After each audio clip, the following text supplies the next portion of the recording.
3 seconds in. I don't remember. Hello. This is Dean. I'm the yin and the yang. George is going to say hello in just a second. He's the bear. Hello, how are you? And I'm going to lean in and talk in close to this microphone. There's all kinds of stuff down below in the description. I sent some notes to George before we got busy. Went back last night, this morning, then again this afternoon, checking out some previous streameries. I'm still the quietest one. George, you and Bill, and once someone else got up in here in the Discord, all that audio sounds fine. You guys are doing good. It's mine that's too quiet. And I think a Well, lot I of hear it, you fine. yeah. And it's you and I are registering in the OBS software at the exact same, where it leaves a little mark where your last peak was. Yeah, Yours and mine are exactly the same. And I yet, think when you go back and listen to the videos the next day, you can barely hear me. huh. Well, I So, have noticed I've had less issues with my mic since I put it on the boom arm and strapped the cable to the boom arm. and a lot of mine is probably getting slouchy, getting leaned back. Yeah, that's the nice thing about the boom arm. When I change my sitting positions, I can move the mic with my head. Yep. And I'm not putting it, Hopefully, we're going to kind of freeform Jazz Odyssey. Let me throw it up on screen for a minute. I put it 5 seconds in, hello, intro, and long form, probably not log chit chat about all of the stuff and topics in the description.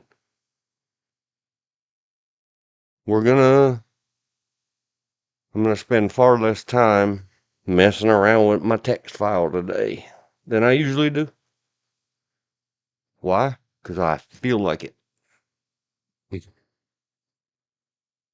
I'll get back when we jump back on to some of the topics.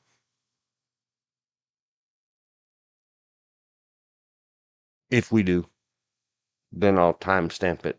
Okay, returning to this one, returning to that one. So the first part of the comment log with timestamps might be pretty empty. I don't know if you saw it yet, George. It's up on the screen. Living and learning, because there's no written instructions. This is a topic we've been over. If we've got 54 of these things, I believe this is number 54. yes, sir.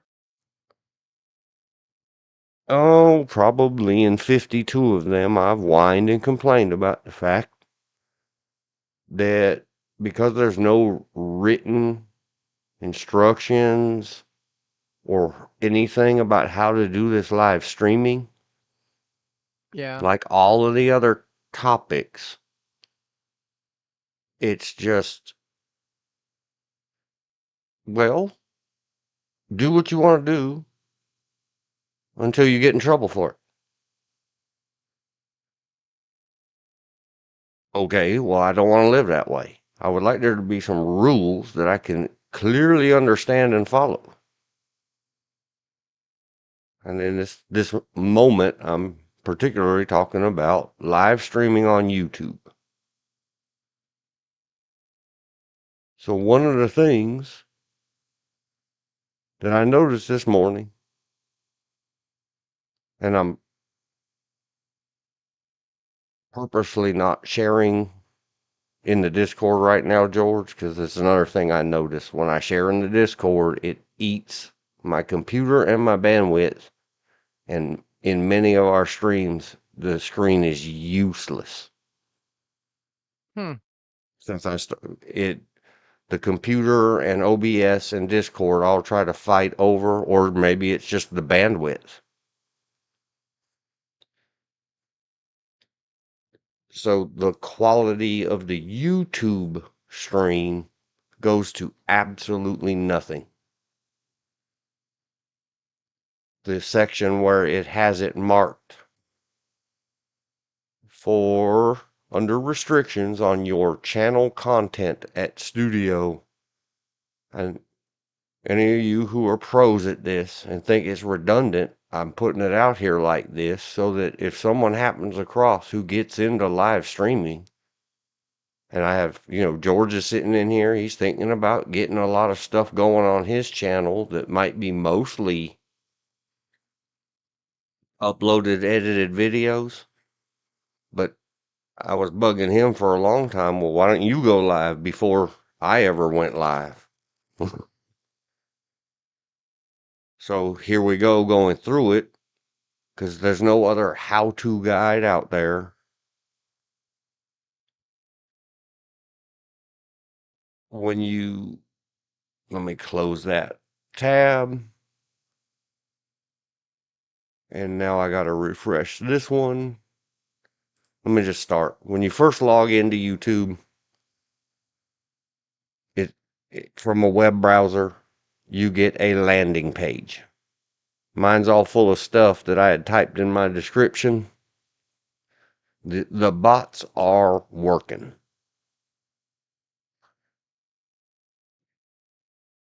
There's no other way to explain it. The Clint Eastwood stuff, cops doing bad things, violating the rules. So once you're logged in, if you don't want to see what's on your YouTube landing page, click on your photo image at the top right and choose whatever. But I'm going to leave my homepage and just open YouTube again in a new tab. See, more G words. Something about Lauren Boebert showed off her ripped body to millions. Yay for you, Lauren Boebert. I wish I had a ripped body that millions wanted to see. You're supposed to be up there doing our Congress. Alright, so you click on your image. You don't have to go this way. You can just go right over here on the left and go to your videos. I always go to view your channel because I need to see there's one watching. That's George. And what's happening with my live stream. Like, is it still live? So I leave this tab open. Then I go from here and I open another tab. Now I just go straight. I don't care what shows up on it and click on your videos and close the tab I was just on. Well, it opens the studio tab. You can go see your uploaded videos or live videos. Well, I was going in here to put the tags, put the languages, do everything on yesterday's and the day before's. I got behind in my admin work. The restriction said none all the way down. When I got done editing the second one, yesterday's show, and came back to, like, when you go look at one of your show or programs or videos, VODs, whatever you call it. When you're done editing and click your little save button, you have to click on left arrow, back arrow, channel content. So when I did, it said copyright. I'm going to leave it up on the screen in a second. Copyright protected content found. The owner allows content to be used on YouTube. See the details. So I went and saw the details. And it is, and I had mentioned before, not to let the IMDb ads play. Well, what the details are is one of the movies we were looking at played its own trailer in that little video silenced box at the top of IMDb. Yeah. And so it's now coming up on the screen. It was Never Back Down #2, The Beatdown 2011, reference, trailer #1. The audio was off. the images of the trailer are about a third covered by my little notepad screen. This one, the text file. Yeah. And still, YouTube picked that up. The robots. It says my channel is not affected. The content ID claim on your video doesn't affect your channel. This is not a copyright strike. So that's why I put it in the description in my own notes as a knock. Like, can you hear them knocking? And it gives me options. I could black out or clip out. I could dispute it, which I'm not going to do. That would be dumb. It is there. The trailer is showing in my live stream. Or I could just trim it out and it will cut the video and audio of the segment. It doesn't give me choices because it's not about music, about erasing the music or the song, because it's not a song in question. And I had to go study it and figure out, did that really happen? Because at the time it happened, I was filling dead space with the old famous viral video of the dude singing, "Ay-ya ha ha, ay-ya hee, ay-ya hoo." I was just having fun. I thought, man, did it pick up that song? Did I sing too many seconds? Nope.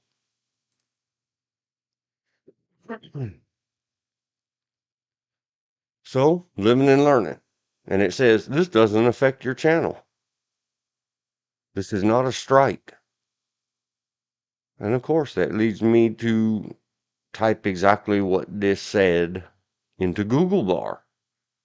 And here's all the Reddits, and here's some web blogger posters, and here's some other YouTube videos, how they're all like, nah, just go get rid of it. That could build up or accumulate on you. So now I don't know what to do. I'm just going to let it sit there for a minute, because especially after the last 3 since that one, we did a lot of what I call movie madness. Spent a lot of time at the IMDb.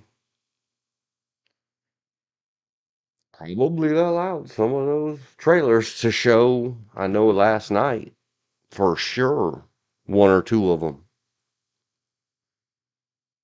I just have to wait and see.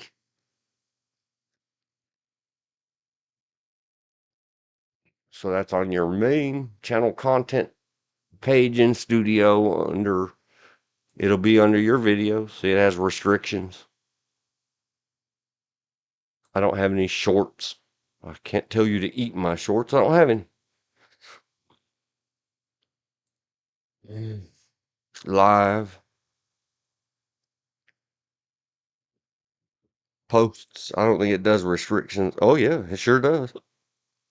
Any content you put up YouTube, they could restrict it.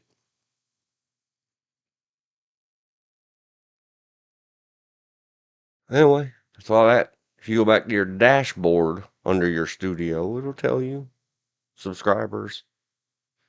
People are getting hooked on your channel. Congrats on reaching 3,000 hours of watch time. Keep giving them what they want. That's a new achievement. Achievement unlocked. Oh, I'm so happy.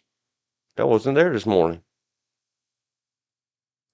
Ding dong. That means I took a screenshot. I don't know if that goes out over the world or not.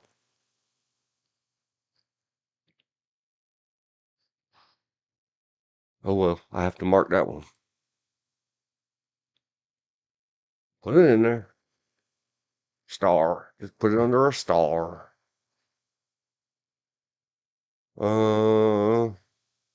What's this called? Dashboard. Said achievement unlocked. Sorta. Screenshot. 3,000 view hours. See, George? Yep. All 50% of the other video how-to guides and tips and pointers people say just keep grinding away at it, keep uploading the content. And then the other ones say, no, don't you dare, because the ratios and blah, blah, blah. Hey, I don't know. Till somebody writes the definitive guide, YouTube for Dummies. Well, they actually do. They do, Uh, but I don't know how up to date it is. yeah, it's because this is a living platform. If somebody did put it on paper, by the time they got it through editing and publishing, it was long since obsolete. Because, like we joked about, or semi, yesterday's first 2 hours were fantastic to me, George. How about you? Yeah. Talking about generation problems, and we keep getting our words taken away or put back, or Yeah, they got GAY things used to mean happy. In the ever changing, evolving, dynamic world of online anything. in fact, the paperback YouTube for Dummies is $29.99. Yeah, well, $18 on Kindle. they can keep that. They can have it. And then they got How to Start a YouTube Channel in 2025, Beginner's Guide to Being a Influencer and Making Money Online. Well, 19 bucks. yeah, it's uh And the I don't know. I difference don't know what to for say. If I had floating cash around, I might, if I was so cash heavy that I needed a write off related to YouTube, well, yeah, ha, I can write that off and support a fellow tuber. just like here's one that's called YouTube Channels for Dummies, second edition.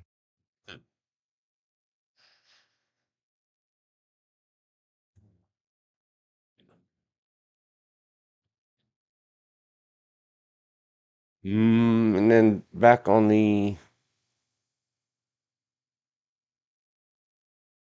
so when you go to the dashboard of your studio, you don't have a your videos button anymore. You have to go up content. It's content on this screen landing, whatever. The other thing we were going to discuss, it's up there in the list. Well, no one else is here, so I'm not even going to bother. We'll hit it later when people are listening. We have 2 watchers. Oh, second one's Elizabeth. Hello, Hi. Elizabeth.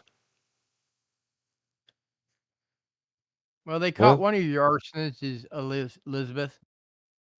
they got what? One of the news headlines is they caught an suspected arsonist. But he was not caught by the cops. He was caught by the neighborhood. I guess he was trying to set fire to. Well, they had caught 10 in the first 14 days.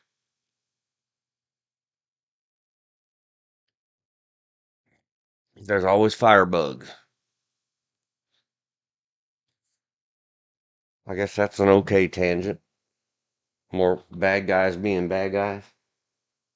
Oh, what did Yep. I miss? Oh, just talking about uh channel content and stuff, how-to stuff for live streamers or video uploaders. And a message that I found this morning that said, go to live.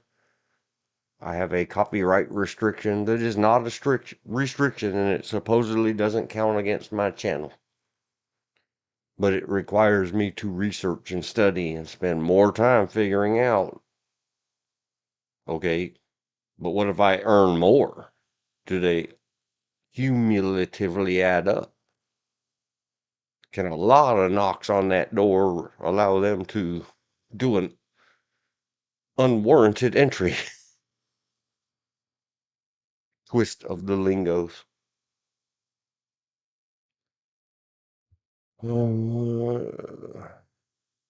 Nope, not gonna note it. And then the next question would be to Elizabeth.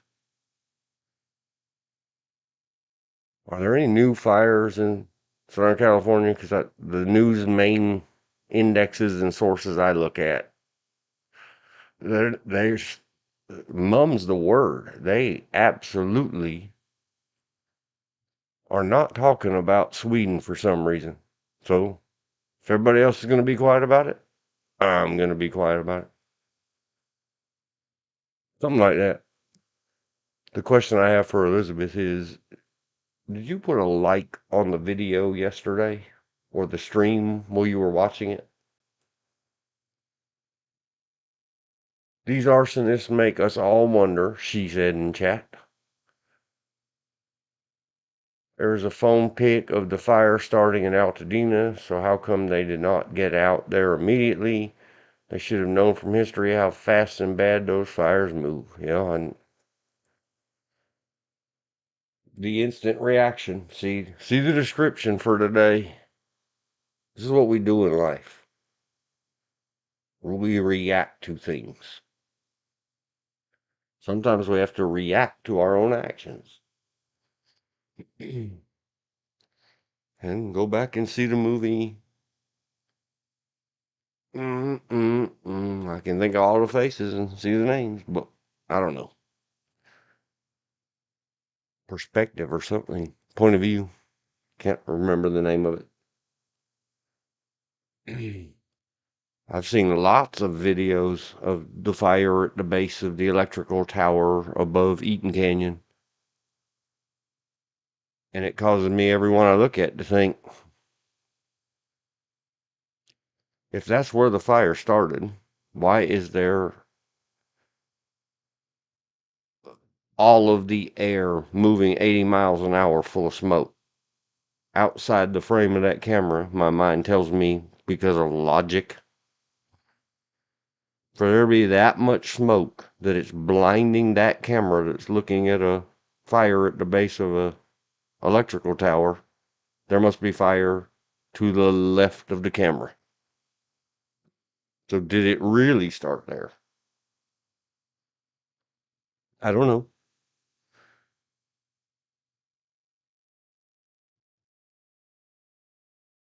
Those arsonists. Yes, they keep getting them out, but yes, mum's the word here as well.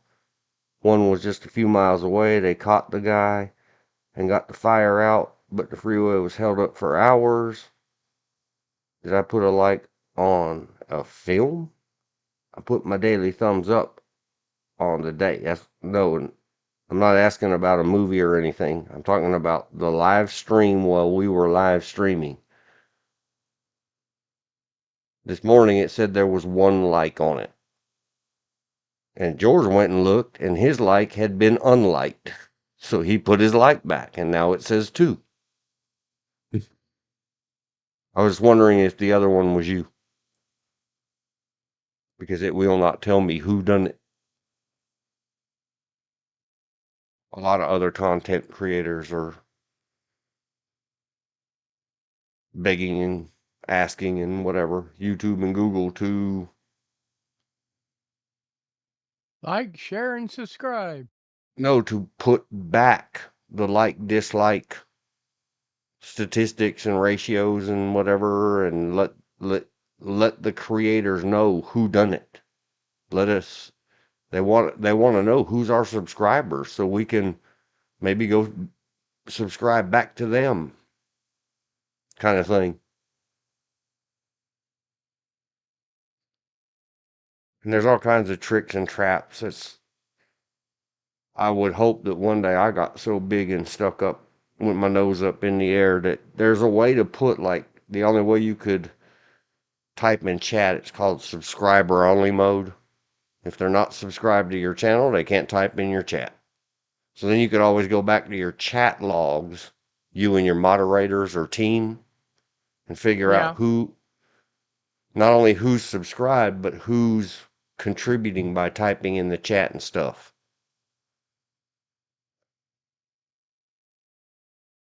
I'll just hope. I would hope to have to say we're at least considering it. Setting a subscriber only mode to limit who can chat at us because we're so busy.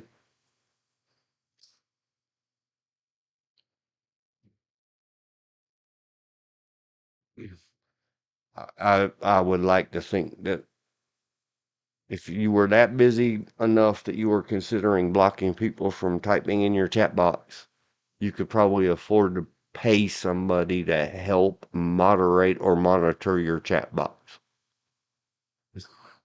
I like to think that. I don't know. I don't know what people make on YouTube. Some of them discuss openly what they make. Most people don't.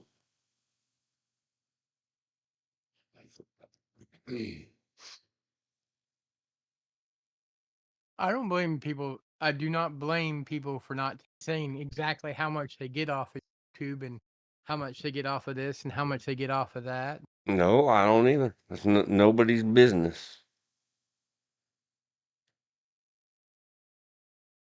And I guess because we're sort of on the topic, and a really good reason for it is government intrusion or whatever. Like if you said out there, oh, even joking, I made XYZ tens of thousands of dollars on TubeTube last year. And then Internal Revenue Service happened across that and they looked at your return and said, oh, it says less than that on the return. Would they then trigger an audit? Probably. And did you say something out in the world? And if you gave up your Fifth Amendment right or delineated memo, if you gave it up and spoke it into the interwebs, something that the government could use against you, it's going to be hard to fight it.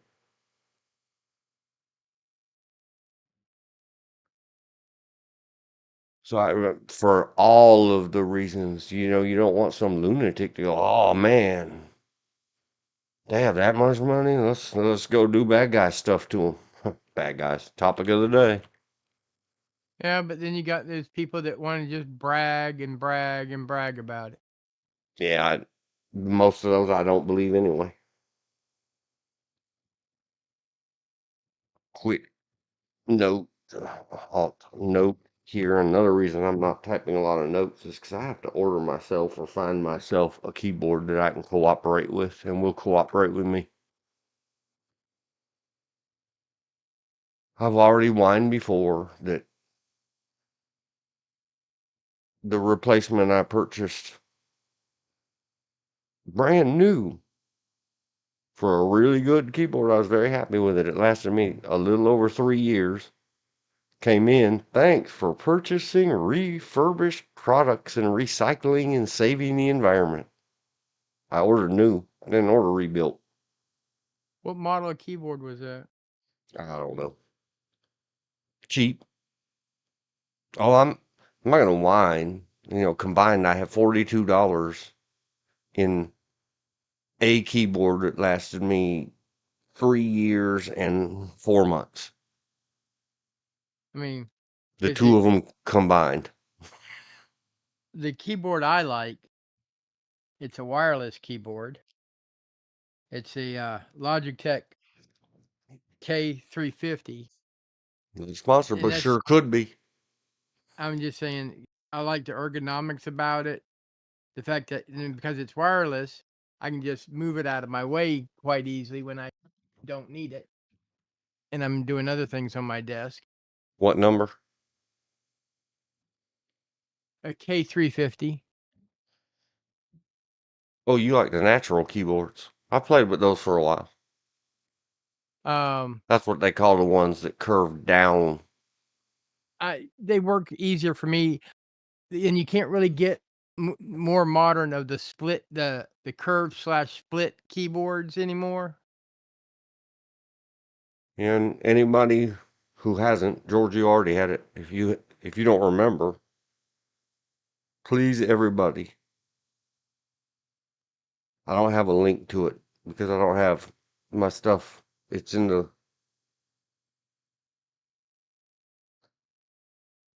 description. It's on the to-do list. That this is getting further and further and further behind of having some online localized. We can all go to it. I'll be right back. I have to leave. Okay, sir. Accumulation of information about these live streams, because it was in the early days where I talked about a long time ago. I wrote the thing for private insurers in the state of California to deny claims to people who set their hands and wrists backwards and down on these silly pads in front of their keyboard. It could leave you on your own if you come up with that carpal tunnel syndromes stuff. And that's another thing that goes to the themes, the repeats. The Elizabeth, if you get a second, look at the description. The list I sent an email, of course, was as soon as I sent the email, about 35 seconds later, I got a phone call that really, here sent me into. My first thought was, never mind all that other stuff I was thinking about, like discussing reacting and mental exercises and the true story behind movie madness and hello photo. And for everything I do in life, there's probably about 10 reasons why I do it and do it that way. Now there's a whole bunch of stuff about very immoral, illegal, bad words, derogatory names, and expletives.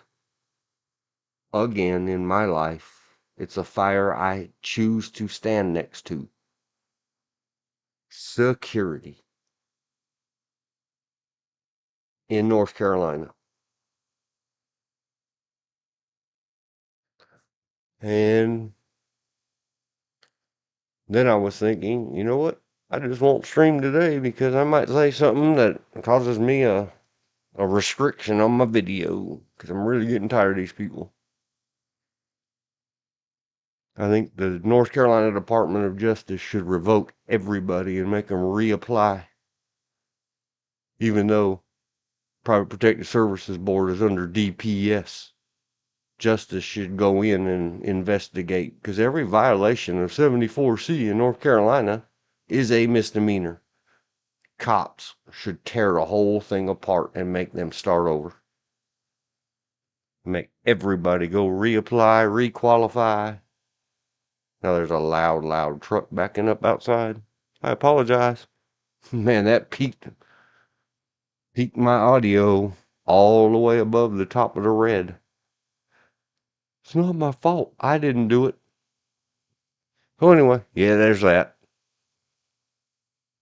Sent me into a spiral. Thinking about it, am I really going to waste my time contacting a regulatory board because nobody will obey the rules and the laws? Or should I just shred all the certificates and the resume and everything else and claim amnesia and I don't know anything about it? And anybody that ever says anything to me about it, ask them, why would I know anything about that? Yep, all that. So, yep, use your keyboards. And pretend there's the tennis ball in your hands and keep your wrists straight. And don't set your palms and your wrists down on those little foamy or gel filled wrist rests or pads under the bottom of a keyboard. Do not do it. It is a self-harm thing. You really want to hope that some surgeon somewhere can drill out your wrist bones without nicking those nerves because you're lazy or low IQ.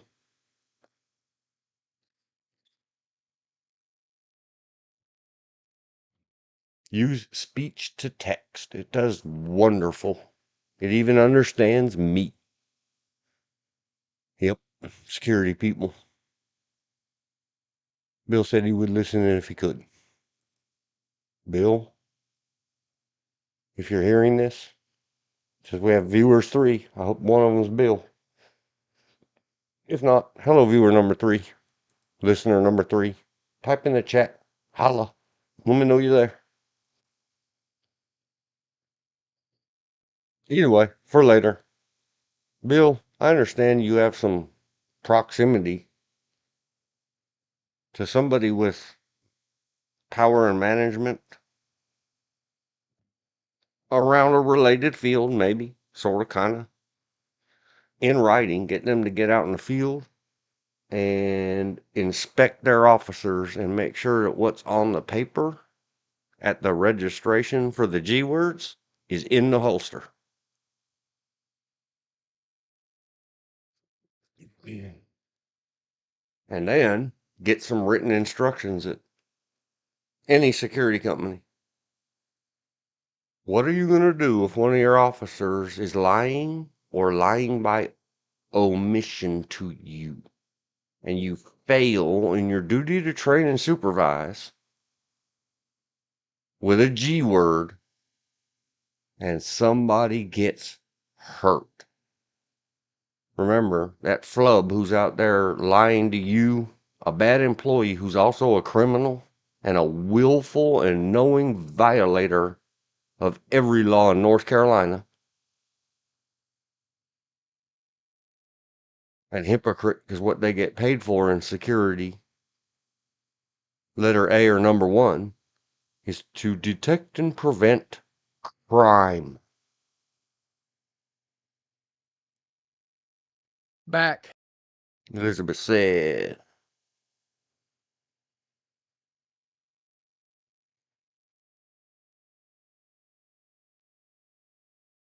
they do not have to, welcome back, sir. They do not have to worry about this site at present. I have my good keyboard, but it is old and 2 computers. I can call Apple to put them back on as if they are off at present. As they are off at present. I could send them. I would wait until the governor's conference happens. Just keep it cool and wait. I read an article yesterday from a meeting referral about new law enforcement standards. The woman was talking about standards that make sense. I thought of you immediately. Keep the paperwork for when they have a person to submit. Yeah, well, that's whatever. That costs me huge amount of time and treasures. And it keeps me next to the fire of all these absolute immoral criminal scumbuckets. I need to go and get next to a fire of other immoral criminal scumbuckets. Well, it's difficult being a moral person in an immoral world. I guess. Hence the Pale Rider. Preacher! I need me a Clint Eastwood preacher to come take care of the scumbuckets. I know. And no matter how many times, like I said, it's like beating your head against the wall. No matter how many times you tell them, that's against the rules, that's illegal. That's against the rules, that's illegal. They keep doing it. Well, it's below in the newly formed description. In many of the 500 exclamation point. Again, again, again. I guess they didn't hear any of the previous live streams or live classrooms that they've been in of mine. Get the hell off my rock. Please have a massive, massive, massive bleeder of a stroke and spend the next 10 years on support things thinking about all the evil things you did in your life that made my life hell. Because it's in here. Well, As long as the bad guys, you bunch of immoral criminals, all you scumbuckerlies out here in this world, all you range riders and cowboys, as long as you're willing to do dirty work and criminal, immoral, I can go F myself and starve. True. No one's going to hire me to do a good job when they can hire you and pay you nothing to be a thief, lying filth, just like the boss.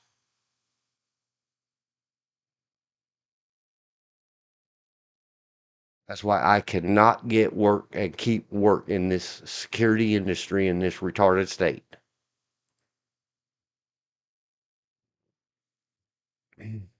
Because only bad in this whole world is going to be rewarded. True story. You hope me and my wife starve. I hope you and yours do. Treat others like you want them to treat you.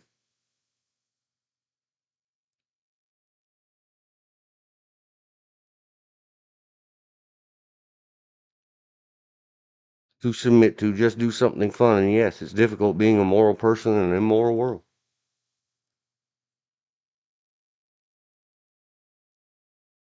And it goes back in the same. Here we go again. Look at how hard these immorals, criminal, might be accidental. Somebody might have run over a sign that said 35 miles an hour. And the last sign you saw said 55, so you never saw one. That you could commit a crime on accident. No, these people, they spend their whole life and time and energy, and it's below in the description. They work thousands of times harder to be the smokers in the boys' room. They get some kind of jolly wally, I guess, knowing that they cheated good people out of their lunch. Well, I'm going to keep this job. No one else can have any employment. And it's just a jolly thing. It's the only thing I think that they can get out of it is a secret. I'm a bad guy. I'm a bad boy. it Of definitely why seems would that you way. work so effing hard to be immoral, illegal, and criminal?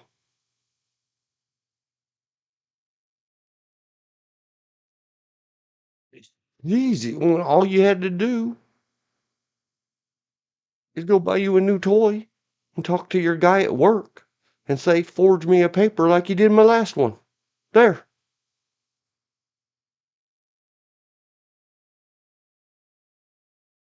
And I know they forged the damn paper. Because not only would they not come to Dean, even though he doesn't charge them, free. The other guy don't even make you pay the range fee or spend money on bullets. And I know there's one up there in Raleigh that not only all the above, he'll give you a blowjob too. Why would they come to me and pay me nothing and have to prove and spend some money on some ammunition that they can do what they sign a penalty of perjury affidavit that they can do when they can go do nothing and maybe, cream a mouth? You were so right about what you were saying. You can do what the rest of us do. Have fun, do what you do, and have faith. And sometimes just say it as it is, what you are doing. I am doing it. That's all I can do.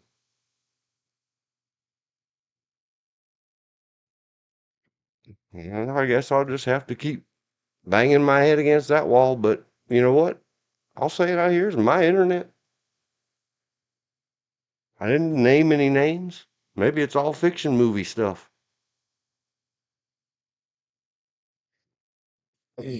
In the space opera, Planet Security.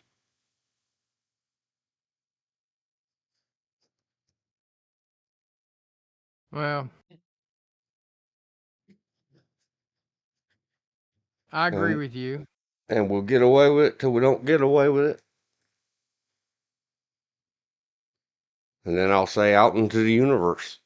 If you know anybody playing these kind of stupid games, especially when they go and won't pay me the $0 because someone else will forge their papers for them. And the only reason everybody in this damn industry and the board laughs at me and mocks me and tells me about all the, we were talking to so and so about you and they said he's a rules Nazi. Okay, go ahead. Just because you want to I obey the hope you rules. negligent discharge that damn thing right through your child's face. Oh, I hope they don't hurt anybody but themselves. Be honest. But that's not how. Even if the They effects was never, on they them, they'd never hurt us. hurt themselves. I know, but And why then, if it's always this way, then why shouldn't I just become one of they? because you couldn't live with yourself, just like I can't. Same reason, we had this discussion earlier. Me beating my head against the wall repeatedly and say no, no, no, no, no, no, no, no, no, no. You can That's go, against the rules. That's against the law. That's against the rules. That's against the law. Yeah, okay, it's neat, but it's against the rules. It's against the law. It's against the rules. It's against the law. then it's not neat. No, I mean, someone shows you something, okay, that's neat. You're not allowed to carry it. It's against the law. But you can buy it. I said, I don't care if it's buy it. As soon as you put it in your pocket, you're breaking the law. It's all right. Then I hope you do mess up and have to live with the fact that you hurt somebody because hurting me every day doesn't bother them at all. And I hope Yeah, Bubba rips your butt apart for the next 20 years in the penitentiary. I hope they gang R-word you in the jail.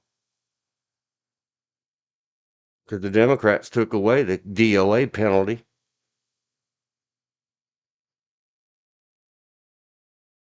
You are so right about what you're saying. But you can do what the rest of us do. Have fun, do what you do, and have faith. Oh, when others are starving, it's hard to turn yourself off and learn to have fun and merely enjoy and not starve. We can do that on this stream. I like hearing you guys talk about movies and pictures. I'm getting my work done by not having to do all alone anymore. I'm thinking it's not about one person. I've had to won't pay me $0 to take care of the kids and teach them. Yep.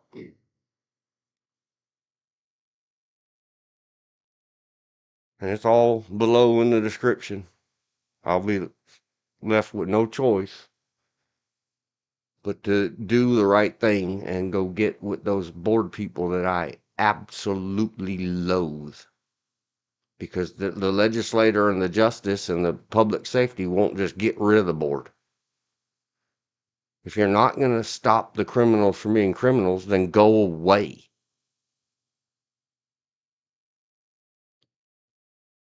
Or, I guess, I'll go up there and try to talk smart to the stupid that is the North Carolina government. So, you know what we need? A whole bunch more laws and rules in 74C to deal with this massive pile of crap and the individual peanuts and chewed up gums in the huge pile of crap. Now we need a gigantic set of additional rules, which won't do anything for stopping anybody being bad guys today, because that's work moves at the speed of government. And then everyone will say, well, yeah, but Dean, you did the right thing. And maybe 15 years from now, they'll finally have something a little straight.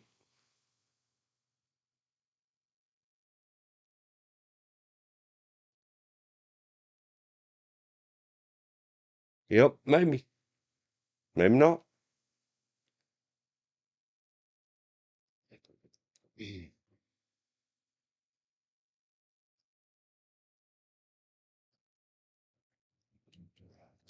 And there's going to make me, of all people, who I want the whole government shut down. I want government to go away. I don't believe anybody's there to do anything good. They're all a bunch of power-hungry tyrants who they know they can't do anything to criminals, because criminals are criminals. They don't care. So they just keep adding rules and regulations and qualifications and recertifications to stupid peasants like myself. And I'm supposed to say, well,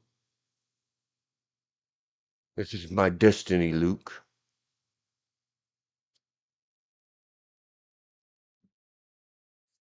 Yin and yang in the art of life.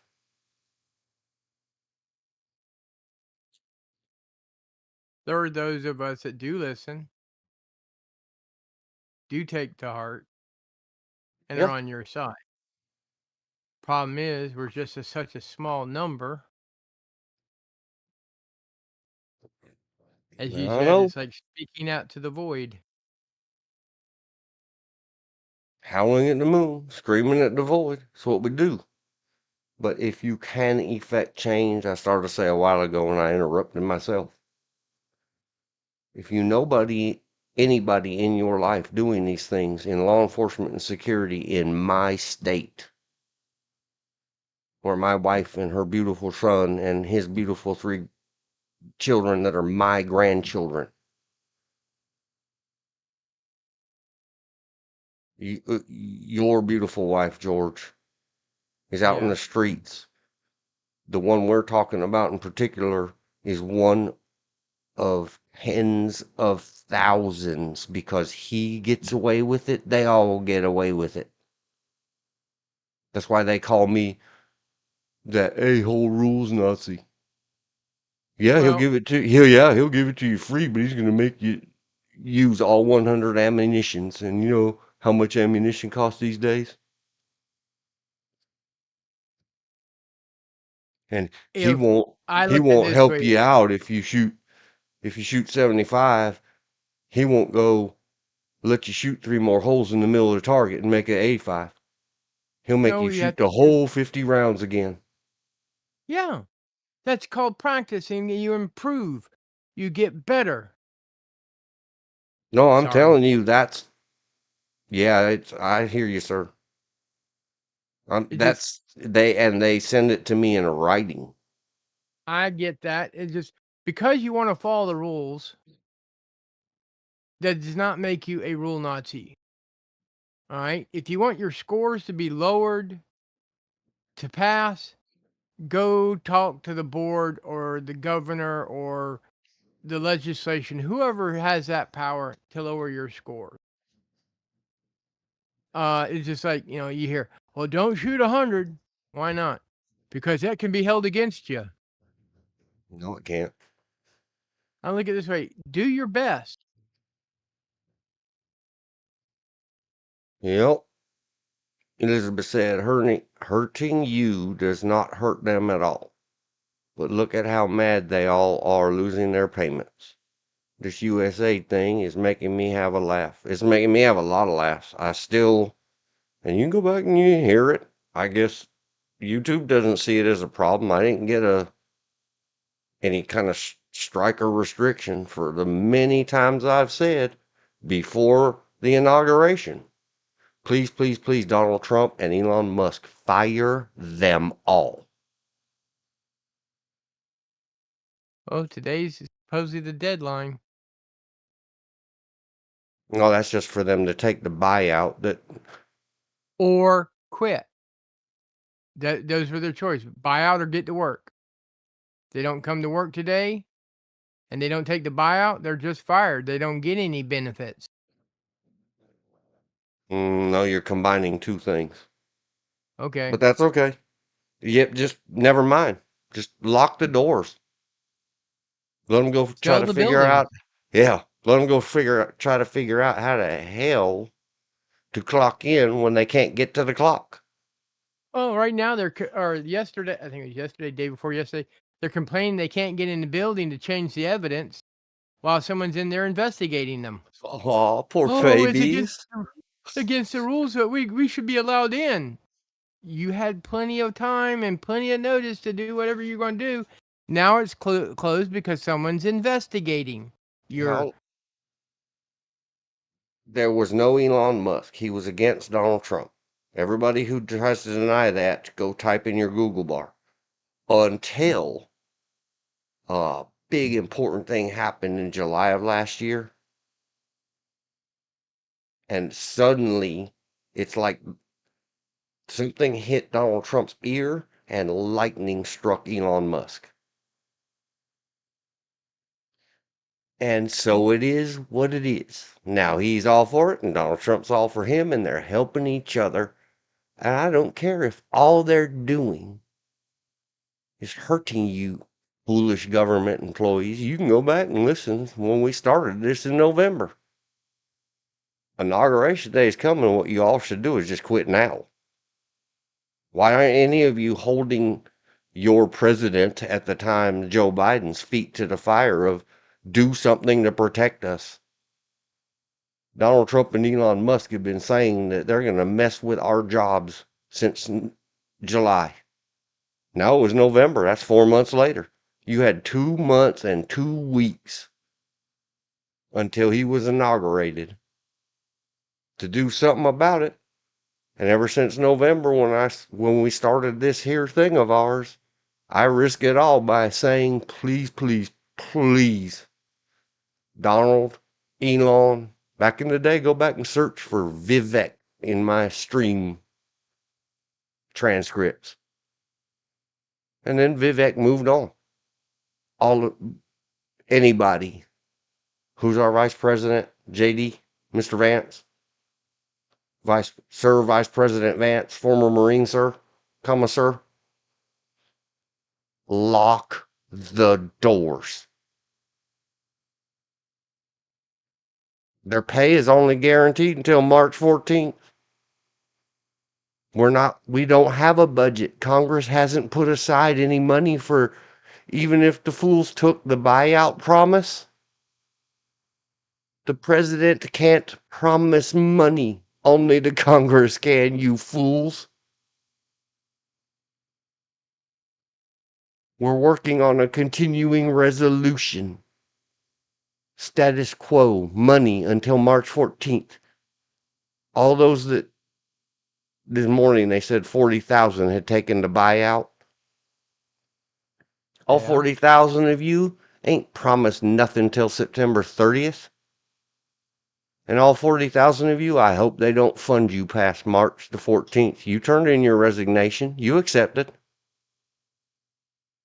I hope the Republican majority in both halves of our Congress says, oh, hell no. You quit. Because why? Because all 40,000 of you are supposed to be up there knowing what our government is about and how it works.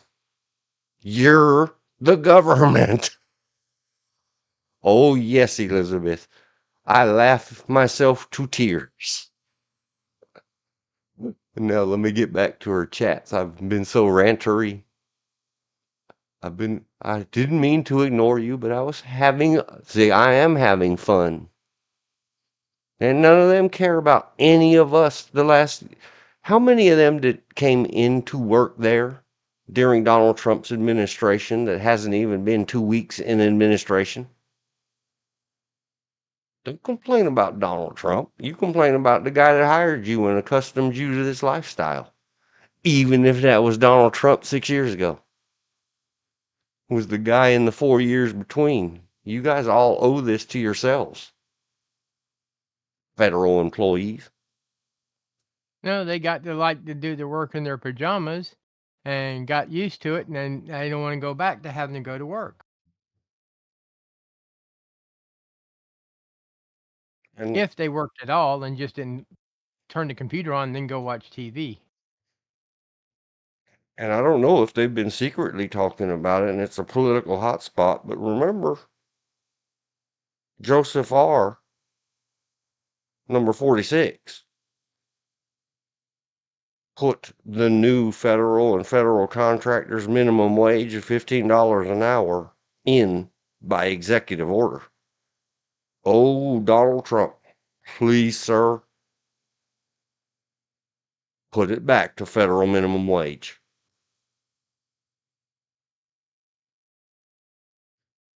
You could save our country a lot of money.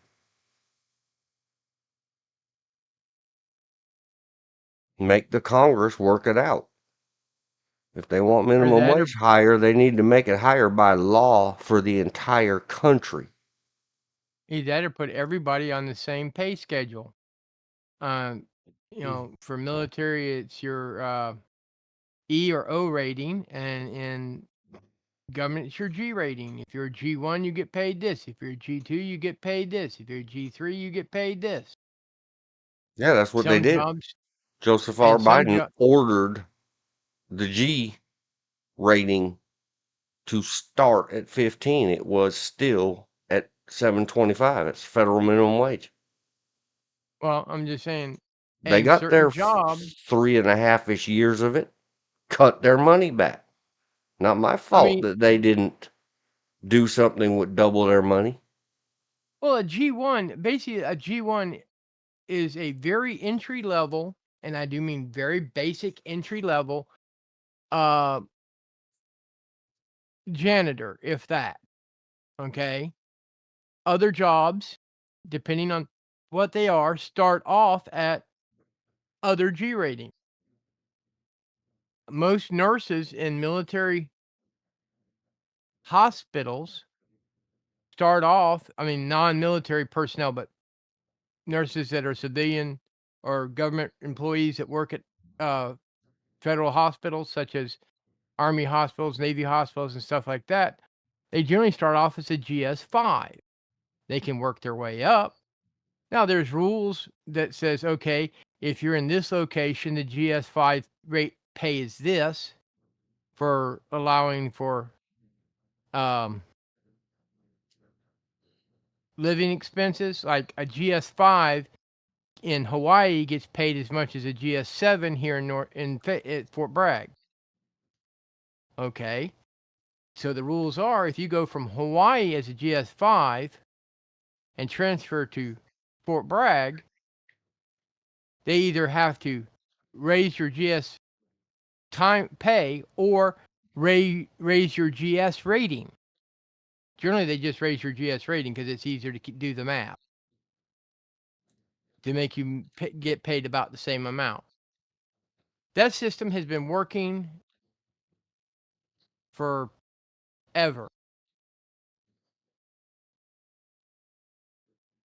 Sorry, sir, I gotta run and take a break. All right. I'm gonna put Girly Girl up there instead of Clint Eastwood and the note. Be right back.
All right, getting back in it. And hey, Elizabeth. Once I get done with the chat you already had, I have another question.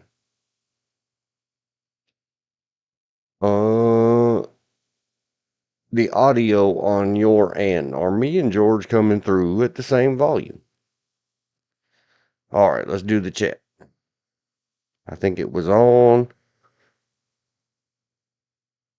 when I was a teen. The work orientation at a totally prestigious store said, when people ask you to break the rules, they are not your friends. Helen, my friend whose husband was the West Coast GM,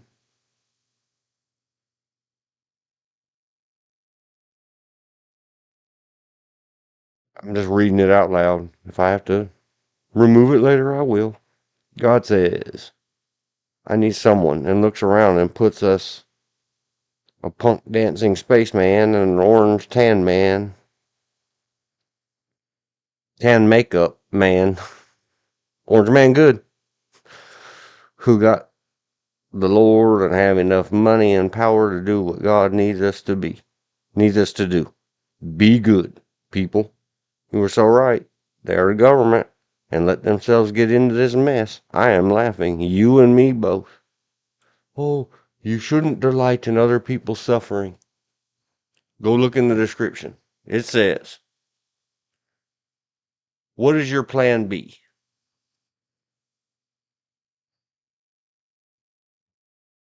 What if? The what if? And I don't care. Maybe you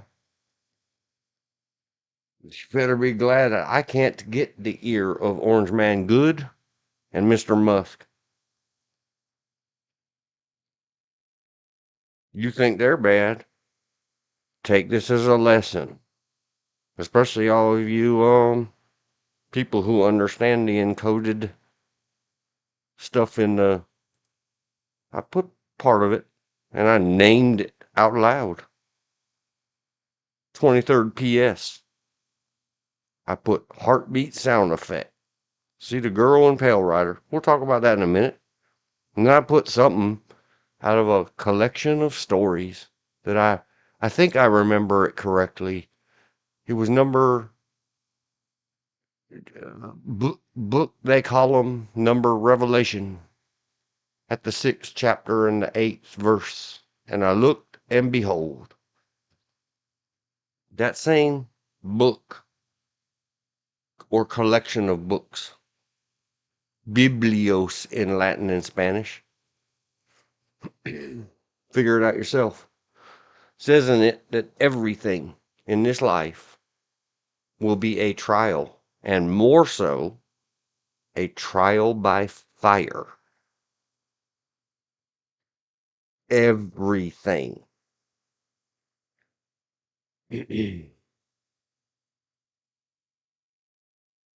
I don't care if you sat there clicking your heels together saying, there's no president like Joe, there's no president like Joe, with your little red sparkly shoes on. Did you not hear what Orange Man Good was saying? Since 2015, he adopted Steve Bannon's saying, drain the swamp.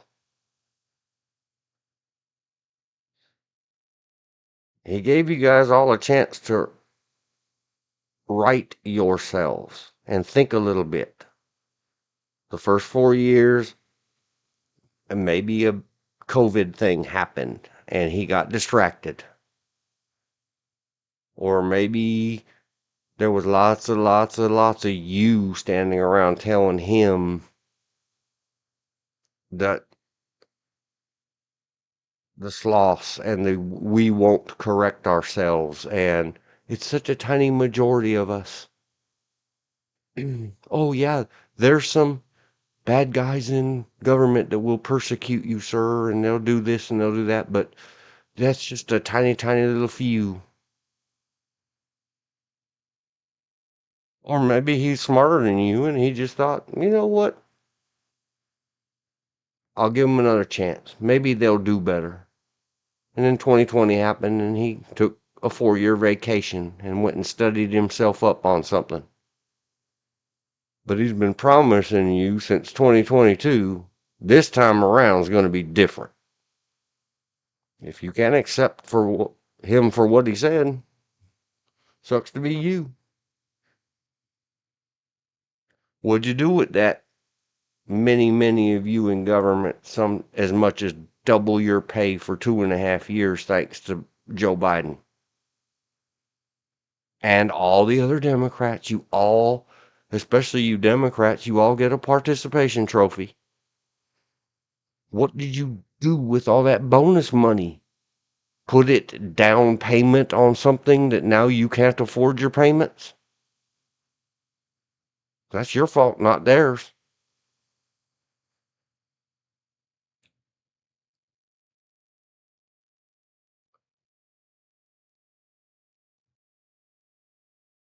Elizabeth said, I felt sad for old Hill the day at the DNC. They said Bernie lost, and he got a standing ovation so long they had to leave.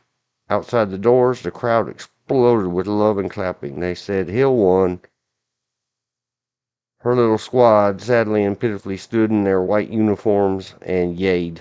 It was embarrassing. I do not believe in the trial by fire, bad life, blah blah Bible naysayers. I believe God put us here to enjoy, care, and take care of this earth. Let God have his way. I enjoy no matter what. Sometimes it takes a big fight with me to get there, to get through or get there. I don't know. I don't know what to say. If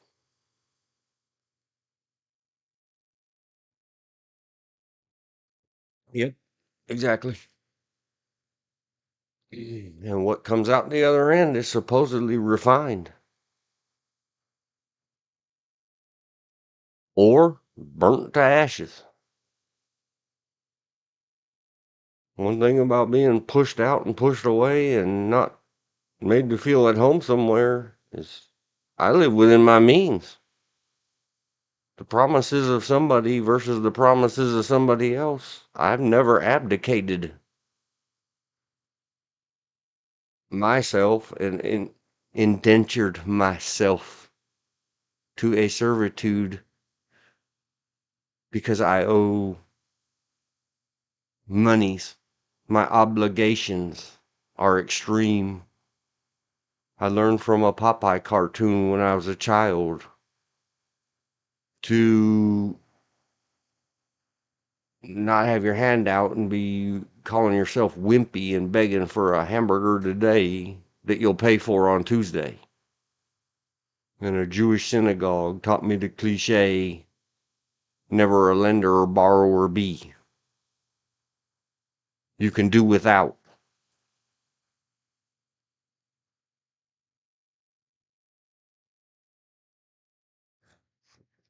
Mm.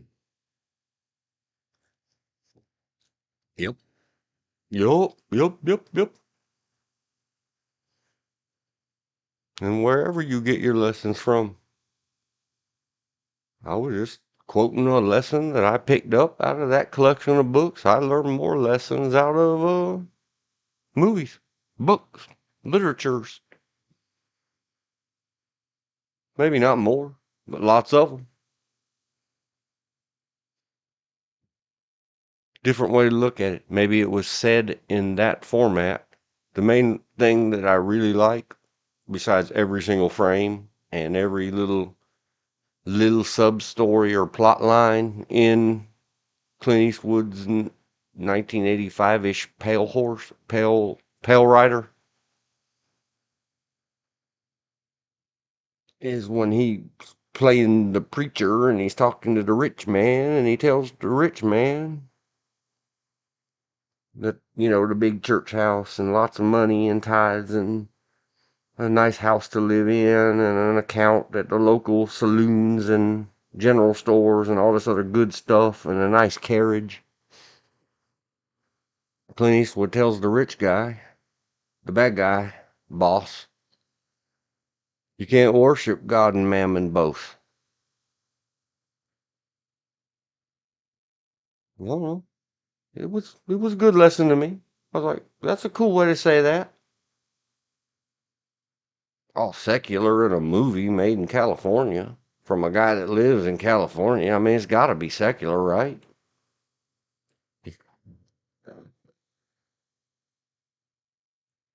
Oh my goodness.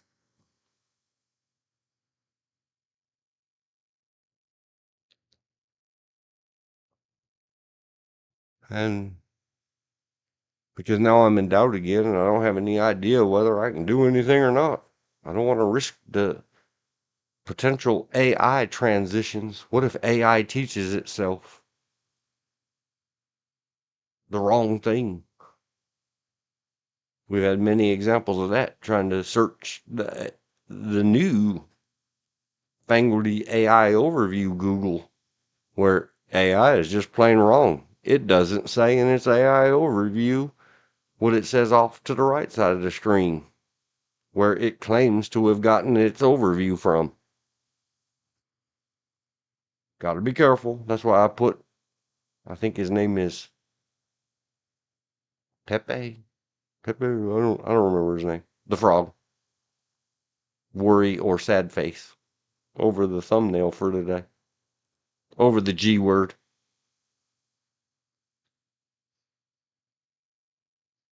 The quick hop into whatever is the girl. I don't remember her character name in the movie. It's not important. He's Pale Rider. She's girl. Or he's preacher. And I really like that horse with his ears back. Is the horse mad? Or is the horse trying to, because horses point their ears at what they're paying attention to. So is he simply trying to pay attention to what the rider is instructing? Or it might be a she horse. Kind of a thick neck, so I think a he horse. Is horse trying to be mad face? Or horse trying to pay attention to what the driver is instructing it to do?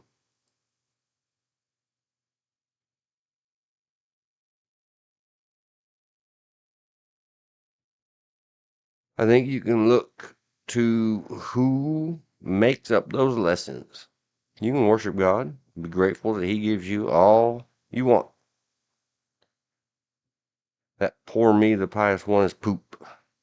AI, I love AI. I use it the same as any other tool. And do not worry about what it is going to tell on me. My nephew worked at the huge AI place for the military, and guess what? The thing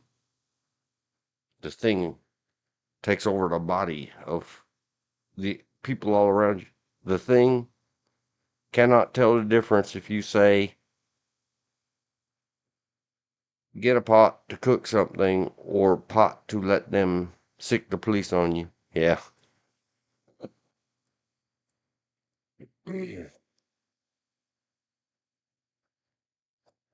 A friend of mine who is a religious follower of ChatGPT, not a sponsor, not an endorsement, not anything else.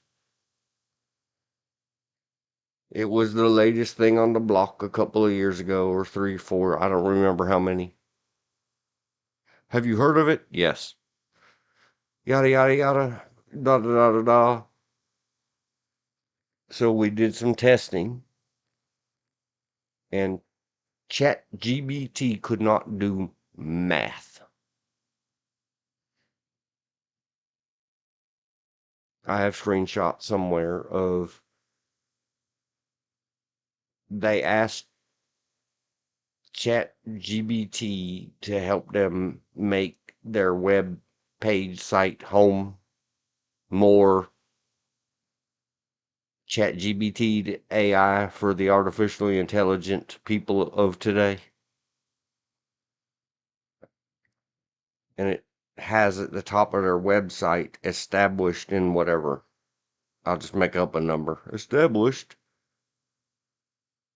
in 2010. And this was probably making up another number.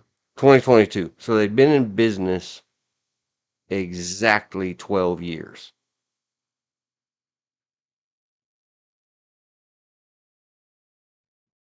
this would be the same as ChatGPT told them, instead of putting your year or whatever, say, in business for half a decade. Well, in business half of the time we've been in, less than half the time we've been in business. ChatGPT thought that was a good idea, but you know what the people did? Went with it. Well, ChatGPT said so. I said, it doesn't do math. Why don't you just put your established back up there? Well, ChatGPT said, okay. I've used ChatGPT, and since I have not heard George since you asked, have no idea if you and George have the same audio though. Yeah. He took a, Doing multiple things and letting him speak. yeah.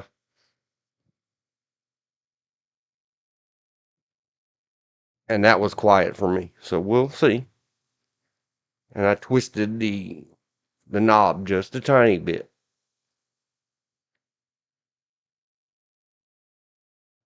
Anyway, the girl in Pale Rider, she was narrating over, they were showing imagery on screen of the bad guys unaliving her little puppy dog. So she was reading, narrating, I shall fear no evil. And then she interrupted her reading with her thought, but I am afraid. Good stuff. Yeah. Good stuff. I really love Pale Rider. Even for the, back then they called them bloopers or whatever, the mistakes, the faux pas. Do you mind if I break in with a funny story? Not at all. Go ahead. I used to have a T-shirt, and it kind of became sort of my mantra, which starts off like what she was doing. Though I walk through the valley of the shadow of death, I shall fear no evil. That's where it starts and ends, and the rest of it was, for I'm the meanest son of a bitch in the valley. Jump forward about 20 or so years, and my youngest nephew was about 4 or 5, and he my sister-in-law had her aunt and uncle over who were, as my brother put it, quite devout. Mm-hmm. And here comes Paul, my nephew, stomping down the hallway, loud as he could get. Though I walk through the valley of death, I shall fear no evil, for I'm the meanest son of a bitch in the valley. And my brother and his wife just went all embarrassed. But her uncle and aunt just lost it. They just started laughing out loud because they saw the humor in it. And it's just like, you know, it's just one of those sayings that just to keep me on the straight and narrow and not to give in to the bullies. And there are all kinds of bullies. There's sexual bullies, there's bullies and things of that nature. And I've always hated bullies of any kind. Uh, so I mean, and I used to have a T-shirt with that on there, and it just became sort of kind of a mantra of mine. Just so that if you want to know why I'm doing what I'm doing, that's the reason. Yeah. I stick to this road. This is my road. If you want to block my road, you may hurt me, but I'm gonna hurt you right back. They all say we all march to a different drummer. And also that the little thing about that is be careful what you say around little ears. And not only does the information go in, it runs around, sticks, and it comes right back out their megaphone hole. Oh, And he only heard it in passing. That's the funny. I only said it once in passing because Chris and I were doing something. Yep. Chris, brother. He Elizabeth just said, yes, it sounds about the same, but George might be a tiny bit dotty dot dot. A tiny bit what? And the girl in Pale Rider. Any of you ever tried to ride on that back of a saddle? It is uncomfortable and not great balance. And take a look at the horse's ears to see how much the horse loves it. Yeah, you got to be careful. I was thinking the horse is kind of mad about the two of them sitting on its back. Because normally when horse ears are pointed back, just trying to pay attention to what the driver wants, they're sort of up. They call it pinning or pegging their ears. When they're pissed off, those ears can flop right back down against their neck. It protects them when they're fighting so that the other horse can't rip their ear off. sort of like a cat. Oh, yeah. Those ears will go disappeared. And it also protects them from external sounds. Which is another thing that I discuss in my classes that no one else does. Ever and never. Why do you lose your peripheral hearing or hearing in totality during stress? I don't know. You want to know? Pay me. But well, oh yeah, okay. I'm I've gonna given say, that away too many times for free in my classes. If the people out there didn't pay attention and spread the word, that's too bad. I did my too part for the many universe. too many people in a stressful situation also get tunneled in. Everybody. Everybody. And I've explained it Well, in many classes. Why do you think that is? Go think about it. Go write yourself a thesis on it. That weight on the back of the saddle pushes weight painfully on the mid back of the horse. This is why many get bucked off trying those romantic rides or kids. Our therapist had the kids sit. Yeah, it is a lot better in Western saddles for people who don't know horse stuff. Kids sit on the front with a vaulting something. but wasn't that saddle horn kind of getting in the way? Ooh, that might hurt. Use a flat, non-pommel saddle on the Okay. front with a vaulting or no saddle at all. If you ride like I ride, I'm just saying, if someone sat S- on a Western saddle on the front, I'm like, they are either very friendly with saddles or a different type mm, of pummel. yep, with a vaulting And circle for kids that needed that much support due to the exercises. Yeah, and they're really going, giddy up, horsey, giddy up. the shoulder of a horse is called the withers. If your weight is straight up and down over that shoulder or withers, then your weight connects to the ground through their hooves only. It's UG word people think about don't lock your arms, don't lock your arms. Kinetic energy and transfers through the bones and pushes your shoulder back. No, it doesn't.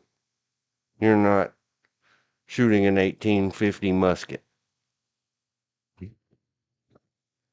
That will knock you on your butt whether your arm's locked or not. Eh, But no, by okay. transferring via a solid structure, it does not require the horse to use muscle. Yeah. When you flop something weighted in the center, now its legs splay. The back ones point more backwards, and the front ones point more forward, and now all of its muscles are engaged, and you'll wear your horse out. And when you fatigue the muscles, then the bones become injured. It's simple biophysics and biomechanics.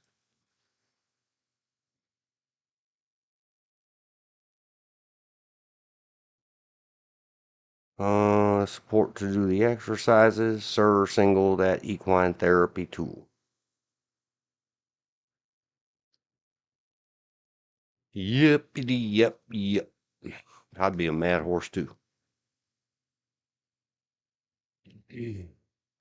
And the other problems I guess we have these days with our little horsies is that the people getting up there are rather larger.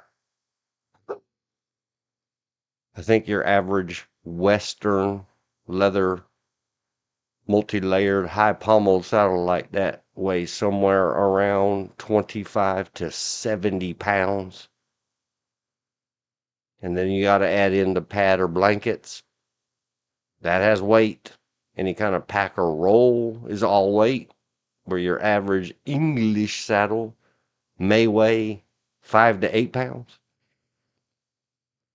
Then you add a well-dressed, tall, strong man and a lovely young.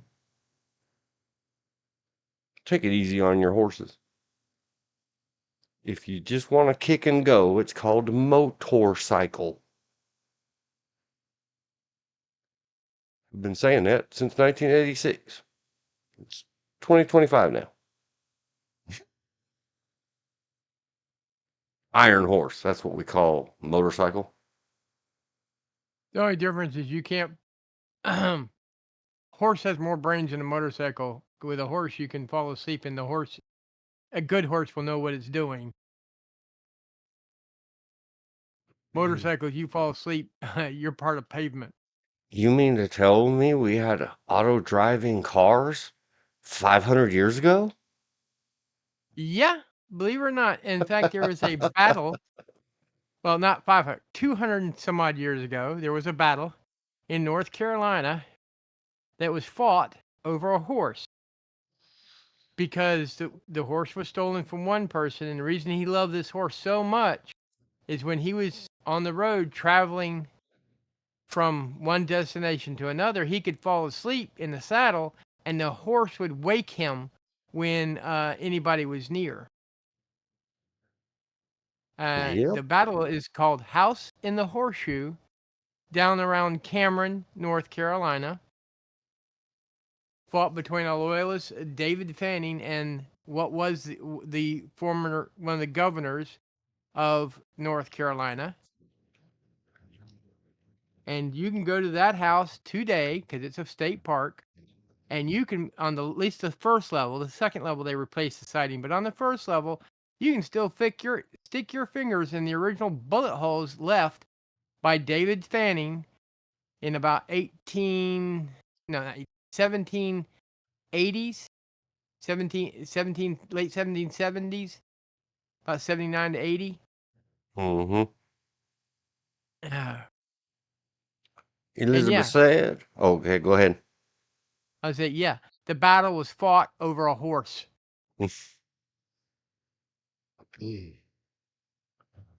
Elizabeth said I had a horse sink with the weight of one kid. I said, jump off.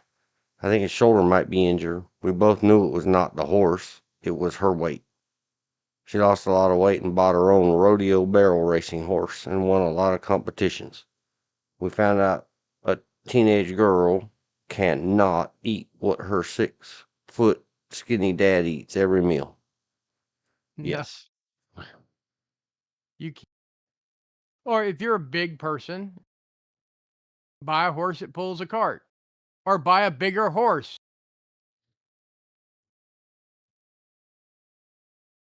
I mean, I Or wouldn't want to get on it. buy a motorcycle. Yeah, or buy a motorcycle or car. I mean, say if I was to get a horse to ride, I would want something along the lines of a Clydesdale or a Lipizzan, not a Lipizzan, but a Percheron. One of the bigger horses that are meant to carry more weight. Or just get myself a cart or a chariot and let them pull it that way. I can do the same thing from a chariot as I can on the back of the horse. I don't plan on jumping any fences because my back won't take it.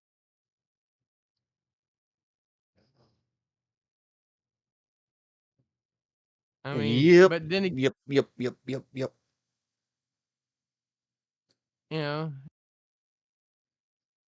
There's a reason they're also called hay burners. Unless you're really going to work a horse or treat it like a giant pet, that's what it is. It's a hay burner. People can love their horses. I understand it. I love my dogs, my cats. I can't keep a horse in the house. Not enough room.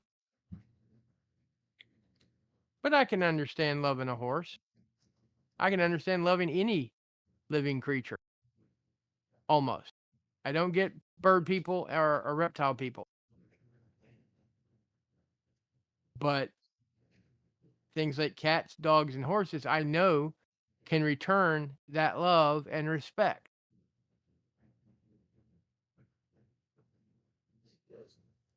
Hmm. I'm just saying the nature of the difference between the different breeds of pets. Yeah. That's But in just order another to, thing that people don't have to think about in this life. And then they don't.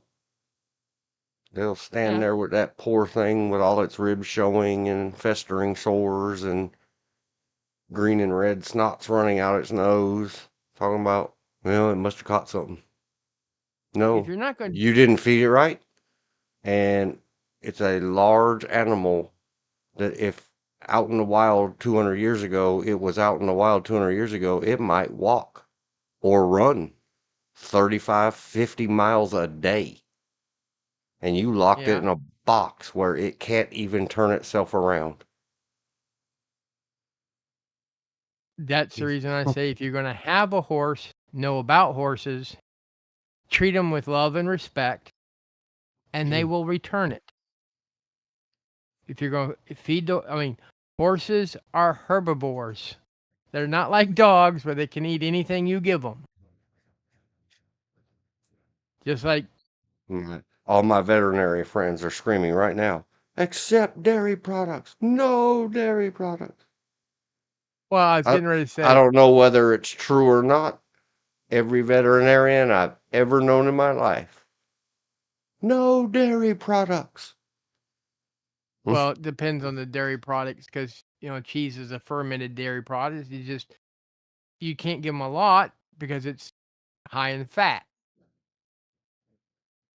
It's actually high in protein. But cats, I was getting ready to say, those people that want to try and raise a vegan cat, you might as well just shoot that poor little pussy cat because cats' diets cannot live on plant matter. They need meat. They are meat eaters. They are not omnivores. Do you A want an horse, omnivore? There's a plenty of them out there. Possums, raccoons, dogs, bears. Go raise a children. bear. Go get a children. It just, A horse is a forever commitment, Elizabeth said in yeah, chat. I wrote the book on that for teaching children to care for any animal. horses. Even if you got it as a 3-year-old, you're still looking at it over a 20-year commitment.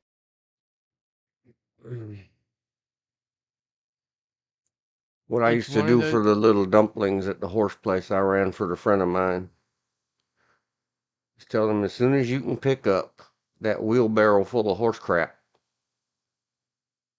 and carry it all the way around that arena 5 times, and then pick up that bale of hay and carry it over there and feed it to that horse, you being its beast of burden, then you can sit on its back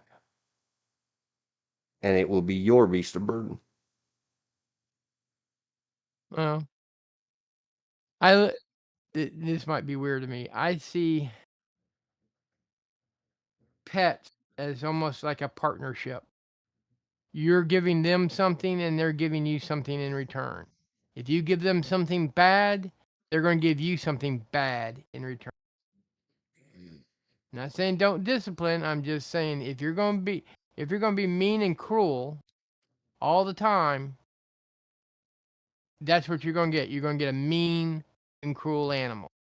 No, you're going to get one that rolls over on its belly and piddles. Some do, and some will just wait to the opportunity and then bite. They never bite their owners. They bite innocent.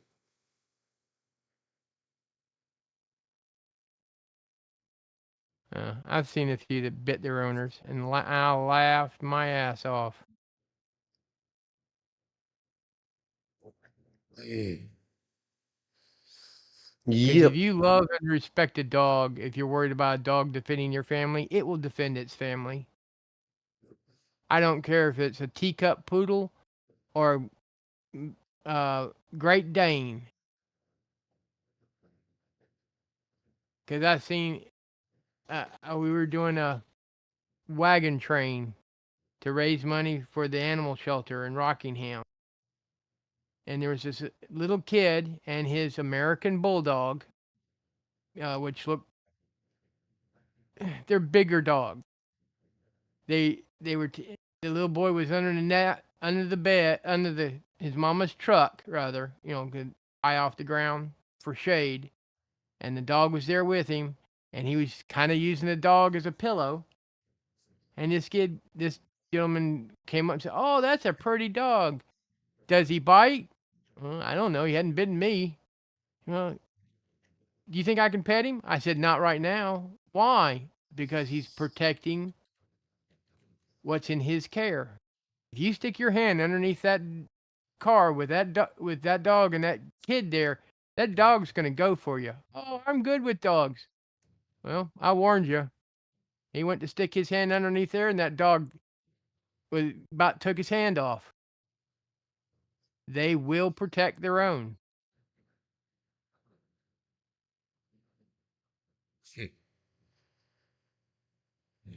People don't believe you. "Oh, I'm good with dogs." That doesn't mean anything. If they're protecting a child, they're protecting one of their puppies, or what they think is one of their puppies. Had to something similar. I was an SEA event, and the person that was living at my house wanted to take my dog to the event, and I said, "It's okay. Here's her lead, and here's her bowls, and here's her uh, chain so she can attach it to."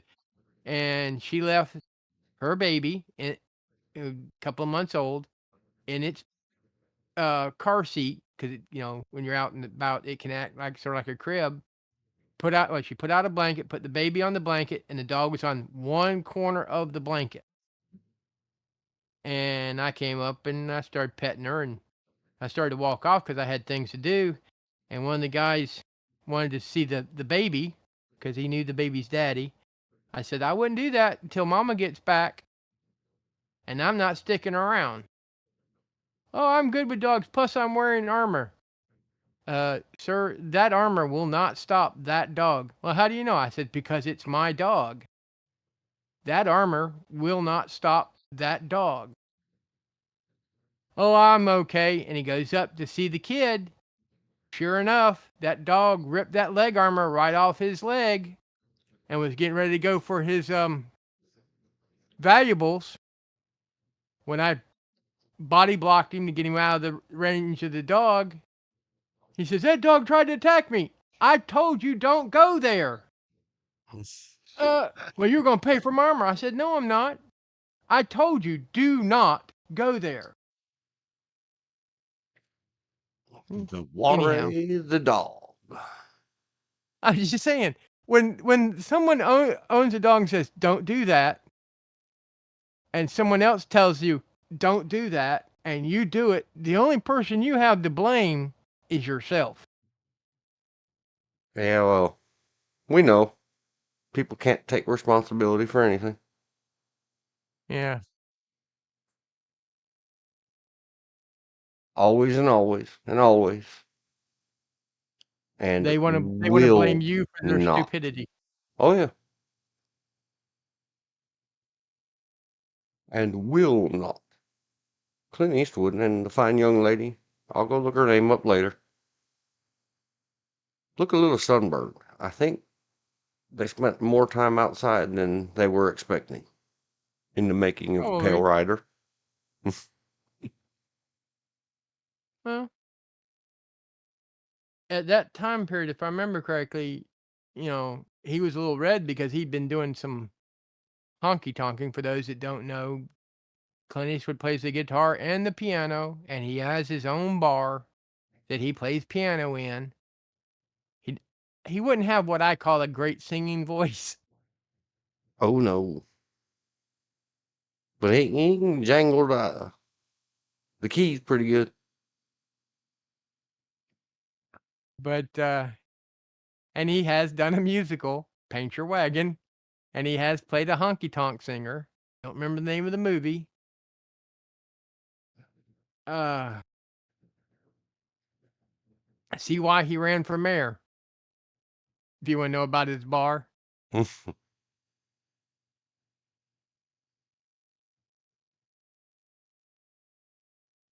The name of his musical thing was right there, and then it went away.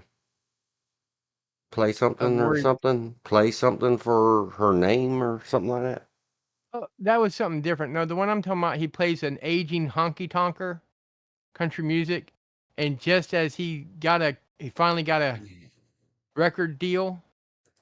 They got some records recorded, and he died from lung cancer. He had been taking his nephew around with him to the various honky tonk.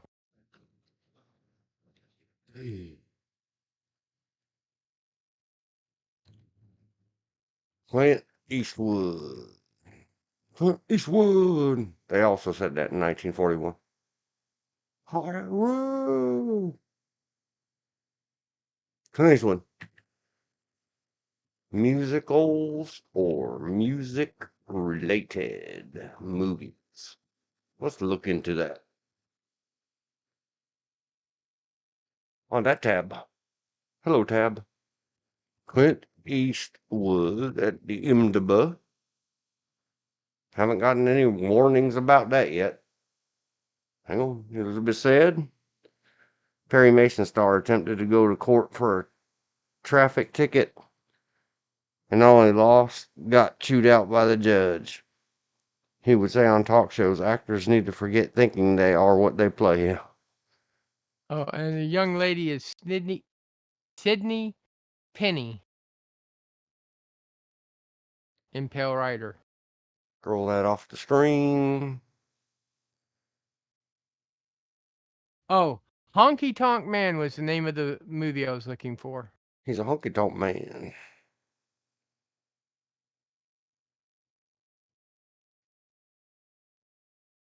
Right there at the edge of sudden impact.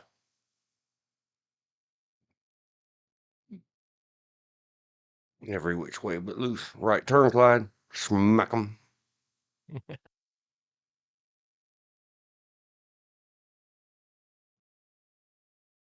And if those ever want to see something funny, while filming Kelly's Heroes, um, they were attempting to do an interview with Clint Eastwood and what was that comedian's name? Ball. Trying to remember his. I can see him in my mind's eye, but I can't remember his name right this second. But anyhow, and the comedian just took up all the time on film. It was just quite funny. They have it on YouTube. Firefox is a great movie. I love it. It deserves more than 6. Paint Your Wagon 6.6. It's good. Neither Lee Marvin nor uh, Clint Eastwood have great singing voices, but they suit the characters they were portraying.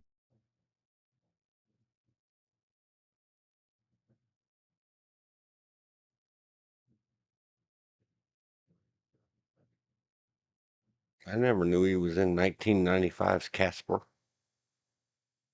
Neither did I. He played himself, uncredited.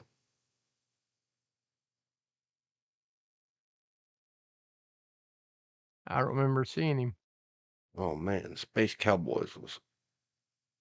Good. I like Oh, it. I didn't like it.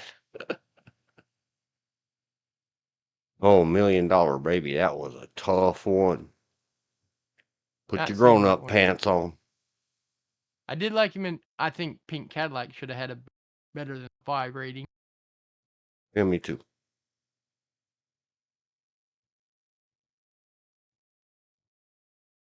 Well,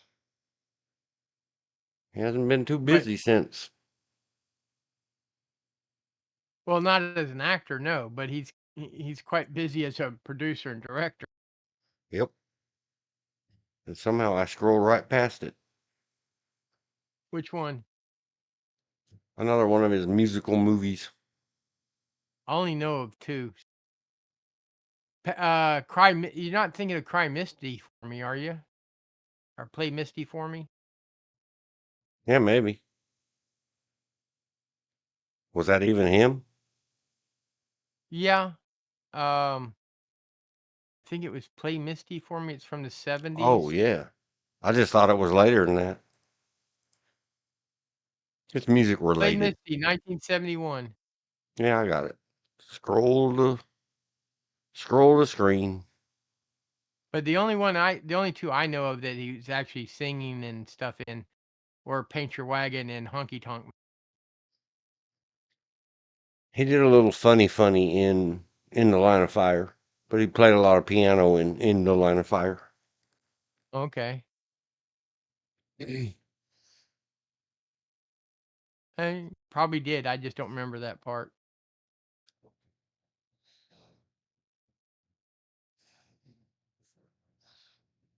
Kobe. My favorite One of my favorite parts is when the guy says, "Can I see that?" Yeah, and he shoots that little duck. Why'd you do that?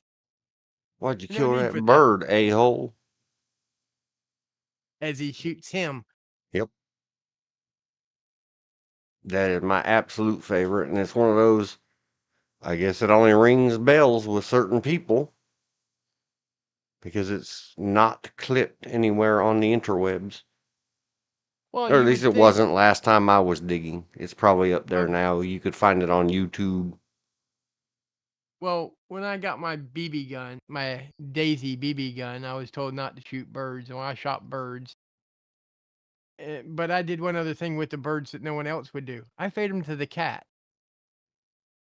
So every time I'd walk out the back door with my BB guns, I'd have about 3 or 4 cats following me. Meow, meow, meow. Oh, the other thing they would love, in reenacting, at least in 18th century reenacting, we'd use hay and straw for bedding to sleep on. And every time we would go get several bales of hay or straw and put them in the carport for when we do our next reenactment, the cats would come out and sit on the bales of hay or indoor straw and wait and just wait and wait. And all of a sudden, this little mouse would stick its head out from the straw. There goes the cat. There goes the mouse, or I should say, former mouse, now lunch. To the point when we had a mama cat and she had kittens, she'd get them all up on the bales of hay and teach them how to hunt mice. I thought it was the one. I was just looking at pictures from High Plains Drifter where he renamed the town with his red paint. Yeah, that's part of the ones that you refer to as the man with no name. Yep. High Plains Drifter. Because that one there's debate on that one whether he survived the hanging or he's the ghost of the person they hung. All the movies are that way. Tail Rider has the same thing Feel, yeah. when the But I mean, if you look at Pale Rider, what was his Unforgiven and things like that. Today they say, "Oh, westerns are played out." No, good westerns will still make lots of money, but they got to have a good actor, good crew, a good story, and they will make money. yeah, any movie. Yeah. I'm just saying, people say, "Oh, westerns are dead." No, they're not. They're still People making still lots like of wes them. people still make westerns and like westerns. If people hated westerns, you wouldn't have the Single Action Shooters Association and other cowboy group all over the world. Panavision reflex. I mean, Man, look at a camera and this is behind our the w scenes in 1973. yeah, our westerns are still big in Europe and the Orient and the Pacific realm. They're really big in Australia 'cause Australians really love their horses.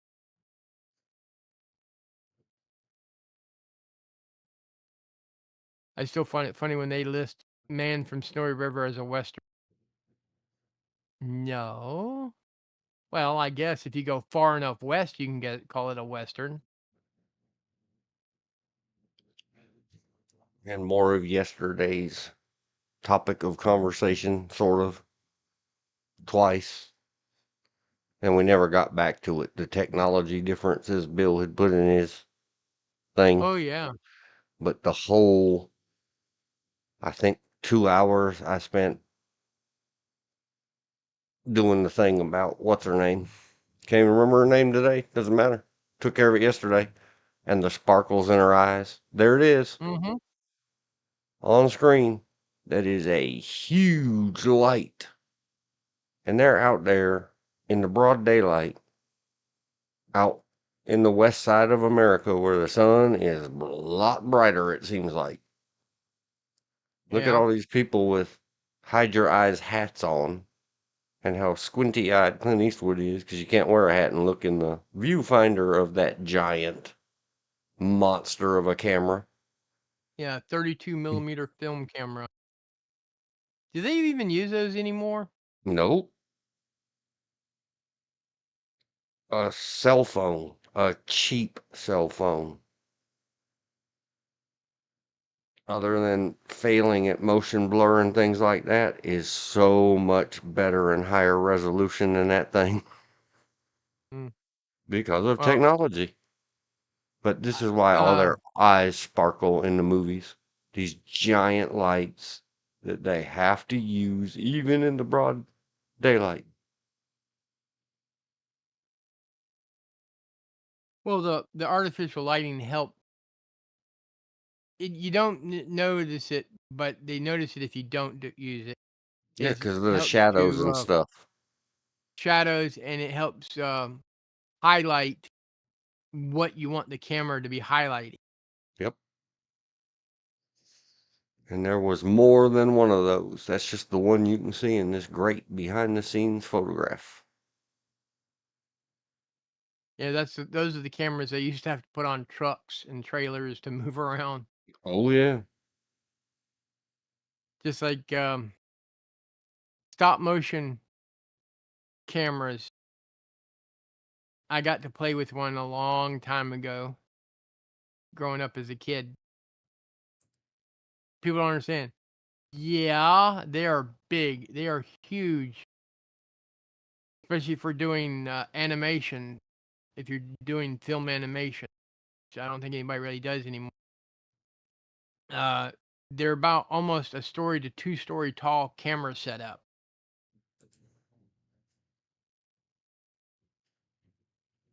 And as you said, now you can do it with a digital camera, or hell, you don't even need a camera at all. Though some people still do old-fashioned animation.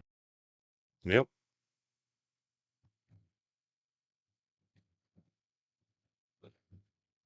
Yesterday, generational tech differences.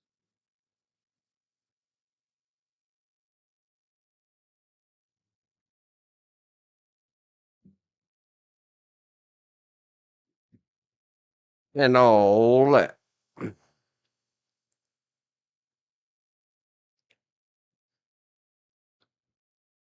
Should we just put the picture on screen or should we go back to the web browser and take a couple looks at Hail Rider? 7.3. Silly nanners. Okay.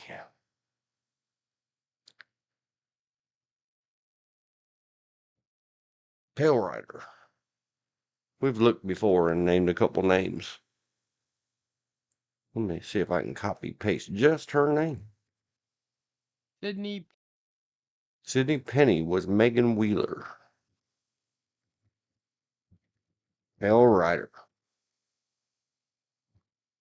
Blank. That's right, Christopher Penn. Call him Chris. Chris Penn. Yep. He was in.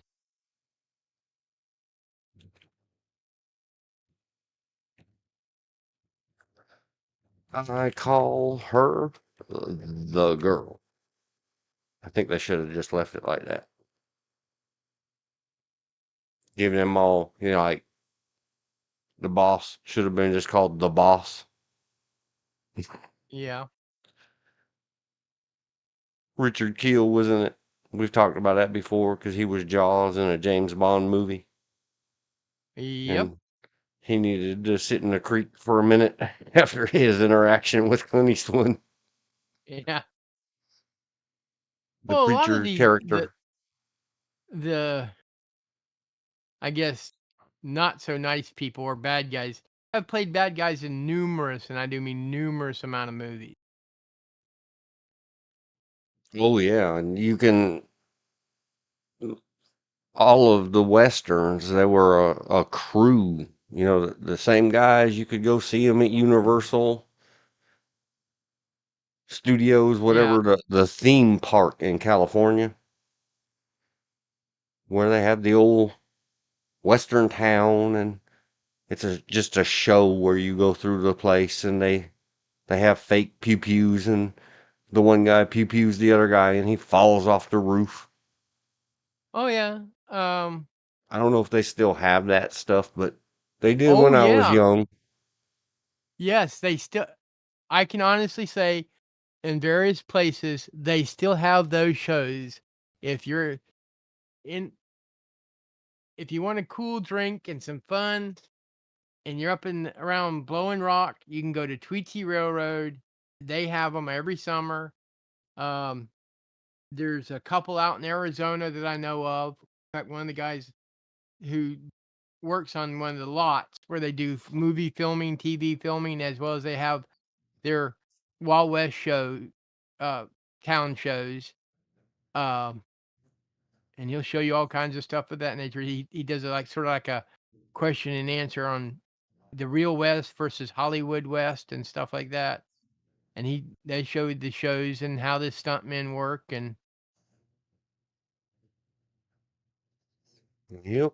But anyway, all those crews that did all those stuff, that's just what they do. And so when someone was doing that kind of movie, not because of the unions or anything, because these people do this all day, every day. They're really good at it. It's- yep, we need 10 guys with horses to run across the desert a couple times on their horses so we can get a bunch of film in the can. Okay. What do we have to is train it? 10 actors and buy 10 horses, or is that for hire around Hollywood? Hey, it's for hire. You can get it. Oh yeah. You don't have to pay Hey, the wardrobe lady to cook up that's $200,000 worth of clothes. The actors or reenactors have all their own stuff. that's one reason the incident that had a couple years ago with the camera lady got unalived. Mm-hmm. He just wanted I don't know what because since the person that shot her was also the producer and director, or at least the producer, why didn't he hire people that knew what they were doing? Because we get I mean, away there's with what we get away with till we don't. I hired the girl because because she was the girly girl, and I've heard all the arguments that, well, they had to hire a woman. there are women D out there that do this. There are a lot of them. DEIs and all that other stuff. No, Ah, I don't take that I don't accept that as an excuse because there are women that work this every day of the year all over this beautiful country of ours. and They all have the a other nor accidents that don't get reported, so we don't know. Yeah, We know about this one because it impacted somebody severely. How many times on how many sets, all men, do they accidentally or negligently discharge a live round in the environment? And everybody looks around and says, "Were any cameras running?" No. Don't tell anybody, okay? um, We'll you're never probably know. right on that one, Because if they but, told anybody, especially in California, under all the safety and OSHA and union and in the insurance rules, the insurance companies would be like, well, you had too many safety violations and we will not insure you. yeah, you're probably And right on that one. movie done. Up on the Well, and screen just for a while, I paused in Pale Rider because 10 years later, 12, the one we just saw was a Panavision Panaflex camera of 1973, and it Uh-huh. was easily 10 times the size of a Panavision Panaflex camera of 1984. Yeah, Easily 10 and times the size. that company's still making cameras. Mm-hmm. They make it was like a red I think it's called like a Red Vision 6 or something like that, that is about 4 inches by 4 inches by 4 inches with a lens attached, and they use that to film a lot of the scenes from, The Lord of the Rings and The Hobbit. Uh, I thought those were all digital, though. I n could be they were wrong. digital cameras. Some of them were digital cameras. I'm just describing what the camera looked like because I was looking into cameras at the time. Especially when I found out the camera I was looking at, I couldn't afford it. They used definitely in The Hobbit because he had such a good camera color lens, and the fact that if you want to, you can use 2 of those cameras in conjunction and shoot 3D. No joke. No one wants Living and learning. Peter Jackson's Lord of the Rings trilogy was shot on 35 millimeter film. Yeah. Cool. I didn't know that. What about The Hobbit? Because that was shot in 2003. The Hobbit was shot a few years later. Because that's the one I Peter was thinking of. Jackson's Hobbit, all digital. Yeah. Like, and what I was saying is it's this it's a little square block of a camera with a lens attached to, but it's easy to put on rails, Yep. and it has several lenses that you can add to it. But when I was looking at it, it was like $20,000, and I'm like, I don't got that kind of money. Hell, I don't got that kind of money now. A guy that worked for me moved to Florida and tried to get into the kind of movie business, and holy smokes, he bought him. And I don't know the rates, what, where, when, and how much he shot it. He bought two Sony, some kind of television or better quality digital cameras, Yeah. and some network attached storage or network aware storages, and some hot swappable or removable internal storages for those couple of Sony cameras, and it was $30,000. Mm-hmm. And yeah, they made beautiful pictures, but daggone.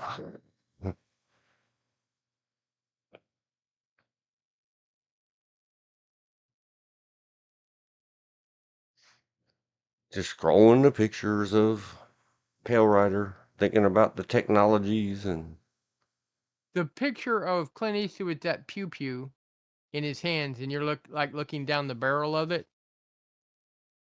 That wasn't his main sidearm because the one they're showing is not a Remington in that picture. I don't know what it is at that angle. Could be if it is a Remington, it's a 36 caliber, not a 44. oh no, that's a tiny little. That's like a 25. It's a little bigger than that. I'd say about 36. Just because I know black powder firearms, that's all. But he has an extensive, insanely big. Like everybody talks about Jay Leno and his cars. Uh-huh. Everybody talks about Clint Eastwood's firearm collection, and that Yeah. you never know what he'll show up with in one of his movies. Well, the Cause piece they shows where he's changing out cylinders, that's a Remington. yep, Um, the little dubby that he had up there in that one you were talking about is like a side carried backup G word. oh, that's one reason I love Outlaw Josie Wales. He carries everything from a little what they used to call a pocket revolver all the way up to a Colt Walker. Carries 2 Colt Walkers. And those were true horse pistols because one Colt Walker unloaded weighs about 8 pounds. I know I have one. A reproduction, mind you. I wish I could afford an original. I'd seen and held an original when I was 8 years old because we were at a reenactment and I did something funny that one of the other reenactors liked and invited me and my brother, my mom, and I to his house to see his collection. And he had every single type of firearm used during the Civil War with the exception of 3. A Fayetteville musket, and there was one in Texas, and I forgot what the other one. And that's where I got to hold my dream piece for the first time, which is a Colt Walker. The reason I love the Colt Walker, go see John Wayne's True Grit. Now the guy's on screen that we saw That's a him in 44. 2 movies yesterday. Yeah, that's a 44. I said, man, he plays the bad guy or whatever. He plays in a lot of movies. He sure does. Yeah. Well, Or if you're did not or really whatever. if you're not super interested in being a star, you can stay working a lot. You can be in a lot of stuff and not be written into a pigeonhole. Yeah.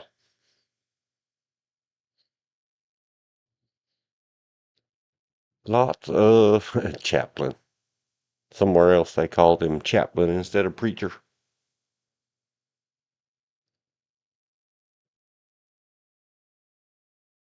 Well, and that's pretty much it. That's the good of Pale Rider.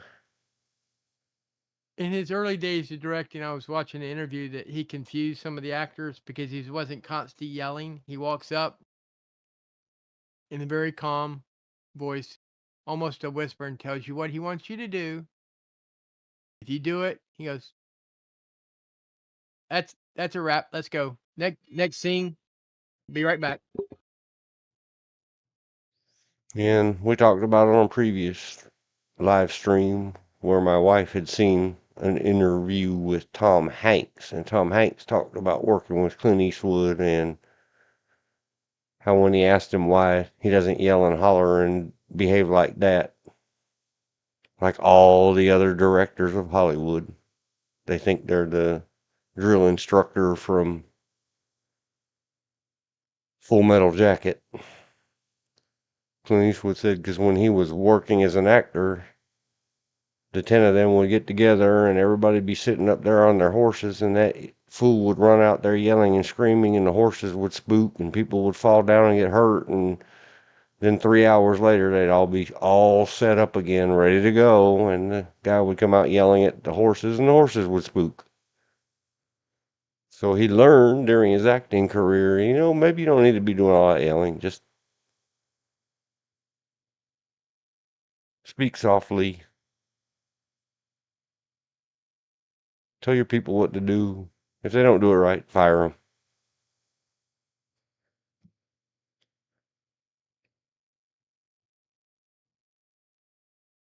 Cool guy,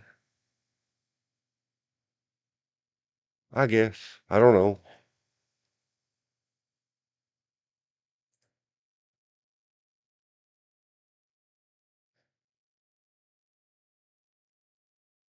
All right, it's got.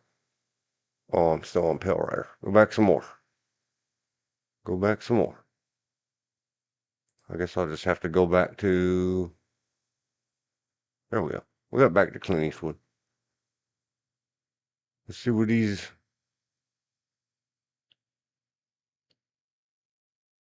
Okay, it's on his actor. Let's go to producer. See how he's been busy lately. Being that he is danger close to 95 years old. Are you going to show me internet or no?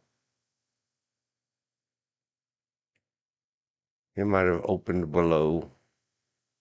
Director. Previous. Juror number 2, 2024. There's a couple years gap in between, but 1 year. So as late as last year, he was still working as a director. Probably for the love of the game. Not a lot of other 93, 94-year-olds out there putting in the work all day, especially not with a bunch of diva actors. Back. So, Wife unit wanted me to know what to pick up at the grocery store. well, serving as a juror, and I'm just looking at Clint Eastwood's latest directed movie. It's Uh huh. 2024's Juror Number 2. While Okay. serving as a juror in a high-profile red rum trial, a family man finds himself struggling with a serious moral dilemma. One he could use to sway the jury verdict and potentially convict or free the wrong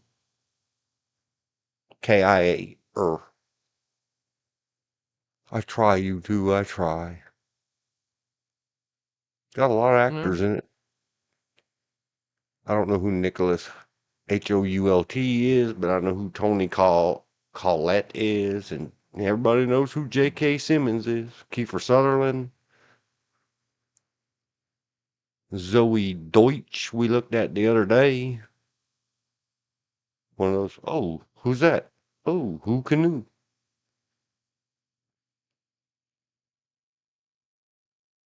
Imagine there's going to be lots and lots of famous people yeah. roaming around Mr. Clint Eastwood's sets. Simon's also is J.J. Jemison in the Spider-Man movies. Simmons, As yes, yeah, he's in as everything. well as he's been doing commercials for an insurance company. And if you go check him out, J.K. Simmons, last year's Red One has Oh yeah, 6.3. Go look at and he some of the played Santa behind the Claus. scenes stuff they released. That Red One is Yeah. it's pretty funny. A lot of people don't like it. Uh, I'm, I thought it was. I think they I went thought into it with expectations. yeah. I thought it was funny, just like I like it when Kurt Russell played Santa Claus. They released a lot of stuff in advance of Red One, Yeah, and it's like watching, instead of JK, RFK do those workouts of his. yeah, Holy cow, J.K. Simmons is seriously in shape. yeah. Surprise, surprise. He's in a lot better shape than he was 25 years ago. Well, No joke. I saw Juno. I never watched it more than once. I've never seen it.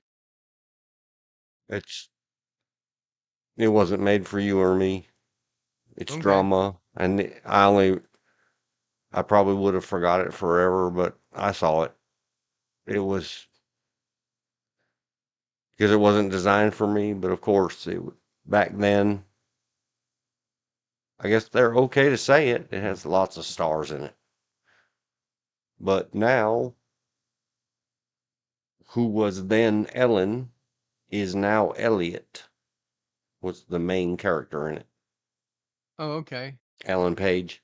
Elliot Page. They got both the names at the IMDb Did they page. transition, Yes. or was he playing a female, a guy playing a female?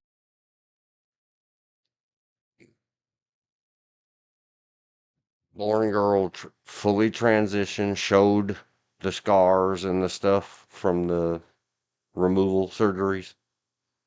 Oh, oh Chest well, area, made a big noise about it. Okay. whatever. Whatever floats her boat, his boat, its Yep. boat.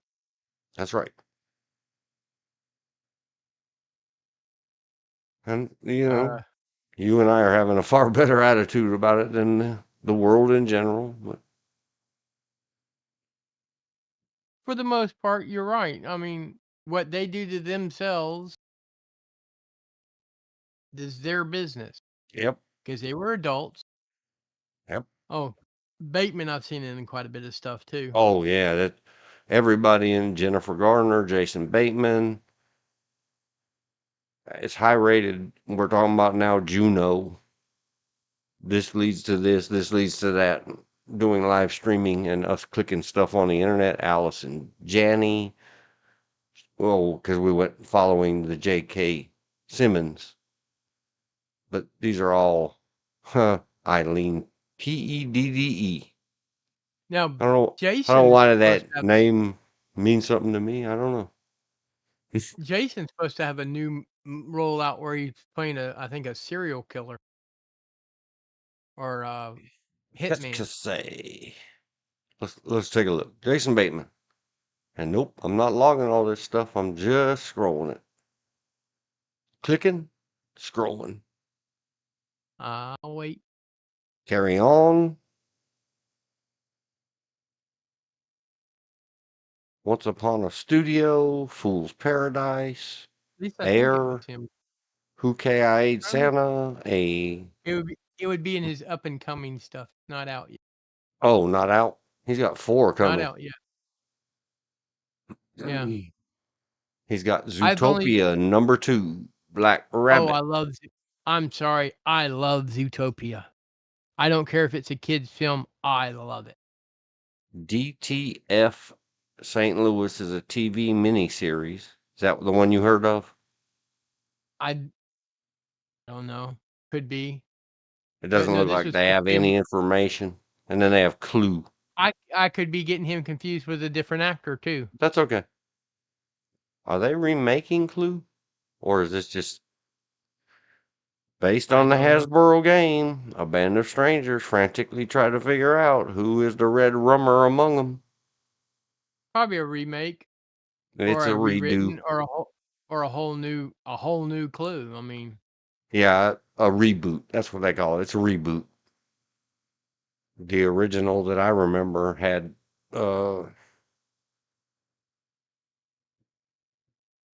I can't think of his name.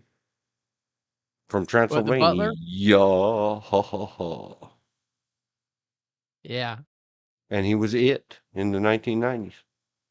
He was El Diablo in Legend. Well, that character He- is the Prince of Darkness. I don't think they gave him a name other than the Prince of Darkness. yeah, I don't care. I Well, grew up in Diablo means the Southern devil, doesn't it? California. Yes. But I'm just saying in Spanish, Diablo means the devil, doesn't it? Yes. And I grew up Okay. in North Mexico. I mean, Southern California. Anytime you mention anything that looks that way, That's what they call pan. They don't know that they don't call pan pawn. They say, oh, El Diablo. Or they say El Diablito, the little one, a little devil. Yeah. Well, now my question, you may or may not know, the Pan-like character, which is supposed to be a satyr, which I think is satyr in Spanish, but do Mexicans have satyrs, or are they just considered little devils? Demons or devils or whatever you want to call it. Okay, I'm just saying because satyr is neither it's a creature, but it's not a devil or a demon. Right. Because they They don't have stuff like that. okay. They have the Catholic rules. Oh. Well, in Catholic, they do have cherubs. That's the reason I asked. Yeah, but cherubs in Catholic are little cutie pie babies with they're not cloven Only in hoof Renaissance art are half animal. cherubs. Yeah, only in Renaissance art are cherubs. These cute little baby winged angels with diapers on them. I don't even know how to spell cherub. Cherub. You don't spell it with a P. No, cherub or cherub. Cherub. It's a rube. Just Images. look up Cupid. Yeah, Cupid that's is a cherub. I just looked up Catholic cherub. It's all the same. They're cutie pie little babies with angel wings. Which is it? I mean, just saying that particular sculpture is like from the late Renaissance. That Yes. concept. Okay, Oh yeah. sorry. My art teacher's coming out. That's fine. It's better than talking about the villains that roam the earth with us. Yeah, 99.999999999% of us. and Everybody just in Greek standing around watching the minority hurt each other. in Greek That, mythology, cherubs can be good, or bad, depending on the circumstances. They tend to be more mischievous, like kids can be.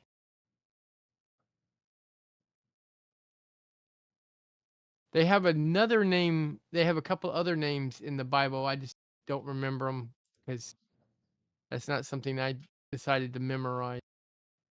yeah. And if you want to Well, be just like offended, look up Van Halen's, I think it's 1984 album. They have a cherub, but it will offend you. So if you're easily offended, well, don't look it up. And I'm not going to show it on screen for the easily offended. for those who happen to go into a medieval or Renaissance era cathedral and you're looking for a sculpture of Moses, due to a mistranslation of the word Moses, you can find him. He has little nubby horns on his forehead because the mistranslation was Moses was horned one. I'm not kidding Oh you. man. y- I If know you you're go in not. and see all, It's just you if you have to go in there laugh. and you look at all the saints and things like that nature, and you see one with little, I mean, very faint little nubby horns on his head, that's Moses. Poor Moses. Poor guy couldn't catch any slack. I know. Just like, when in all the old religious iconography paintings and such, and you see everybody has these halos around their head. No one has more than two except for the imagery of Jesus, because the three little extra marks on the halo stands for the Holy Trinity, the Father, the Son, and the Holy Ghost, or Holy Spirit, depending on which one you go by. I'm talking art now, not religion, people. Well, hold that thought or talk it through the break. I put the girly up. You do what you want to do. I gotta go. I'll be right You back. do that.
Okay, back again.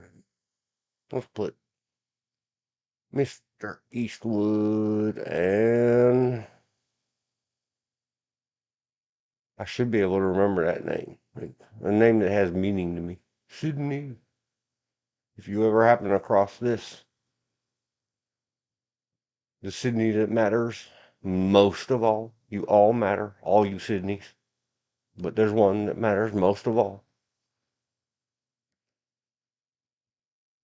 Hey girl, holla, dovey doveys, and all that.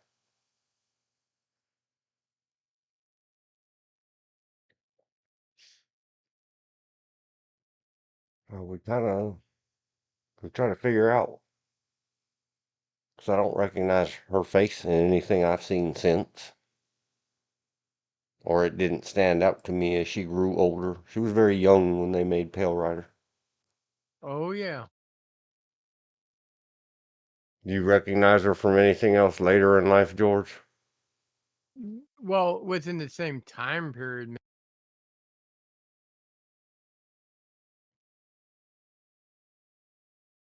Well, I don't recognize her from anything else. Should we go look at what else she's been in? Sure, why not? Sydney Fanny,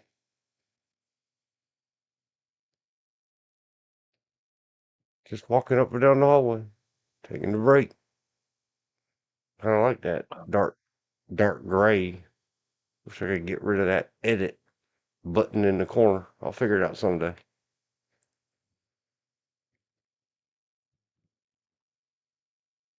I don't mind the blue. Go, Sydney Penny. Scroll, Sydney Penny. Can't be risking anymore. Oh man, she's been in everything. Been in much. Another working person. All Yeah. my children for 15 years. That's why I wouldn't have seen her. I'm sure there's people I know in my life like, you didn't know? No, I didn't know. The Thornbirds TV miniseries. I remember Pretty. the Thornburgs, and I remember her in that. But it's That about was the same time 83. period as Yeah, that was yeah. just prior to Pale Rider. Pretty Little Liars from 14 to 15. She was in 2 episodes. Don't remember that. I never saw that. I think I tried to watch Pretty Little Liars at some point, and I don't know, something was going on. I Holy Crowley. She started in The Knight Rider, the TV movie. 1979, The Big Stuffed Dog. 81. It's Magic, Charlie Brown. She was the voice of Lucy. The Time Crystal TV movie. 81. The Capture of Grizzly Adams. She was Peg Adams. I didn't know that. I liked all the Grizzly Adams stuff. I'm sure George did too, being a bear and all. Oh yeah, I love It's, Grizzly Adams. what was the other one? Gentle Ben? Is that the name of the other bear That's movie one of the other, shows? yeah, Gentle Ben, and then you also had a bear in um BJ McKay and his best friend bear. Oh no, that was a monkey. yeah, it was a chimp, not a monkey. Um Um, Judge Roy Bean, because yep. there's a scene where uh Grizzly Adams decides to get rid of the bear and gives it to the judge, and at some point someone shoots the bear, so the judge sentences him to hang. Yep. And until this very minute, I had forgot there was ever such a TV series in 1984 called Silver Spoons. I don't She remember her in Silver Spoon. she was in one I episode. That's probably the reason I don't remember. I saw Getting Physical, 1984. What is that garbage? I It think looks that like workout stuff. Oh, yeah, that's, I think it has, John Travolta as going undercover as a reporter for, Nope. Rolling Stone, if it's the one I'm thinking of. Nope. This is a No? TV movie called Getting Physical, and this has to be right at the time of Olivia Newton-John's Let's Get Into Let's Physical. Yes, which I love that. Chubby Kendall's weight causes her to suffer from self-esteem issues. She decides to take up female bodybuilding and ends up competing with the pros for the championship. However, Okay, her yeah, boyfriend and dad don't like her new look. uh, I don't blame them, but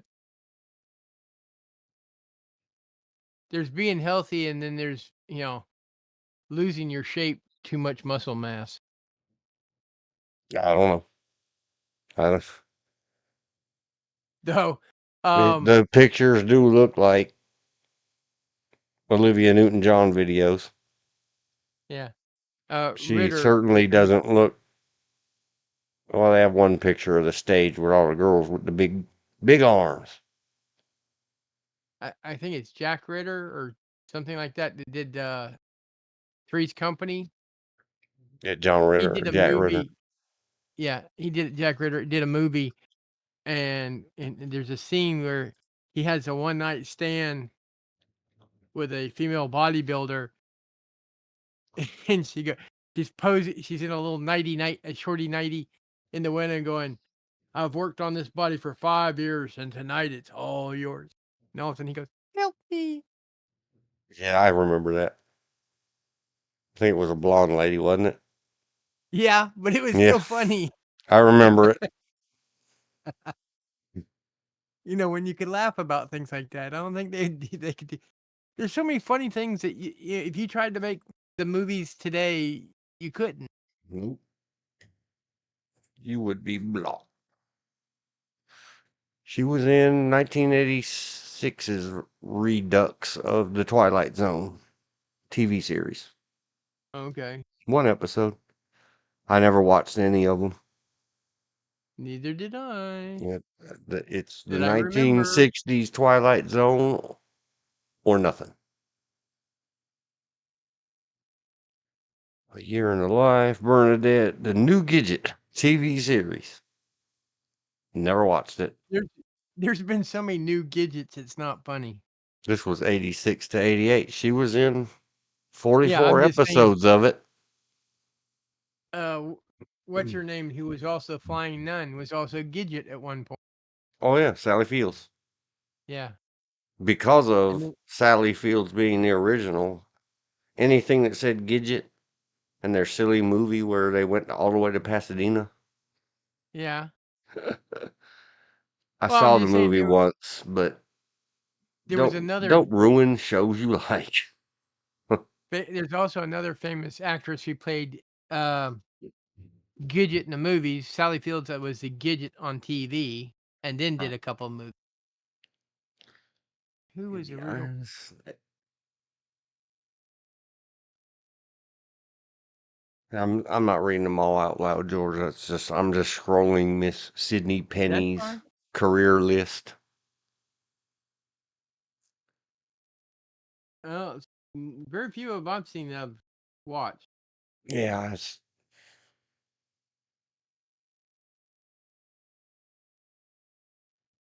oh Beverly Hills 90210.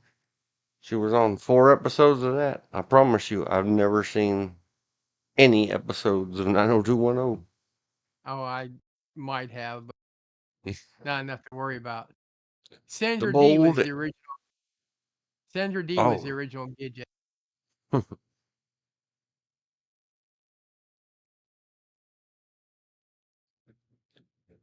that's another one we could go crawl one day.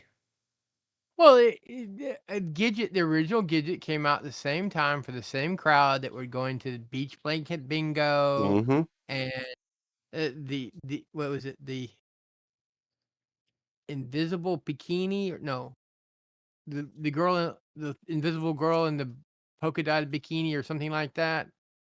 I have no idea. And Goldfinger. There's a whole collection of those beach movies. 2012, she was in Little Red Wagon. I may be thinking of a different Little Red Wagon.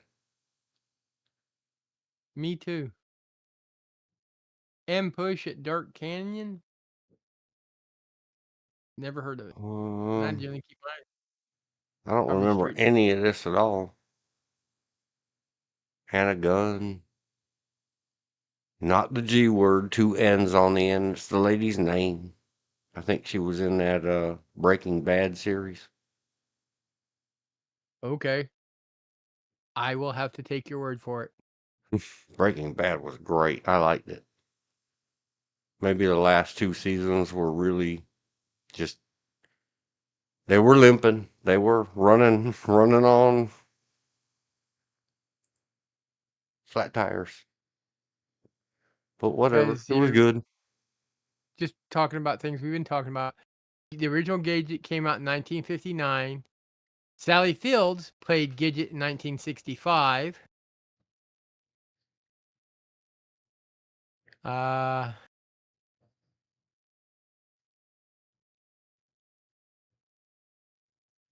and then you had Deborah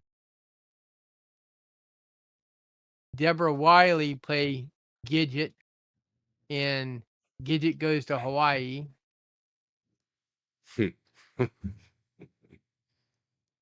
Oh, there's a blast in the past. Um,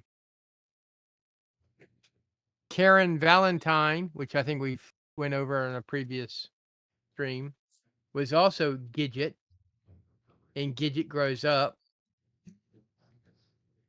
Sharon Valentine? Yeah, Oh, from room 222. We just saw her when we looked at room 222. yeah. And then Cindy Carroll was Gidget Goes to Rome. So there's been several Gidget. Oh, yeah. Did they have the one about Pasadena? Uh, I don't no, I remember see the what it was new called. Gidget. Gidget Pasadena. Let's see, I'm looking. Uh, Take a lesson, TV series. Oh, I thought it was a I see. movie all on its own. It appears it was one of the episodes on TV. They go on a surprise car buying trip to Pasadena. That's the one. Okay, that Yeah. would be Sally Fields in Yeah. Gidget, the TV show. Yep. There have been 5 different Gidgets to date. Yep. Sally Field still playing with us? Oh yeah, she's still with us. But see, I remember more as a flying nun than Gidget. She did a lot of. I didn't remember her and Miss Doubtfire, but I didn't pay that much attention to Mrs. Doubtfire. Well, Mrs. Doubtfire, she's the mother. I might have been. It was one of Well, those. I don't care, and I didn't think Robin Williams was all that funny, eh, so I didn't pay attention to it. again, yeah, you heard that, didn't you? What? Jen said, "Your opinion." Nope, I didn't hear it. Yeah, my opinion. Um, Unlike everybody I said, I didn't think he was all that funny. right. You Yeah. didn't. We thought Yeah, it was hilarious. I didn't say he was not funny. I said I didn't think. Yeah, I'm aware. Thanks for the restatement. I And understand. just like in Forrest Gump, he played Mrs. Gump, the mother. Jenny is Jenny. Murphy's Jenny, Romance is a cute one. 80 for Brady. I heard about that. But I think that has that, we're not going to go down that road. Doesn't that have that lady that you don't like very much? Oh, The Jane woman. yeah. I will give her her due. She has done 2 movies that I might watch. Um, Cat Ballou and Barbarella, a space movie. Yeah, I can think of many other things. If I'm going to spend the time, I'll spend it elsewhere. Yeah, I'm just I saying. was trying to find that Eye for an Eye, 1996. Sally Field was in it. Okay. It's hard to shake it off, get it out of your head that Gidget's in this dark, serious drama. Oh, yeah. She did an episode of Night Gallery. Night Gallery was not what I would call family friendly. Yeah, you're right. It was supposed to be very adult and very dark, just like the Twilight Zone, but worse. I remember as a little kid watching The Flying Nun, and I thought that was hilarious.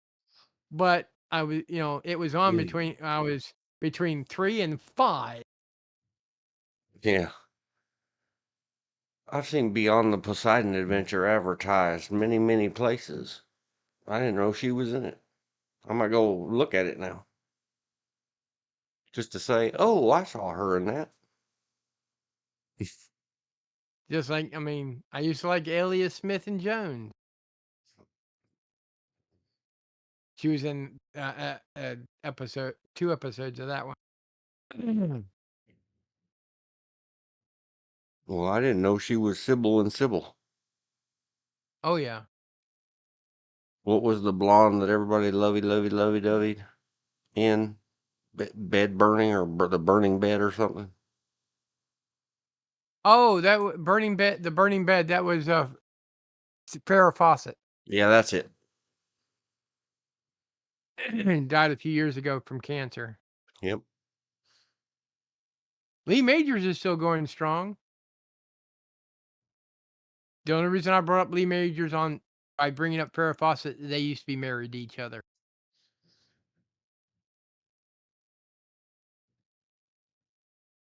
Elizabeth said,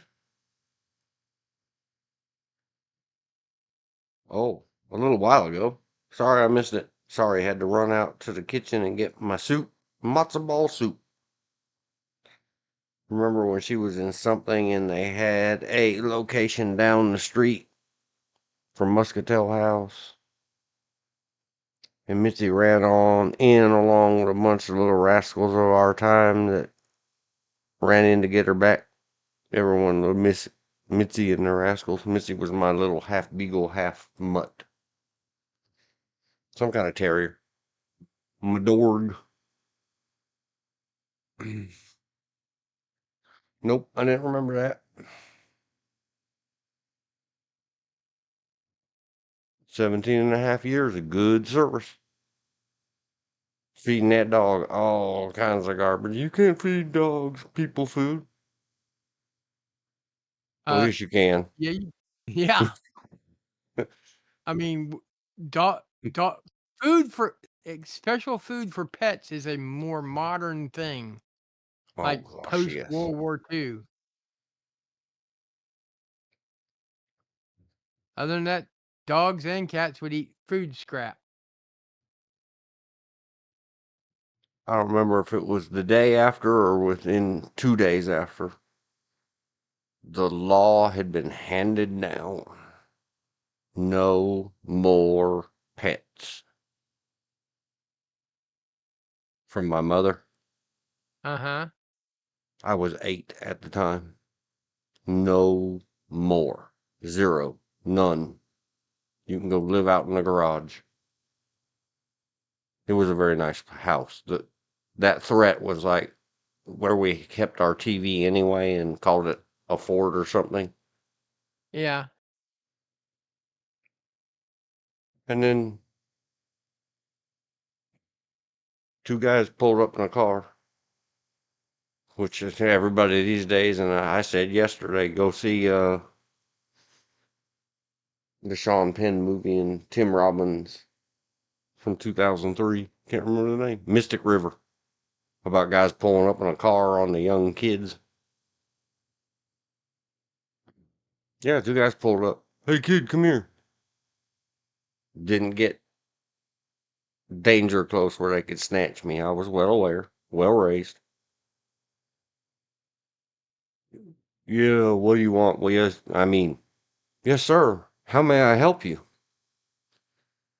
I said, do you want a dog?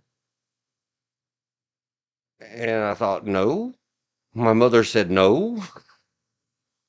And he held out his hand, and there was what really looked like a tiny little baby pinky mouse, but it was black and white with dotties over Yeah. its eyes. Yes, yes, please. So they gave me the dog in a very thick New York or Jewish or New York Jew accent. He said that dog's name is Mitzi. Its name is Mitzi and spelled it out Mitzi. We didn't name the dog. It came with a name.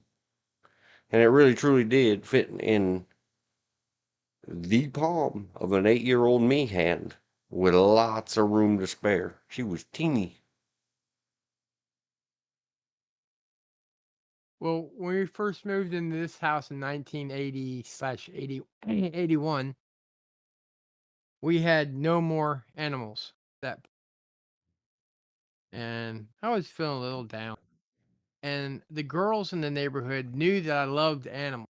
So one day I'm home at the kitchen table doing my homework for high school, and I get this knock at the door, and these two, one was a freshman and one was a not in high school girl, says, "Oh, we found this. Can you take care of it?" And it was this itty bitty bitty kitten that could fit stretched out in the palm of my hand. And I'm like, okay, took it in and called my mom at work and says, they brought me this thing. We have no cat food. Can you pick up some kitten food and canned kitten food on the way home? She says, well, we don't have any, but we have some raw liver in the uh, refrigerator and milk. Cut cut up the liver and as small as you can get it and mix it with a little bit of milk and feed it. And I did, and that cat went "Ah, rah, rah, rah, rah, rah, rah," as it's eating the liver and milk. And when we would feed her stuff that we were having for dinner, we're having corned beef and cabbage, and we thought, just give the cat meat because cats are meat eaters. She looked at that plate with nothing but corned beef on it, looked back at us, and go, "Where's my cabbage?" She would not eat it till we put a bit of cabbage with her corned beef. Oh,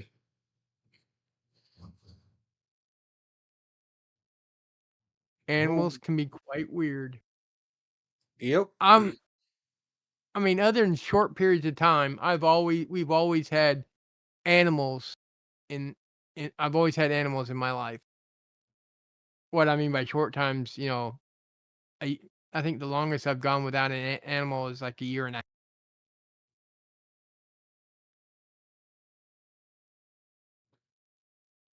or a little bit, Yeah, maybe even though we don't own them,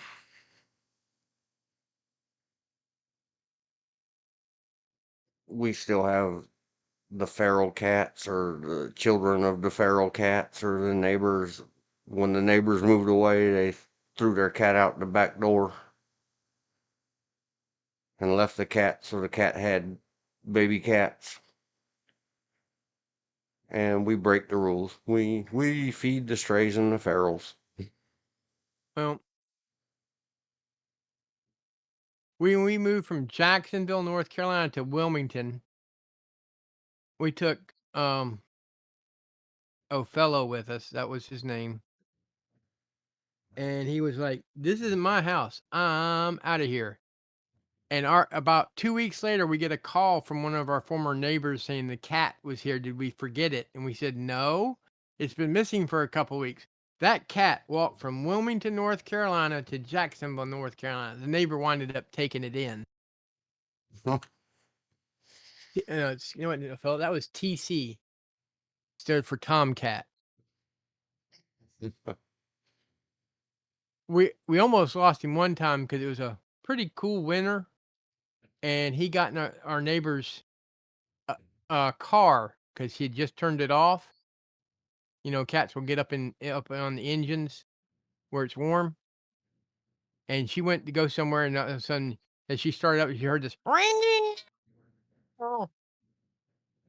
and the fan blade had just chopped TC up. Mom called the vet, and there happened to be an emergency vet, something new, early 70s. Took it in there, and we didn't know if we'd have to have him put down or not. And the doctor, a very new, not more than a year out of vet school. So I'll try and save him. And they pinned his legs and sewed him up. And we asked the doctor how much it cost. He goes, "I generally charge about $5 a stitch." And we were counting all the stitches. We're going, "Holy mackerel! This is going to cost us a month's of my mom's pay." And when we took it in, it cost us $15 because he only had 3 stitches left in him because he'd pulled all the other ones out.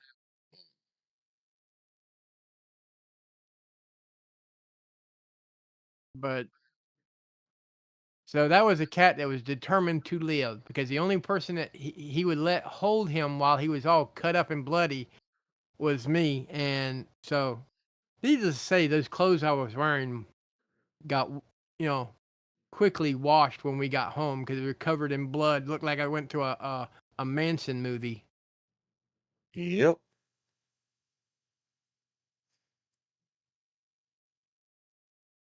My dog only ever bit 2 people. Me, because I jumped over the fence. We used to have a wood pile against our fence that went to the neighbor's house. His name was Brett. Brett, Brett, not Brat. Although he was a brat. He was one of the older guys. When I was 8 and 9, he was, 15 or 17 or something. Yeah. But we used to go jump our BMX bikes off his roof into his swimming pool. Okay. Sounds like fun. Yeah. So, since the wood was all piled up there, there's no sense walking all the way around. Just go up the wood pile, throw your bike over the fence, and then hop over the fence. Oh. Well, one day I went to go back home over the fence and hopped over the fence, and my dog was sitting there sleeping on that wood pile. Uh-huh. And when I landed, my hand smacked her, and she woke up and bit my wrist. All the way through, them little needle teeth went all the way through my wrist. You startled her. Yep. Yeah, little kids have the unique way of naming dogs. The first dog I ever had that was officially just mine, not the family, was a mountain beagle. They're 19. They're not your typical smaller beagles. Mm-hmm. They're taller, about 19 inches, and she was black and white. So as a 6-year-old, 5, 6-year-old, I called her Spotty, and that's what her name was. The only person I can remember her, she didn't get skin, but was a neighbor across the street, a gunnery sergeant. That's Marine for those that don't know what a gunny is. Who didn't particularly care for me, had chased us off, and he kicked at the dog, missed him, missed her, and he started to laugh about chasing the dog off. And as he turned just after he turned around to walk back up his driveway, the dog comes up behind him, bits him in the butt, ripped a hole, all his BDUs, or they weren't called BDUs at that time, his uniform pants, through his underwear, and left a big, huge uh, hole, showed the cheek of his butt. And I yelled out, I wouldn't laugh at her if I were you.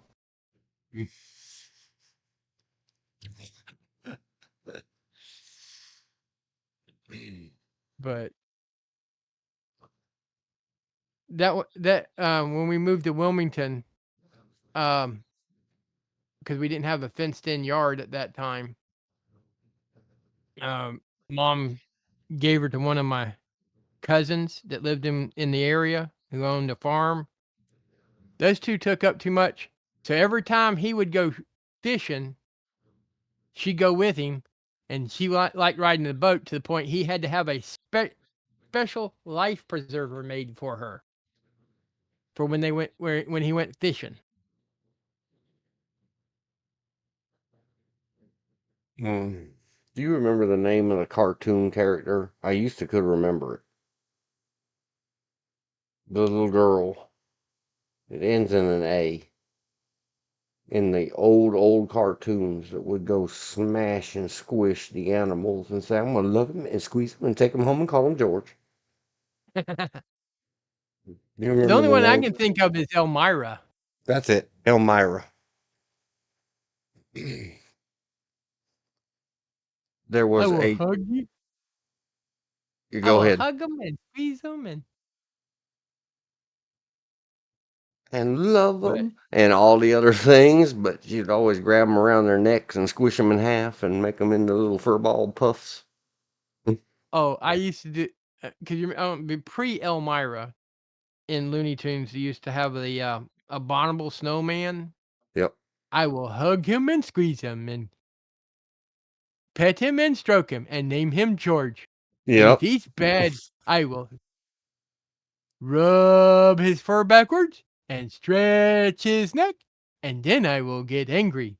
Don't make me angry, George. Yep. I used to do that routine, and it would send cold shivers down my brother's spine.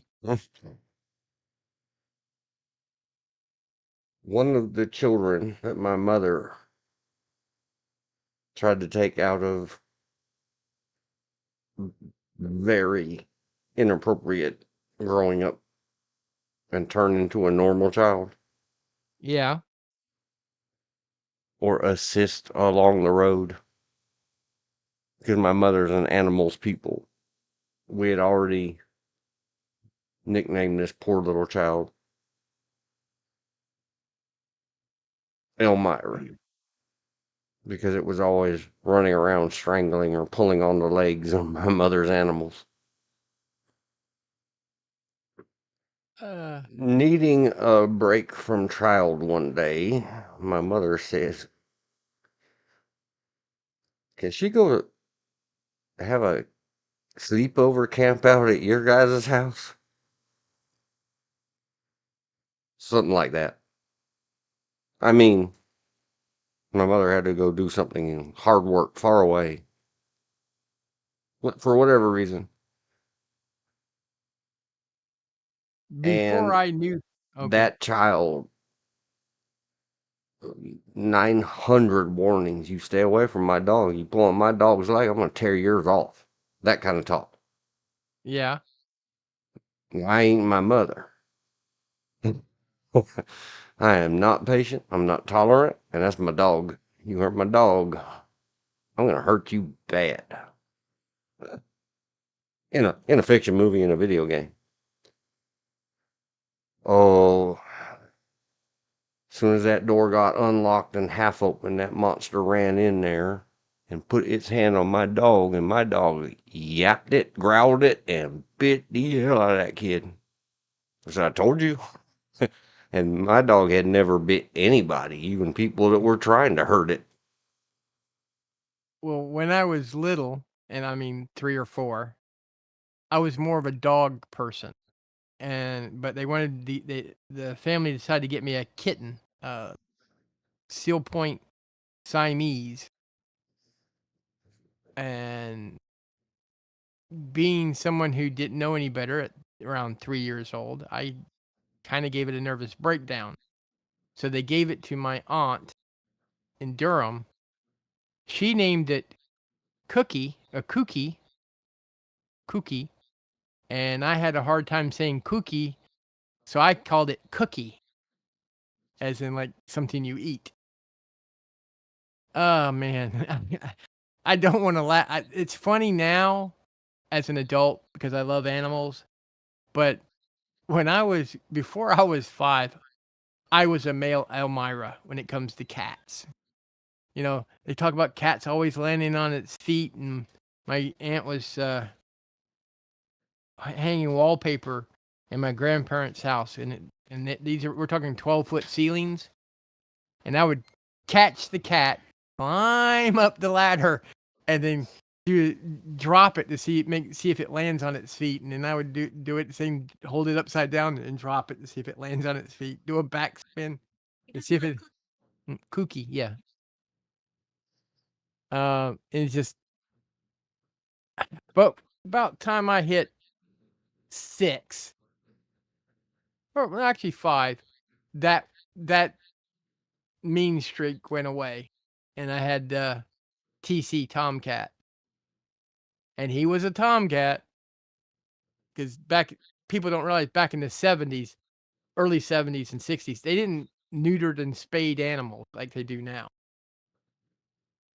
You either put up with lots of kittens or you didn't have cats, or you have them in separate enclosures. But when I was born, we had 2 full-blooded 2 German Shepherds, European standards, so they were Mm-hmm. like big dogs. And then, as well as we had cats. Um, and then I got Spotty when I was 6, and I had her, and then I had a pointer. Somehow, this pointer, an actual hunting dog, followed me home, and we kept it. I named it Charlie because it had brown spots, so I called it Charlie after Charlie Brown. And then we were dog free for a year or 2, maybe. When we moved to Wilmington, we were animal free, and then mom went to forgot where she went. She came back. We had Dragon Lady, who was an Oriental Shorthair. Her nickname was Jaws with Claws. And Sugar and Dumpling, who were wired hair terriers. I have never owned such stupid dogs in my life. They were lovable and they were cute, but they did not have what I would call normal brains. I think because being breeding dogs, the brains were bred out of them for show purposes. But their puppies were awful smart. I had one of the puppies that I managed to keep. I named him Beasley after the dog in Grape Ape. Like I said, kids come up with the funniest names for their animals.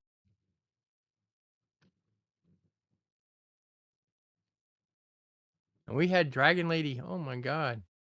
Got Dragon Lady, I was 7. And she decided to take up after we moved to Fayetteville. She took up with a house of officers over in Water's Edge. They literally had a special cat house built into the window so she could come and go as she pleased. But this is also after she stepped in some live trap or something and had one of her hind legs mangled, and we had to have it amputated. But she got around very well for a 3-legged cat. But no, she got the nickname Jaws with Claws is we had to give her medicine when I was about 9. and I wrapped her up in my judo gi. Those that don't know, judo gis are extra padded. They're not the one layer thing of cloth that gis are now. It was very heavily padded, and my jacket would go around the cat at least twice, and she still managed to get those claws through all that quilted padding, as well as she would bite you.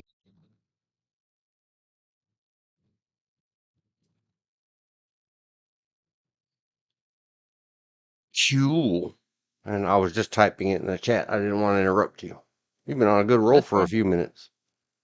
Thank you, sir. I was just typing in the chat. Hello and welcome, number 3s and 4s. We have 4 watching right now. Mm. Yay. Hello, welcome. Type in the chat. Tell us about your pets or your love of animals. Soon I'm going to get into extremely sort of spoiler alerting Preacher. Clint Eastwood's Pale Rider. Just a little lesson. Wherever you get them, there it is.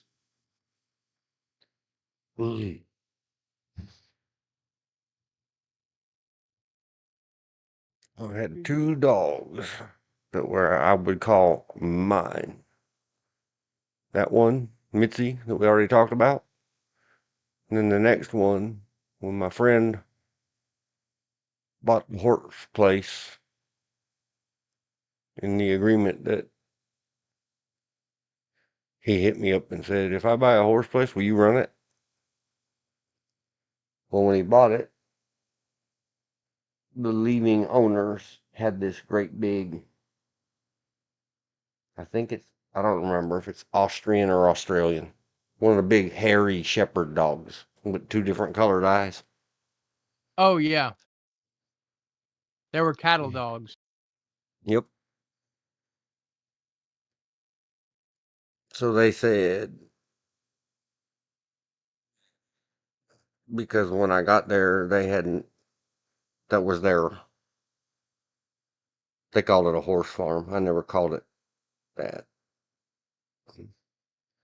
I called it an equestrian center and tried to fix the place up, build it up to, name it what you want it to become. They left their dud ranch dog there, but there was some crossover time. And that dog was so full of dreadlocks and dirt, it hadn't seen a comb or a bath in a lot of years. And me and dog got along. And I invited dog inside to sleep in my little cabin. But if you're going to come inside and sleep in my little cabin, dog, you're going to get that dreadlock and stink off of you. That bath. So me and dog got along so much, and I had cleaned the dog up and gave it baths almost every day. 'Cause that's another rule. You gonna hang around me, dog. You and me gonna have a bath every day, at least once a day, especially when you're working with the horses. Yeah. You might have to have showers 2 or 3 times a day. And if you want to go inside my domicile, dog, you're gonna have showers 2 or 3 or 5 times a day. I hate a stinky dog. So by the time they were finally moving along, once they took their dog home to their new home, and then dog went Yeah. missing, and they stapled up little signs. And dog showed up back at the old place where dog had lived its whole life. Yeah. So then when I called them up and said, your dog's back here, they came over and we came to an agreement. Well, she seems to like it here and she really loves you. Will you keep her? Yes. And then about 3 months later, their leftover little goat rammed that dog and caused it a hematoma neoplasmic growth lump on its side. It cost me a ton of money to fix at the veterinarian. That's how it goes. But That dog lasted until it was almost 17 and a half years old, just like the previous one that I had. I said, I did that work twice. I'm never getting another dog. And so far, I've stuck to it. Well, Because I can't I commit couldn't. 17 years of my life to something. I can't keep that promise. When we moved into this house, I didn't have a dog. I hadn't had a dog since Wilmington, so we couldn't. The first house we lived in Fayetteville, was a rental, so we couldn't. We could. They said you could have cats, but you weren't allowed to have dogs. And we bought a house, and it had a chain link fence backyard, front yard. I was told I could have a dog, so I got one of my dad's neighbors' blue ticks had puppies, and I got the last puppy. And when I got him, he had worms, and so you could see his ribs. So I called him Bonaparte or Napoleon. Called him Napoleon because Napoleon Bonaparte or Mm-hmm. Bonaparte. Oh, he was. What got me is he was 12 years old and someone decided to steal him. I think I know who did, but he was a hell of a dog, and it still had cats. And then a few years later, I got one. A friend of mine um, left a dog, his dog here with someone else because he got transferred to Alaska. And while I wound up with her, and that was Puka. And then Puka went everywhere with me, and I do mean everywhere. When I had to work at the gas station by myself, she was right there. Kept people from getting into the till when I had to be somewhere else. She was a husky shepherd chow mix. When I first got her, she was snow white. As she aged, she got a little red in her fur. She passed away at I think she was 17 at the time, but I picked up two more, a half wolf, half husky, and a long-haired, purebred German shepherd. Those three were something else. Uh, my father-in-law was pulling security at one of the shopping centers, and I pulled up in my van and parked it. Those three were in the car, the van, and he was working security there. And someone tried to get in the van, and when he walked up to ask him if there's any pressure, he says, "Yes, my dog won't let me in my van." He says, "Won't? That's weird." He goes over there and he nudges Thunder, which was the half wolf, half husky, and goes, "Move over, Dunderhead," because that was kind of my nickname for him. And sat in the front seat of my van. He says, "You hand me the keys, I'll start it up for you." He goes, "No, that's okay." Stan goes, "Well, I tell you what, you either give me the keys and let me start it up for you, or I'll let all three of them out." Yes, there's three of them in here, not one, because he knew whose van it was. The guy left.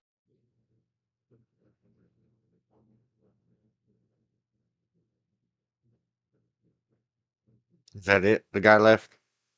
Yeah, I mean, Okay. all of that incident. I mean, Let's grab a break. Even though it hasn't been quite an hour, I drank too much of a drink.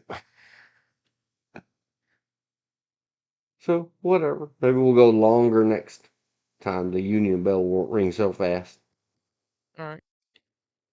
03 27 30 at 7:07 p.m. Eastern. Break. This time when we get back,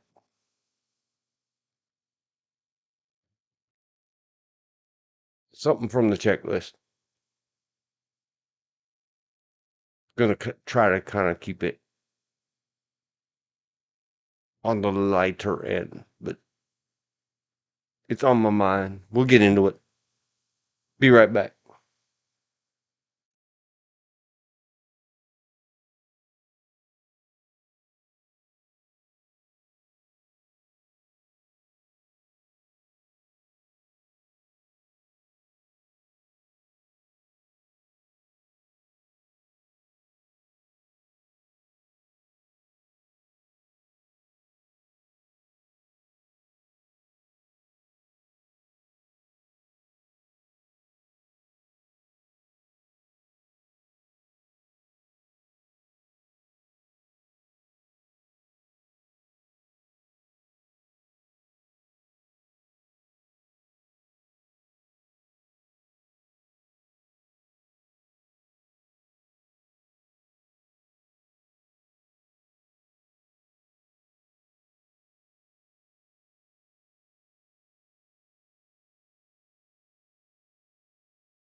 That was even a shorter break than normal. There, I did good. We'll call it 4 minutes. Working my way back in. Uh, we'll say back. And then we'll put Clint Eastwood back on the screen. And just walking down the hallway and back. Topping up a beverage can. Hide, horse. Hide for a minute, horse. Ew. I have sayings.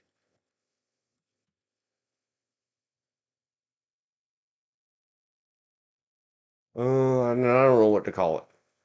Associations inside our heads happen as a reaction to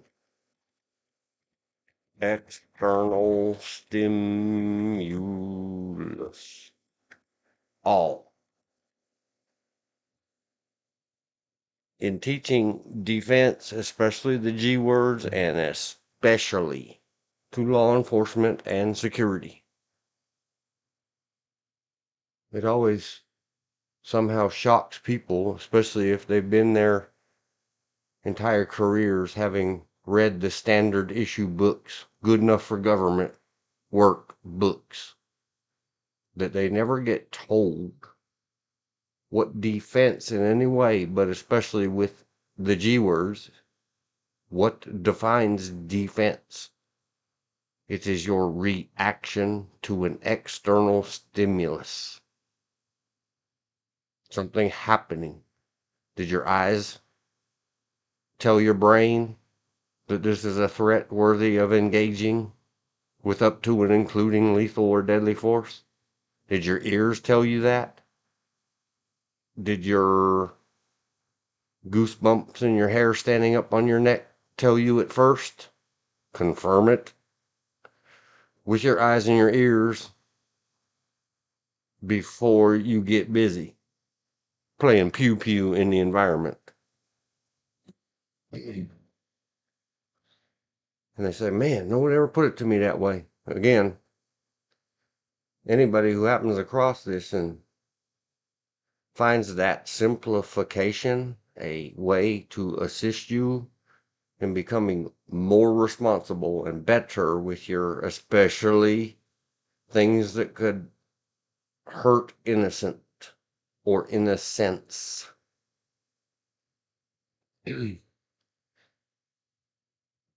However, we have to say these things in however many times and however many ways. What also is reaction is what happens no matter what the external stimulus. Or when I say associations, we used to say TR word. Now we have to say activated or activates.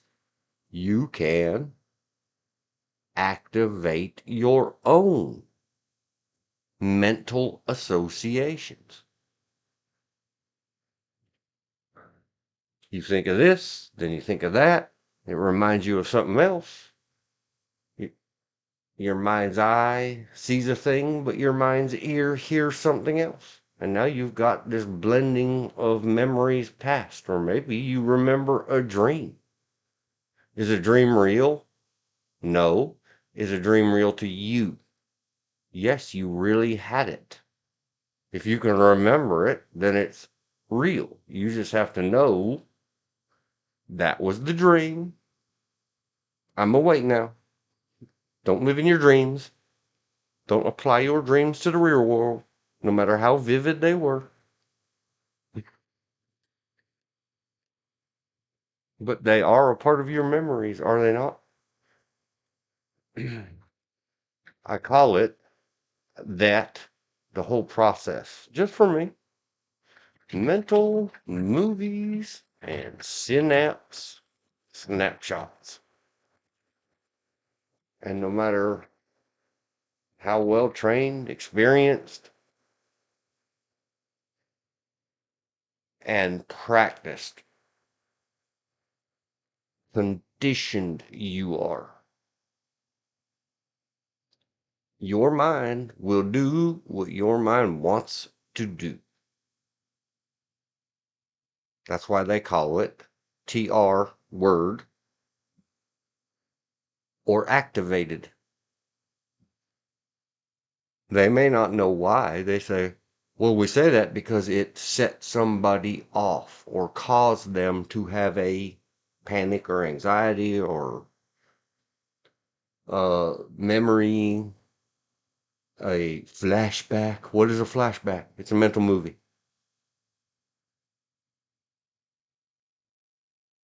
You might suddenly smell a smell that you know can't be. Your brain is very powerful. I just call it mental movie synapse snapshots. And I don't know what to call it. I used to know what to call it. Um, and I only would ever say it about me, about the audibles or audio, uncontrollable noise in your head, besides the voices in your head. Some of them, there's just songs or whatever, where you can remember the sound of the girl telling preacher in her narrator voice, I love you. Or the wind calling in a man voice from a movie you saw in 1985. Preacher! And it was just the wind.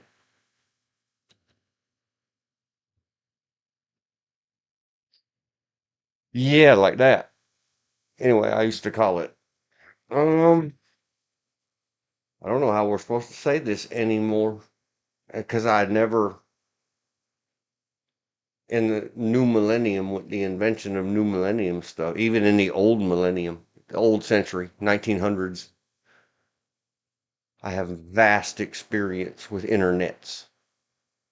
Even back then, you weren't allowed to say RET, something, something, something, means arrested development or inability to learn.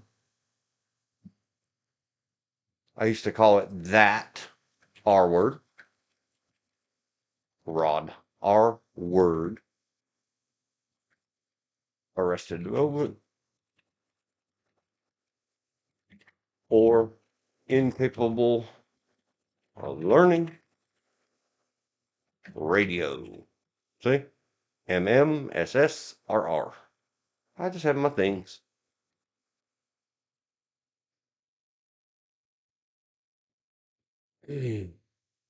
And somebody help me go back and listen. You got 54 of these things now. Here we go. Help me write the book. I'll give you 70%. I don't care. I didn't write it down. You better get a hold of me and let's get something in writing. I'm lost leadering you.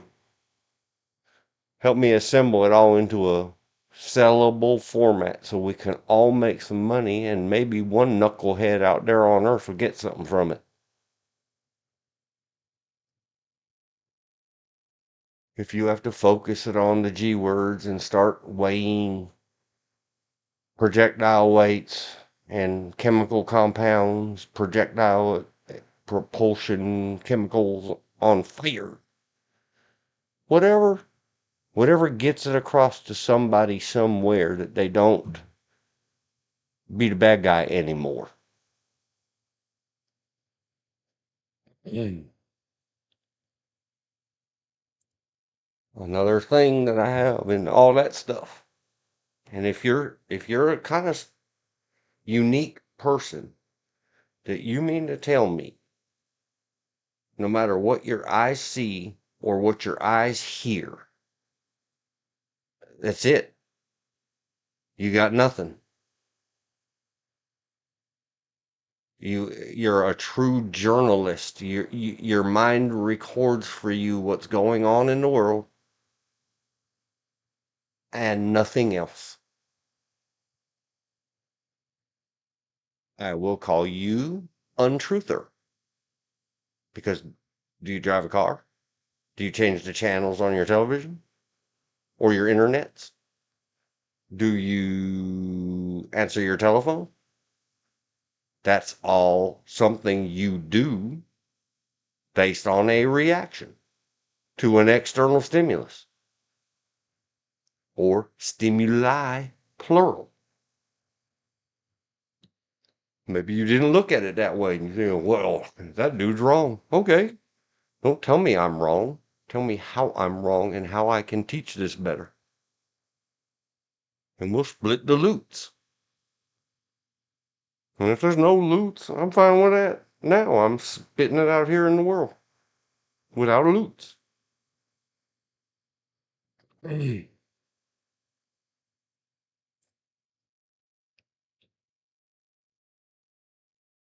So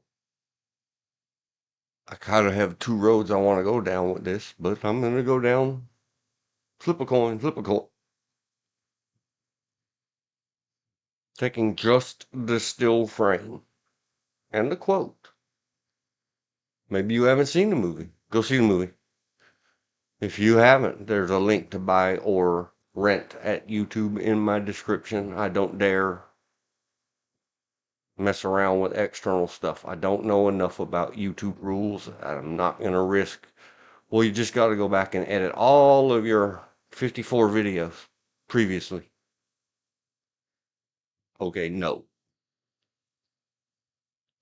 I'm going to err on the side of caution. Having not seen the movie, there is an image on my screen.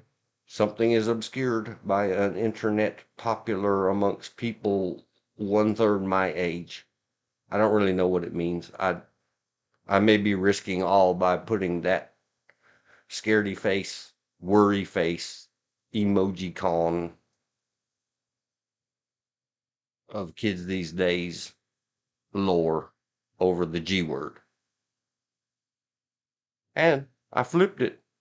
So it comes standard facing right. But everybody else, horse 2, is looking left. So I flipped it horizontal. Do the words, does PS23 mean anything to you at all? If your brain said no, good for you. Then it was meant there for the people that it does mean something. Maybe it will pique or pick your curiosity. If you don't have some curiosities, good for you. Green trees mean nothing to you. Whatever that is, I know what that is. It's a hydraulic mining hose contraption spraying earth into nothingness. In a movie, they didn't, no mountains were hurt in the making of this movie. Mita warning. Oh, wait, no, that would be Pima warning. No, pet warning. Sorry. Sorry, Peter, I love you. You mean well. Took me a minute. I had to think out. See what happened? I told myself, Peter, oh, it must be pets. Pets. No, no, no. And it took me a minute to catch up because I don't mangle pet name every day.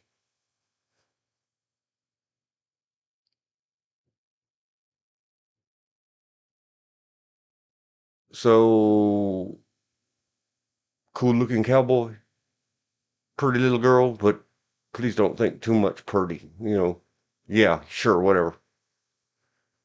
Because I believe she was underage at the filming of this in 1985. Uh, oh yeah, I like her hair. That's allowed, I think, as long as you don't have any impure thoughts. Oh, I know who that is. The frog guy with his little sweats.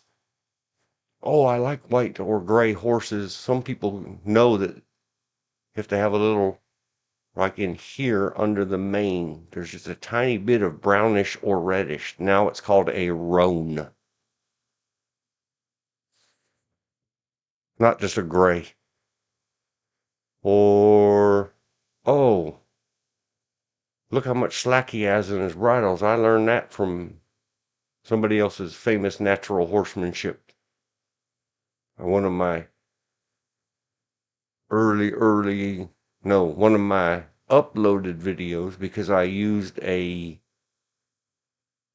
don't even know if it's registered or trademark phrase of a very famous pause, lots of peas, Pirelli, natural horsemanship.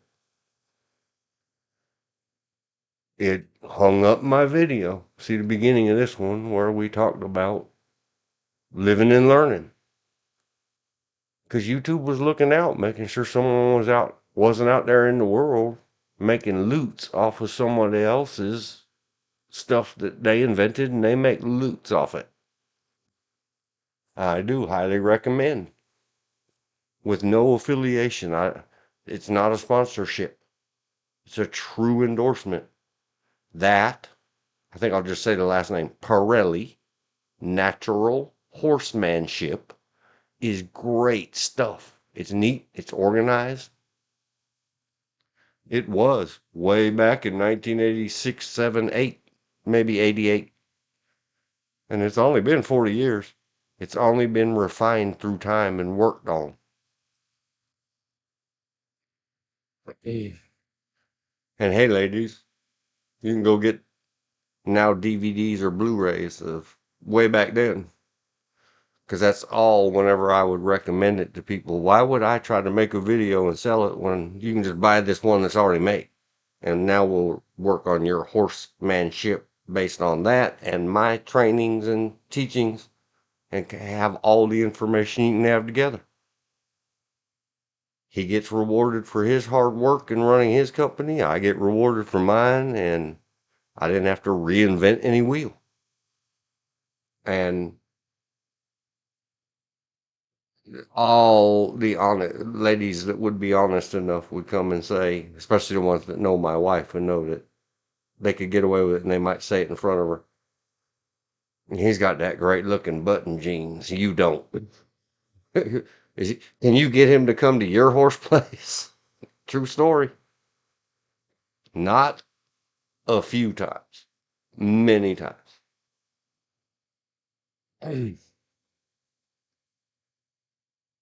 I'm a hands nut. I see her thumb sticking out of there. I notice she has very short, trimmed fingernails for a girl woman of the 1980s. I see Clint Eastwood's hands and am so jealous of him in every way because he can grow a full beard and could when he was in his 20s. I'm in my 50s and 2 years of growth would not look like that. Clint Eastwood, you're a man. If that's how you still identify. I used to say Clint Eastwood is G-D.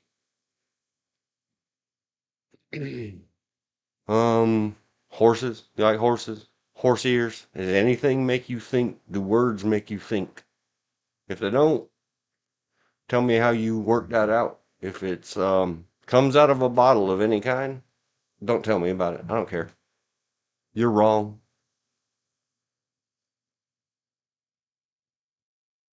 Like I now know because I have practiced it several times in the last hour. This is Sydney. The girl in the back is Sydney. The guy up front is Clint Eastwood. I can't remember the frog's name. Peep, Pepe, Peepo. I don't know the frog's name. I apologize, frog. I don't know your name. You're not meant for me. It doesn't matter, and I can't remember right now. I just looked it up 1 hour ago or less. What her character name is in the movie. It's not important to me. She's the girl. Which girl? The girl from Pale Rider. I remember one or two of his lines, and I've seen that movie probably more than 100 times. It's her lines that the narration, she's reading the PS dot 23 exclamation, and it has a phrase in it that says, walking through a certain valley, but not like, the valley, like for real, a certain valley. You or I, it says, it's a quoting out of a poem in a book. I will or shall fear no evil. So she reads it. She says in narration voice, but I am afraid. And why I remember that all these, here we are 40 years later, and it thinks in my thought canister many times because I call PS dot 23 exclamation point, and I did for a long time. I called it my strength, my personality. And I stole that from a Three Stooges. My personality.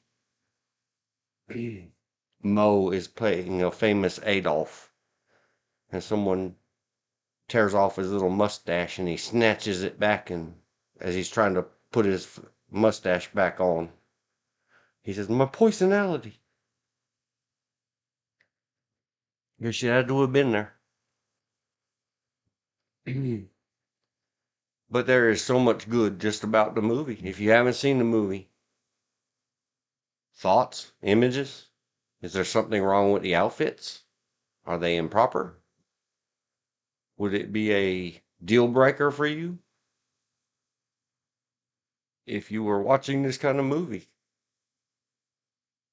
And you're a saddle shop owner or a saddle aficionado, and you know that in the era of this movie, they did not. Saddles exactly like they're riding on had not yet been invented by many decades. Would that ruin the movie for you? It doesn't for me. I don't care. It's movie magic. Oh, I'm making a long explanation.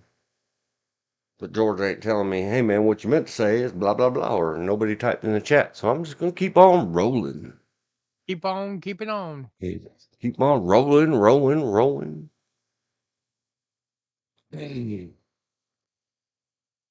So all these things happen. Mental movies, synapse snapshots. I wonder, like I did many times, and any of you that don't know, go listen to the last 2 hours of last night's live stream and how it ties to what we're doing. Is I am a hands nut. I love to look at people's hands and make up stories or think stories, or it's much easier for me to say, man, is he imagining out here in this sunburn? What take are they on? What's going on? Is he imagining holding his G word and he's rehearsing his hand? Thinking about a nice, tall, cool beverage? Sweaty. You can see she's got some sweaties and some sunburn. He's got a lot of sunburn. Little sparkle, little shine. That's got to be from Babe, sweat and perspiration. So do is you he? want a offensive spell or a defensive spell? That just went out into the world. Defensive, defensive. Pick defensive. Yeah, I was going to say you could shield or snowball. Snowball. That's what Clint Eastwood is imagining he's holding in his hand right now is a snowball.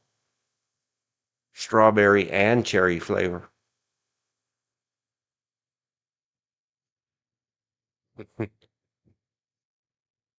Oh, see? Life hands you stuff. What happens when you get handed stuff? So go back and see yesterday's. What would to, and I didn't explain it yesterday, and I haven't explained it in any other ones where I just said movie madness. Movie madness. Hello, photo. I'm trying to make fun of the the phone sound from a certain type of phone. I don't care. Fire me later, YouTube. It says hello moto. So I say, hello photo.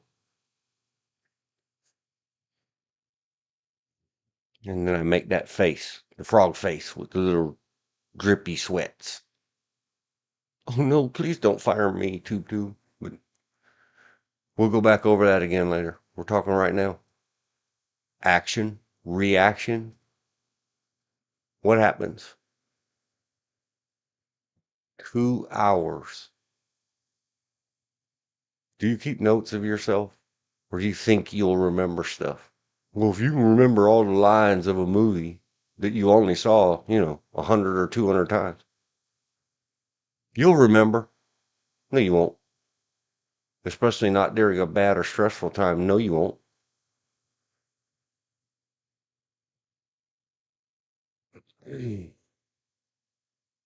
So you take yourself notes. My notepad file, and I put a note in the description, see it. Coincidentally, when I got ready to get busy today, I had 506. See, I don't remember. I have to scroll back. Let me look.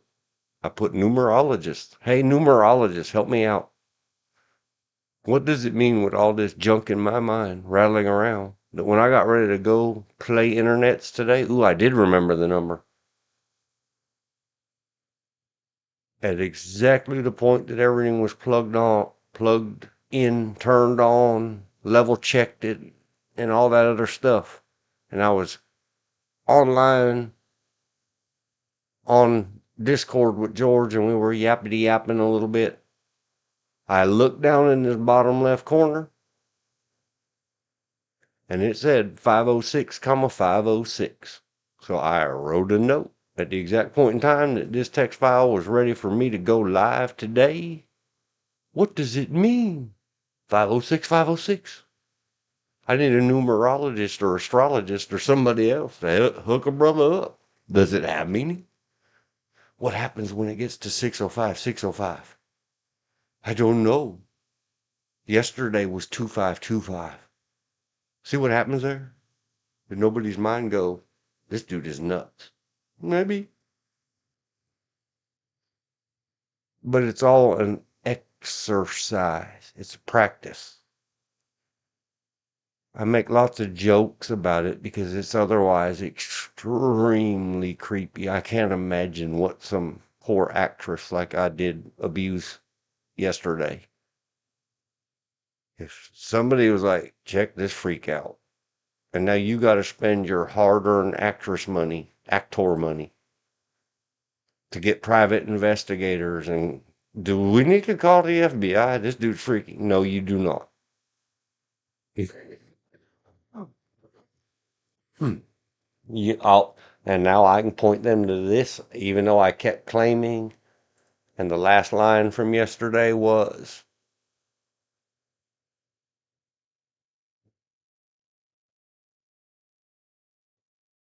where is it? Where is it?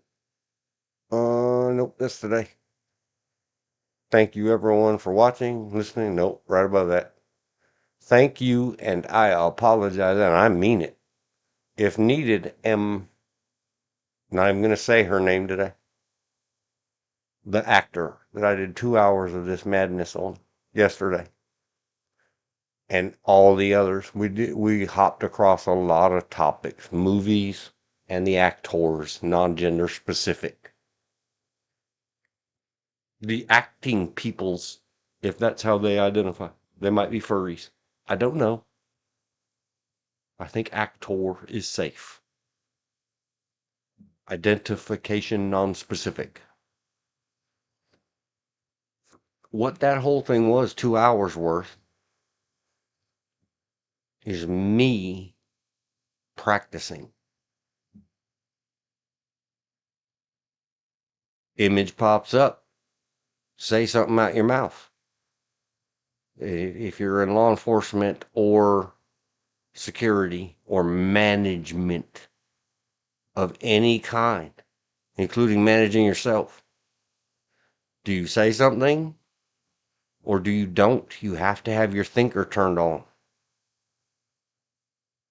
It doesn't matter if you listen to this and don't go do it yourself, and hit me up if you really want to give it a try. And this kind of thing, you're like, man, I didn't know.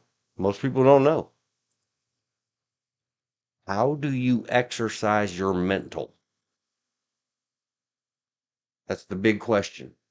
Your reactions, your associations. What do you do with it? Especially if your business is the react business and has serious consequences.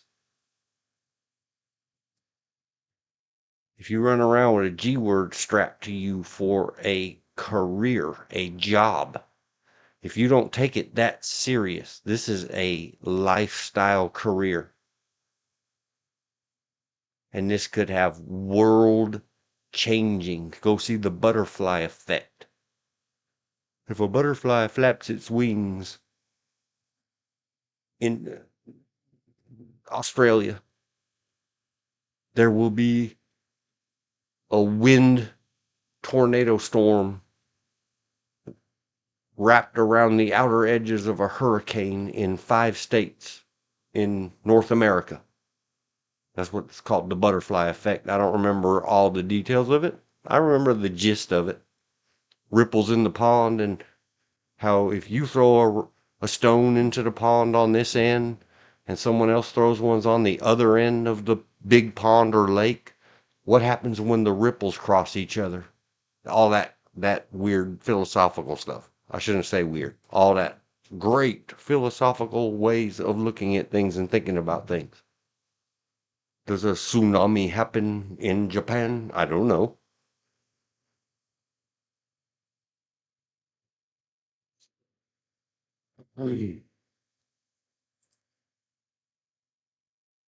So what doing a thing, and see, I didn't put it in all caps this time because I'm not practicing my character. Now I'm speaking truthfully, honestly to me. Everything else on here, you'll never know. Because I'm that kind of guy that, man, are you playing a role or a character, or is that really you? Yeah, that's really me. No, that's just the character I play. Unfortunately, not on TV for big bucks with a union at my back. It's just how I learned to live and do stuff. So, doing a thing,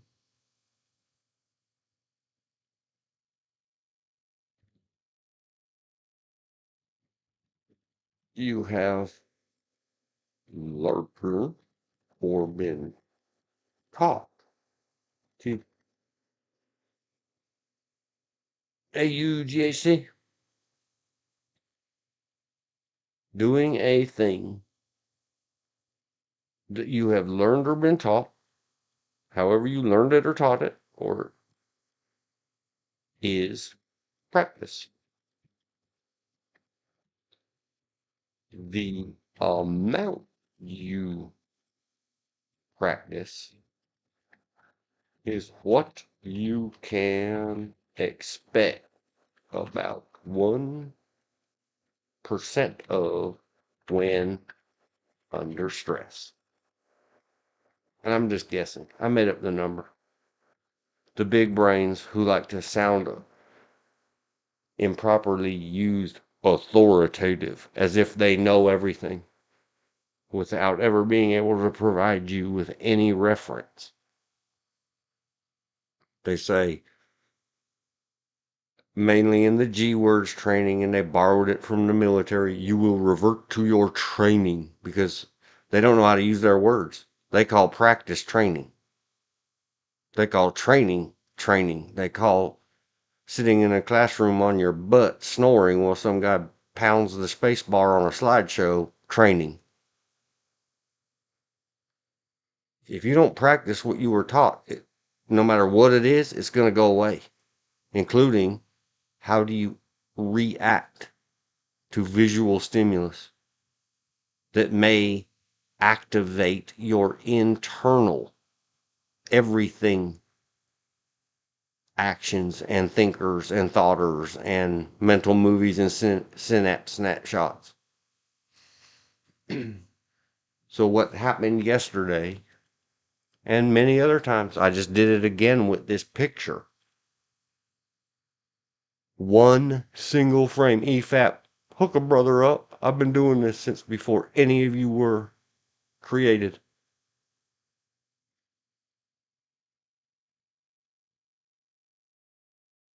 Um, Doing that movie madness hello photo thing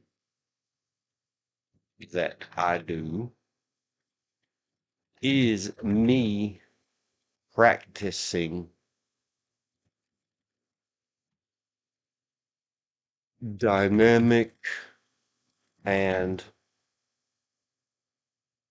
unknown stimulus reactions, and my control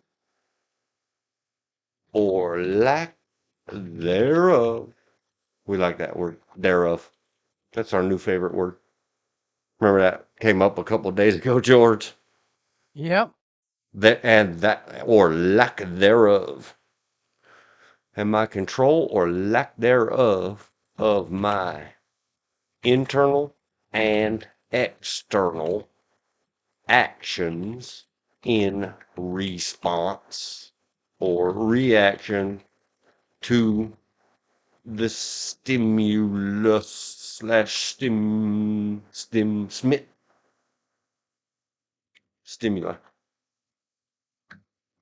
This is the best I can do. If you got a better way, let's go. Do it. Give a credit. I don't care. Take all the money and give me my little note so I can put it on my LinkedIn. LinkedIn. Be like, dude, put it out there on the internet. Doesn't that make it free? Sure. Because you could just steal it. Make it sensible to you and others. And I don't care. I have taught to people, and 20 years later,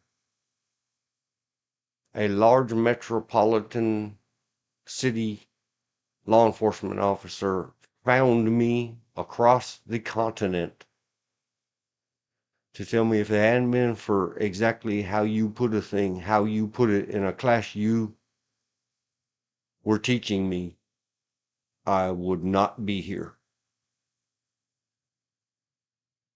Thank you, thank you, thank you, and tried to send me money and all this other stuff. And we talked, and I said, what are you doing? She,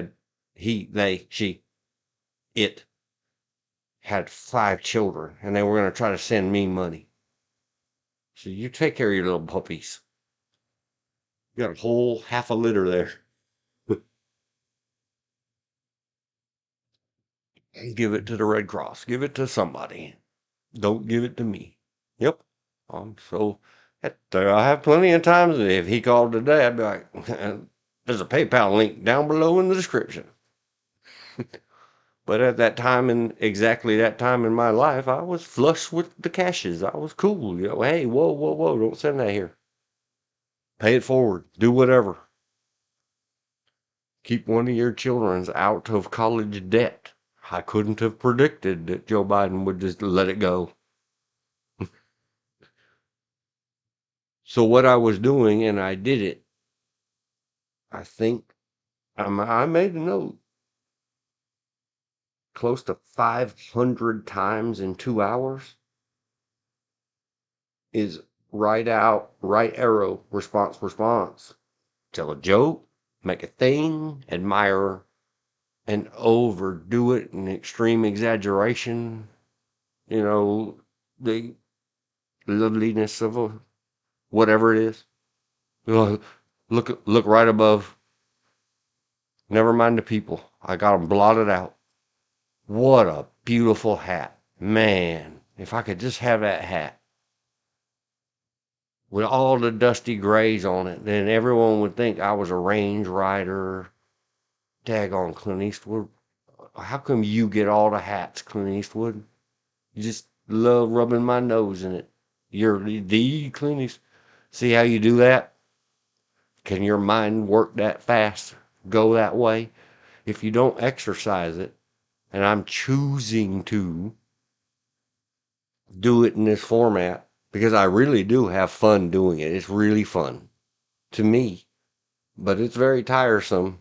Ask poor George and Bill. They keep checking out on me. They don't.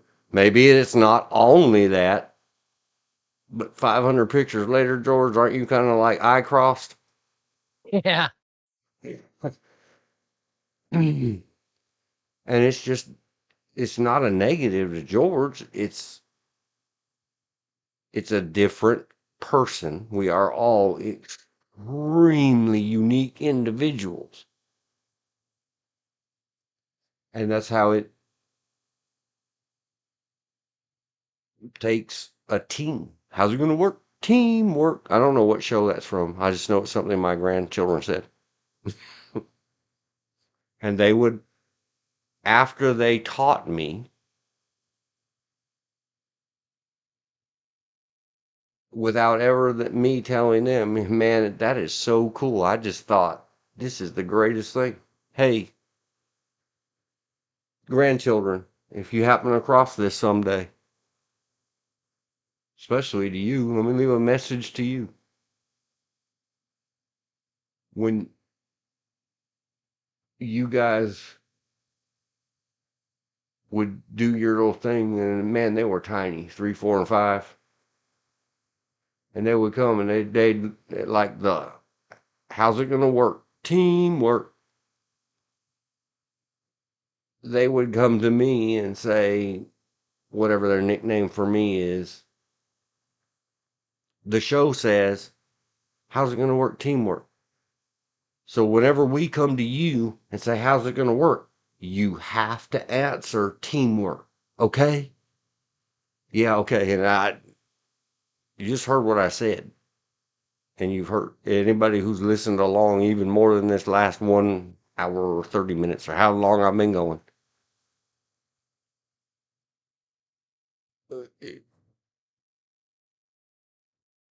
It's something I do. I have my silly little phrases like the Terminator asking people, have you sustained physical injury? Do you require medical assistance?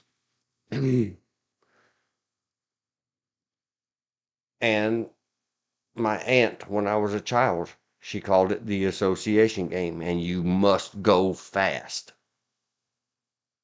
She'll point out something, you see it, you say first thing pops in your head. And sorry, George, and sorry, Elizabeth, you got to hear it again, because I don't know who hasn't heard any of our previous stuff.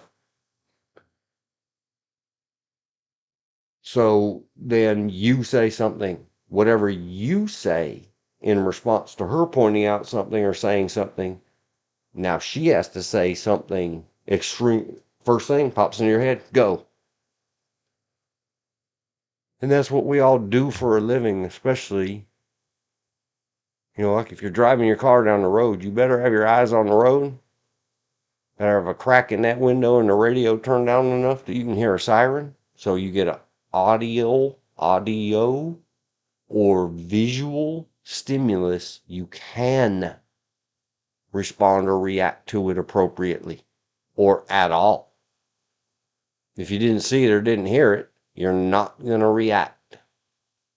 True. So how do you exercise that muscle and do it consciously, meaning the mind muscle, the big muscle between your ears that's everything that you are? Well, maybe you get online and look at all the photos from a movie one at a time, or an actor or actress, or I don't know, type flowers into your favorite search engine and hope they have an images or pictures tab. And what does this flower make you think? And what does that flower make you think? Do you remind?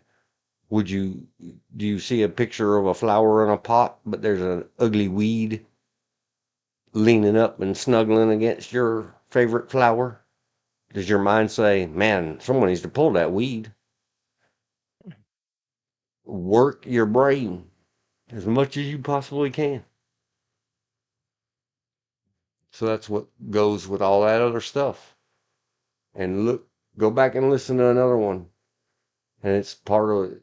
Bill didn't articulate it that way, but he said and wrote, and so I copy pasted it, that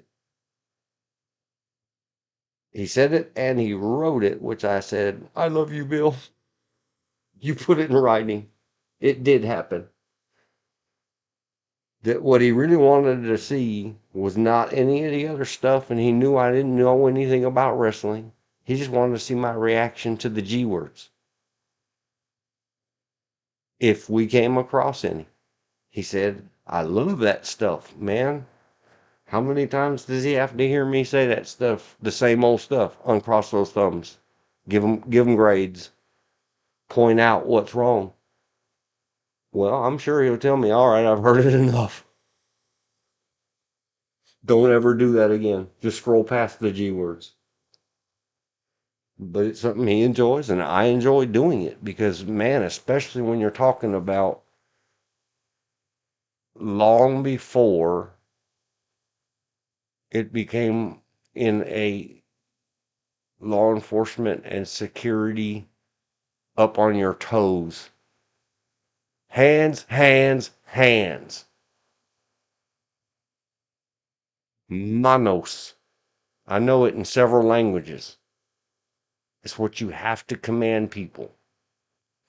I need you to put your hands, palms facing me, up above your shoulders, and your fingers, your thumbs pointed towards your ears to ascertain whether or not you're carrying weapons or have access to them, or you go ahead, keep saying that, and you're going to get shouted right through your middle a lot of times. Or worse, cut. I don't want to be cut, and I don't want to be burned.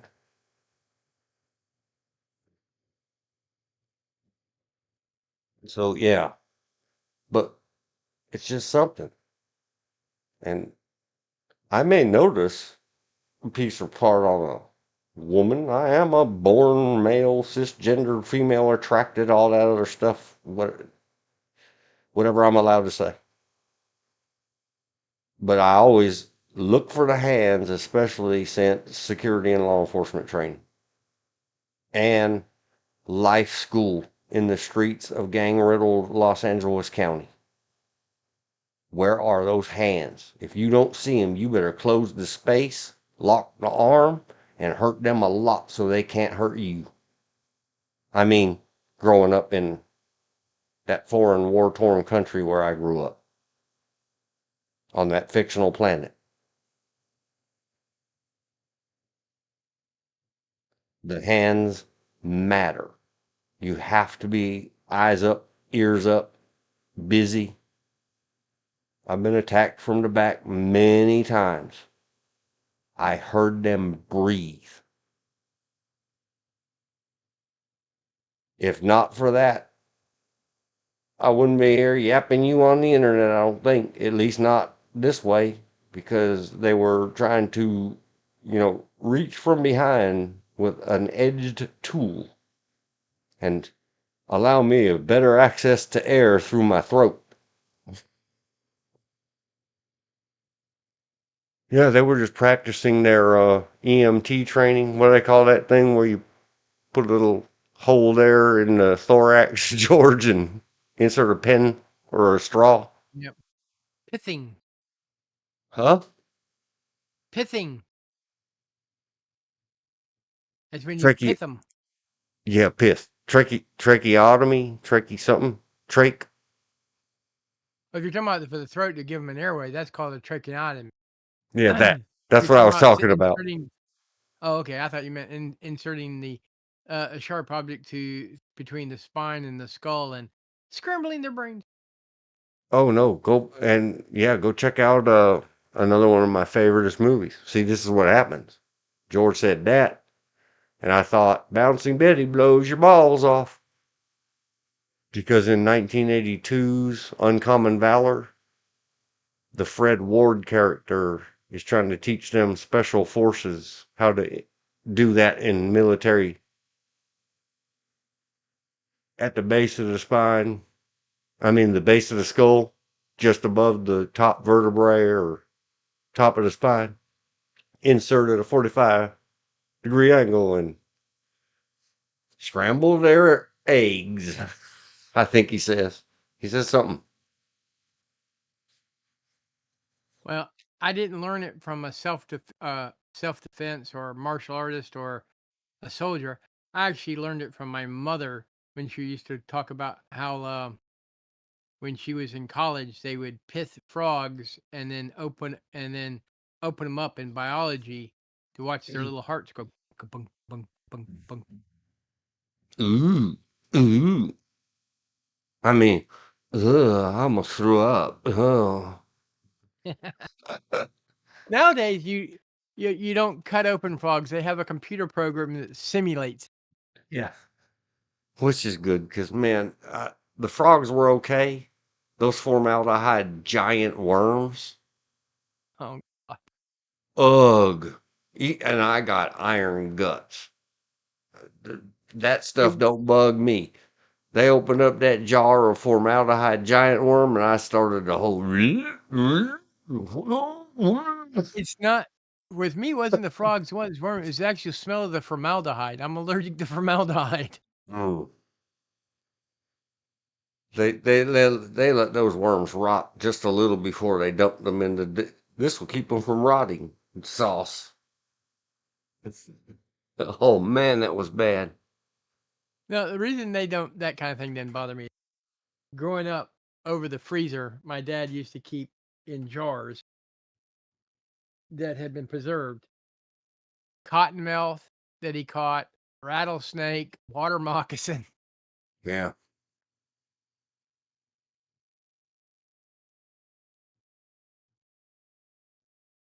So And maybe that's one reason. did I explain Snake, myself enough about that, George? yeah, Did I get it across to you? yeah, got across to me, and hopefully anybody that's listening. It's just like Elizabeth, do I need to the revisit the what is really happening here? And I really do enjoy it. there a And couple I years ago do there was mean some. some of it. Really do fanboy the heck out of a lot of the people, including I talked long fanboy, not as long as her, but about Mickey Rourke yesterday. Yeah. There was a meme going around, a video meme. It was kind of what would you do? And it's this huge white python that opens the door and the resident I guess it resides in. My response was bam, bam, bam, bam, bam, bam. All right, fire up the barbecue.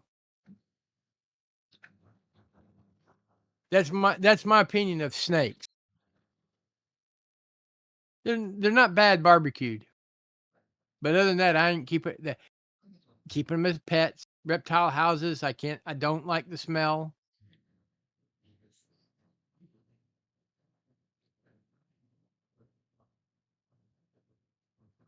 but I have had barbecue snake a while back, and I liked it. Just like I like deer meat, elk, wild boar. I love buffalo. Oh, I could go for some buffalo steak, but no one sells buffalo steaks where you can pay for it. I mean, you can buy it over the internet. Man, are talking about prices. Mm-mm-mm-mm. Never had ostrich though, or gator. I've had ostrich jerky, but I've never had an ostrich steak, and I've never had gator tail. I've had beaver I tail can't. steak. Yeah, I What? can't remember the name of the place, but it was an exotic meat place in Colorado or Arizona somewhere. There's When one I in was Colorado. when I was driving truck all across the country, one of the other older guy truck drivers passed along. Oh, if you ever get near this place, whatever, There's some one. town somewhere, you got to go There's check out one. this and that. They have the exotic meat stuff. So Oh, I well, I tried say pretty there's much a one. lot of it. There's a restaurant in Denver that the waiters and waitresses wear buckskin, and they have buffalo steaks. We never got a chance to eat there, but that I know of. But I got liking buffalo when I was a kid, and we're going out to Philmont, New Mexico, and passing all those buffalo ranches out that way. Yep. Elizabeth said they had ostrich burgers out there. We tried them. We had gone to buy a shell for artwork.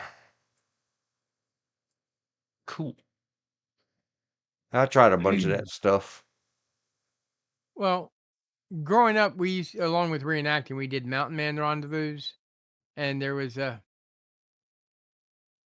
older lady we call Mama Crow, but her son-in-law's nickname was Crow, and we just called her Mama Crow, and she fixed beaver tail steak. Oh man, that meat is even more tender than any veal you can imagine. Mm-mm-mm. I've never been shy about trying foods once, maybe twice. If I like it, I'll eat it even more. That's the reason I like duck and goat and mutton and lamb. I like asparagus, but I'm not allowed to have it that much because it forms uric crystals in the joints, also known as gout. Oh yeah, I've heard that. There's something else too that people that Oh, there's suffer from high uremic response or other gouty type response. yeah. Yeah, yeah. Don't eat your greens. Well, no, there's some greens, but asparagus is one that carries lots of uric crystals. Shellfish, which I love and I've stayed away from, which hurts. Uh, though moderation and lots of water when you eat them is okay. Uh, there, I think, especially shrimp, the thing in shrimp that when you cook it turns it pink. If you eat a lot of shrimp, it can form up in your blood. Oh yeah. Some wines, but that doesn't bother me. I don't drink wine. But it's just that when I learned that's what it was, and be honest, I was fairly young when I first got gout. I mean, I was in my 20s, but it was so painful. When I found out what not to eat to stop the pain, I stopped eating it.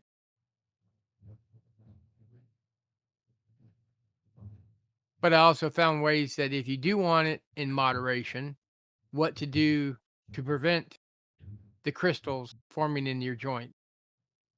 The key, drink lots of water, flush that stuff out of your system.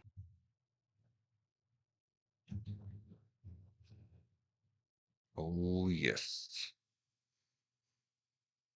And Just like sometimes if I life will teach you. as a Yes, as a you got to drink all the water and all the other, and the crystals crystallize and harden and turn into these weird, strange spike. spikes that come out. They migrate through your tissues. Ask me how I know, and I won't tell you. It's too hard to go back to that stuff. I After a agreed certain with everybody involved that when we can laugh about it, we'll talk about it. Otherwise, you better shut up. Don't ever mention it to me again. um just like what a lot of people PTSD. don't things that can help you prevent kidney stones, water and grape juice. More water than grape juice, but water and grape juice help flush your kidneys out.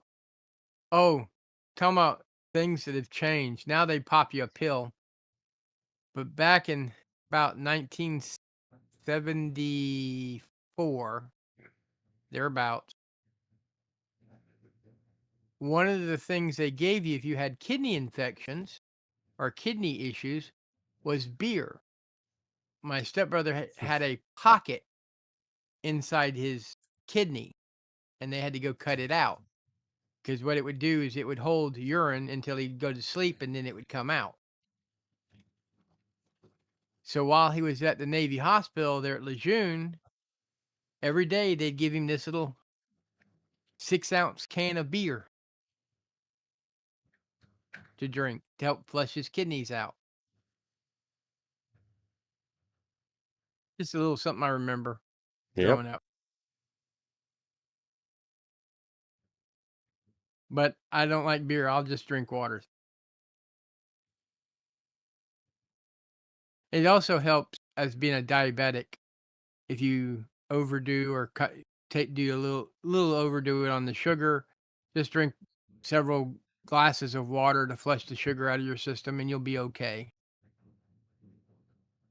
I'm not saying don't take your medication, just drink water. I'm just saying it if you happen to realize that you might have overdone the sugar that day, that will Drink help more flush it out water. your system. Yes, please. And go ask the Google bar. We've done it on previous live streams. I'm not doing it again today. Oh, don't. I For mean, somebody for my age and weight, how many ounces of water should I drink a day? Google bar will tell you, yeah. or your favorite search engine, the bare Oh, minimum. And I'll guarantee you, you're not doing the bare minimum.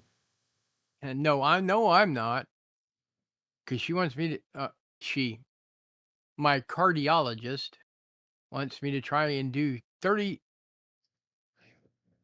64 ounces of water a day, bare Yep. minimum. Yep. And then you end up I like have a me, hard time doing. trying to behave like I try to behave. Yeah, but sometimes those Then you got to races. go about every hour on the Union Bell. I got to pee. The other downside of being diabetic. Yep.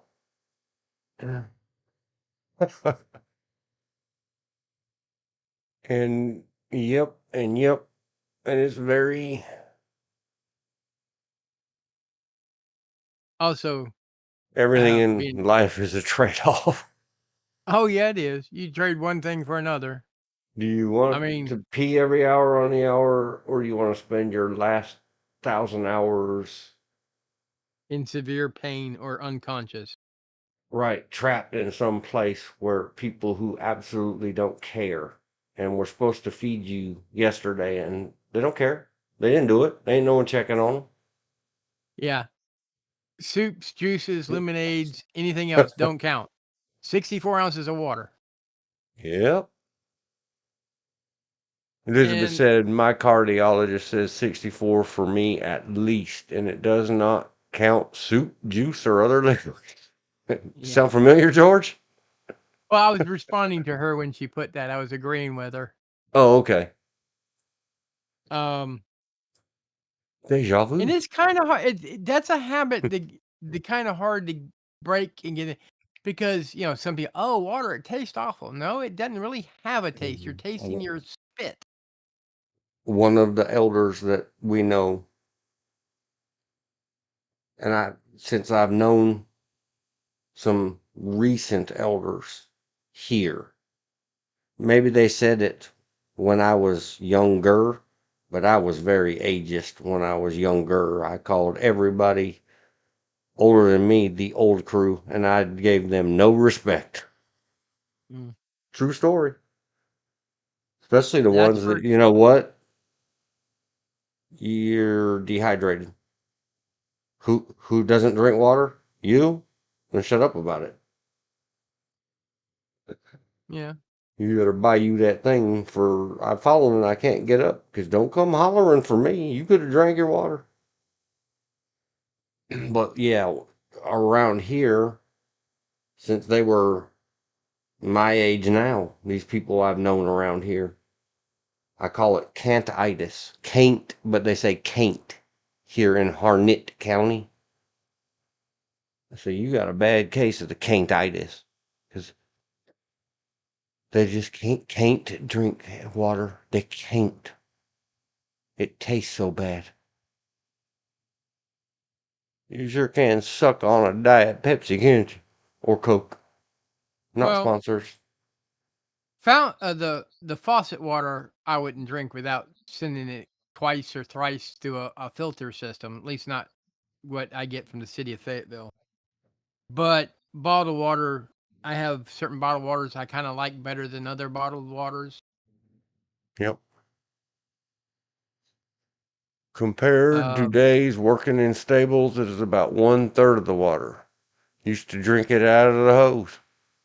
Yep. Sometimes got so thirsty in triple digit heat outside with horses and kids, got so thirsty wanted to drink out of the horse buckets or even the cow trough at one stable.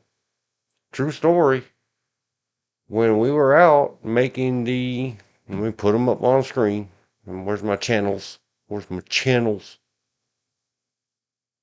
Oh, we lost the other two. Oh Come, well.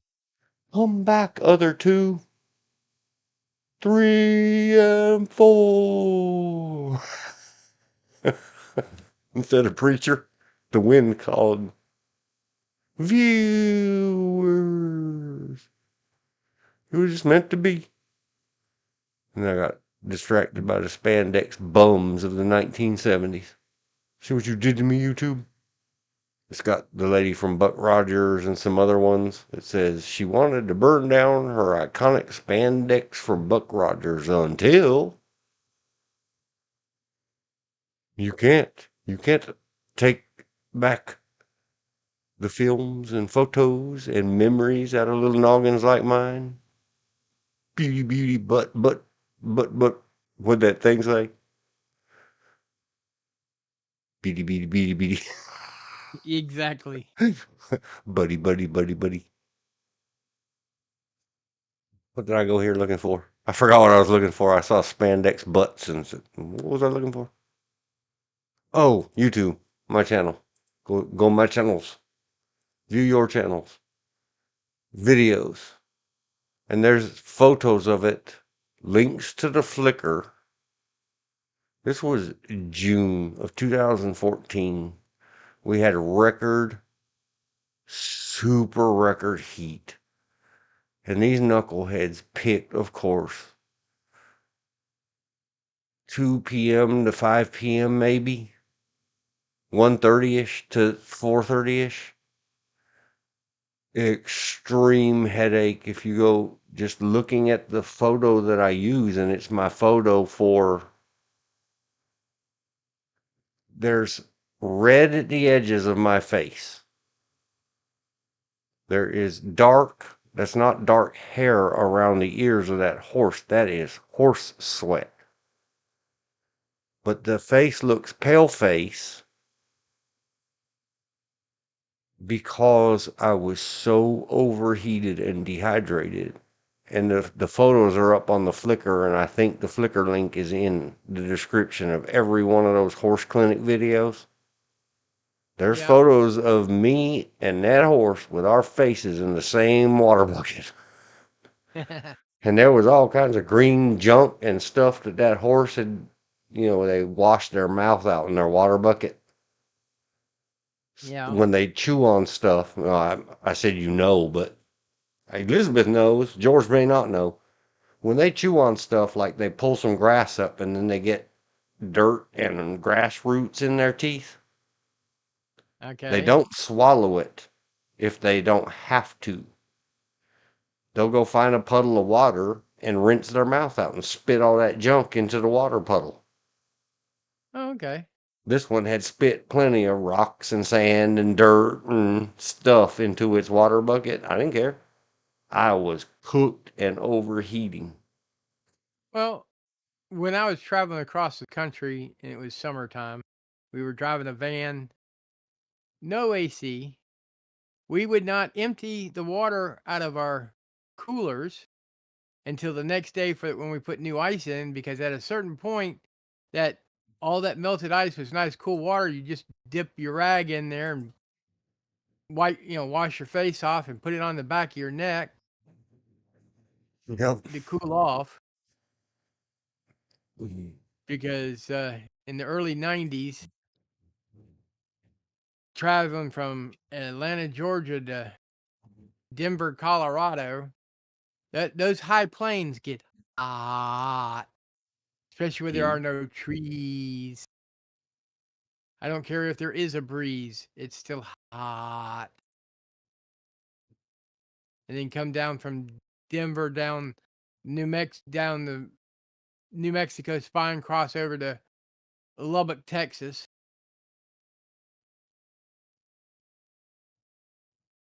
Yep. Those high plains. Oof.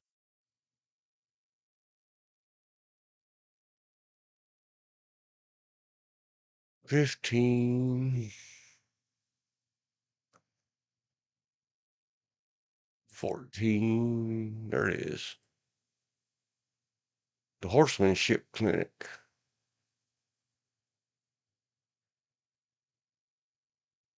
That was a hot, miserable bunch of horses. And a hot, miserable bunch of peoples. Right at the beginning. Oh, she says, why'd you look so stressed? Dehydrated. Overheated. Headache. Oh, man, the pictures aren't there. Well, I have pictures. Because the dad of the girl that owned the horse, he was using my digital Zappy cam and taking pictures for me. They took lots. Everybody that had cameras there took lots of pictures of. Are you really gonna? Because I'd bit many times we'd stepped over and horse had had a drink, and I'd soaked the back of my neck and soaked everything I could and soaked the long hair. You can tell it's flying out. By the end of this thing, my hair's having the frizzy fly outs because I kept dunking my head in that poor horse's bucket. But yeah, buried that face in there. Had a nice beverage drink of nasty smelling and tasting horse water. I thought I had the pictures up there on the Flickr, but I guess not. There he is. There's the dad. Well, I've done something similar. It wasn't horse water. It was, I guess you could call it cannon water. That you generally when they're shooting cannons, they had a bucket to swab the barrel down so you don't accidentally have a accidental discharge Oh yeah, while you're cooking off ramming the around. round home. Yeah. Yep. But when you're hot, you're hot. We got done. We already swabbed down the cannon. I just took the bucket, drunk a little bit, and then poured it over my head.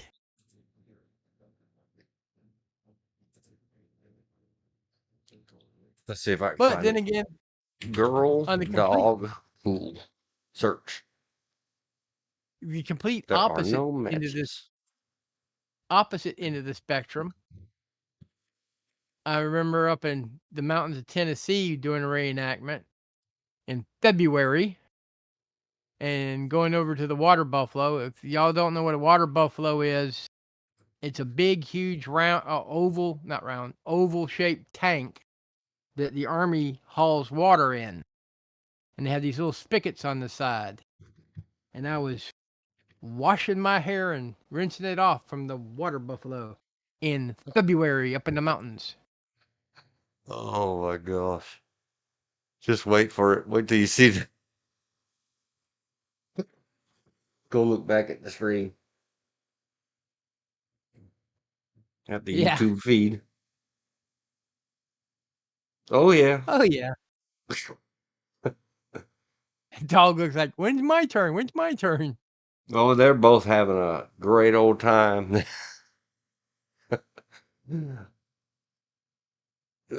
And I bet she's a mama of Here's her the own other now. one. Almost.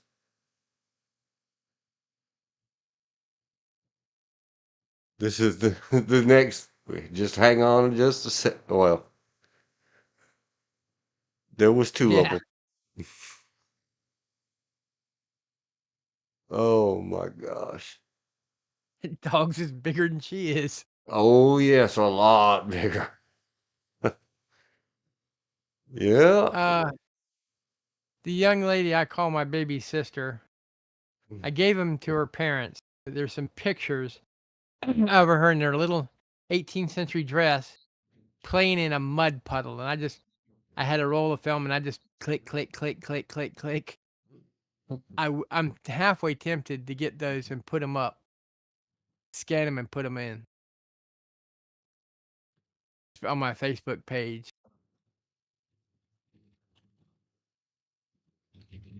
drinking out of animal water sources led to the liquor. And a little girl and her, even though it wasn't hers, that was her dog. And I can't remember the dog's name. There was two of them, a brother and a sister, white shepherd, and I don't remember their Yeah. names. They were neighbor dogs. But when the neighbors found out there was kids, and these are country neighbors in North Carolina, they live about, I don't know, a mile and a half apart out in the country. Yeah. The dogs would come over and say, "Hi, kids," and the kids would say, "Oh yeah, hello, dog. We'll see what we got for you."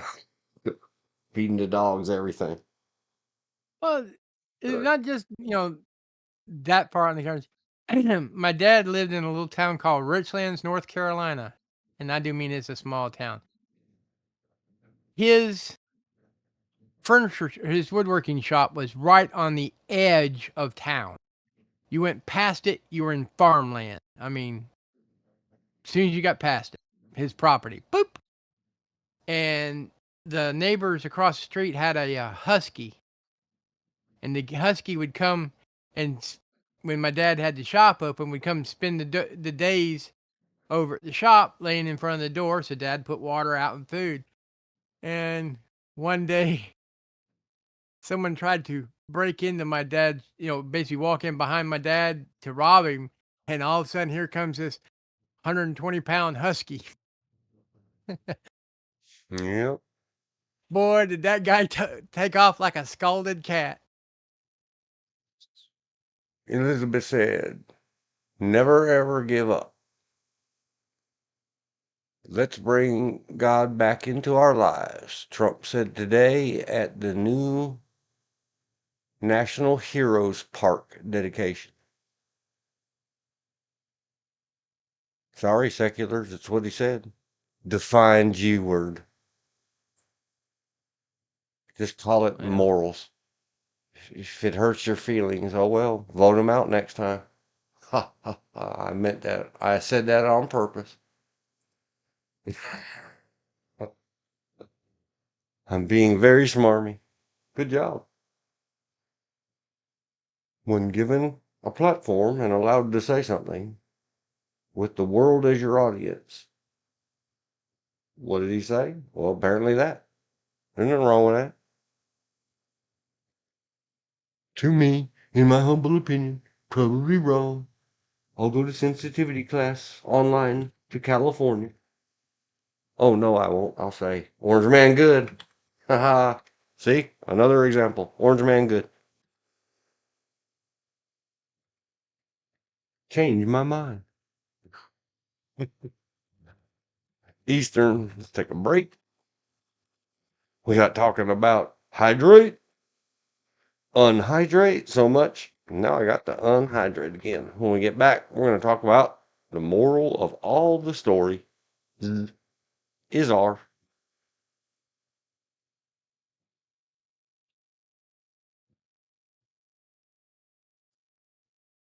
I guess I should make that bigger, but I'm not.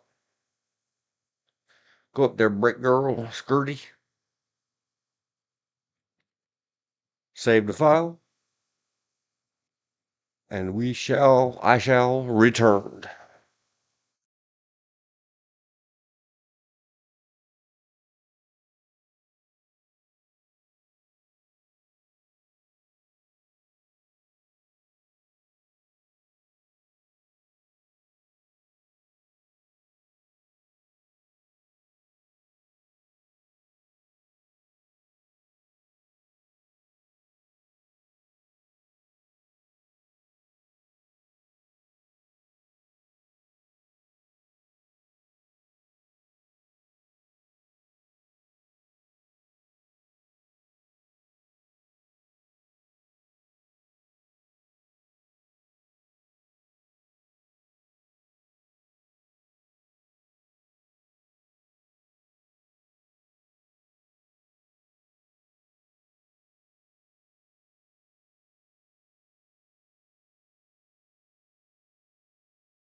Almost. Almost.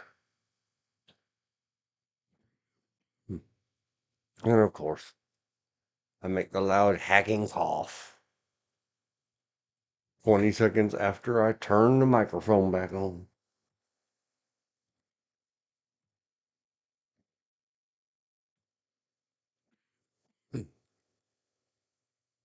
And the moral. Not really the moral. The moral of the story, maybe that's what Elizabeth was typing up there. I don't know. See? What happens? You do a thing, someone sees a thing, someone reacts to a thing. You have to think about it. Think about it. Think about it. I was wondering, what does that mean? Never ever give up. Oh, because I'd had sitting on the screen for 30 minutes or whatever. 7 minutes. Nope, it was a long time. 424 to for almost 27 minutes. That's sitting up on the screen. The moral of the story is, or of all stories is, so that it makes more sense. Never ever give up.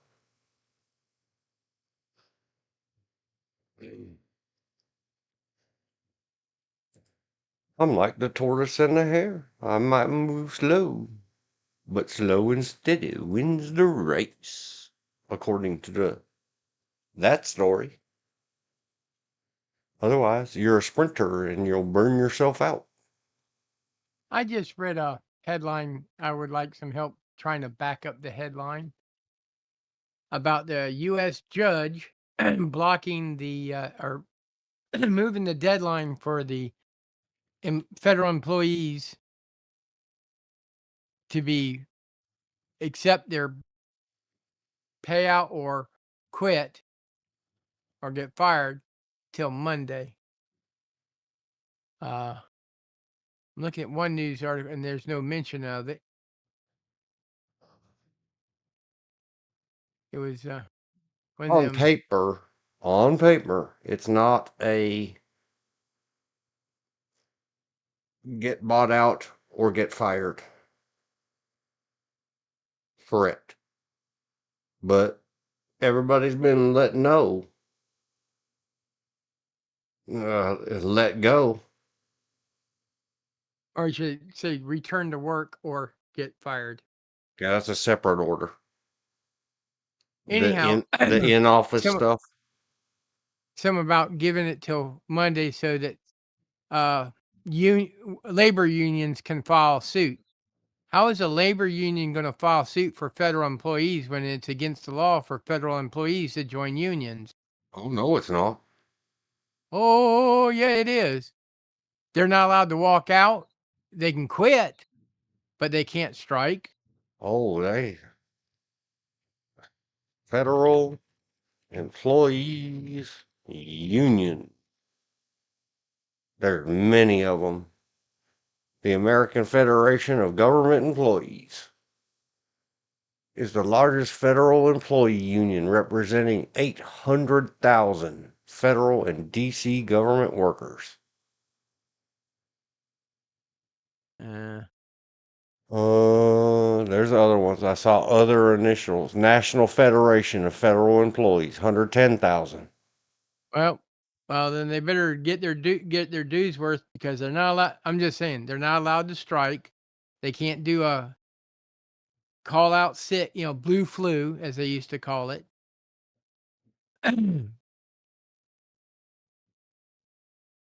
A federal court temporarily paused the Trump administration's deferred resignation offer while unions claim it is against the law. Whatever. Good luck to you guys. Good luck to all of you. I ranted at the beginning. I'll rant again. Please, please, please, President Trump.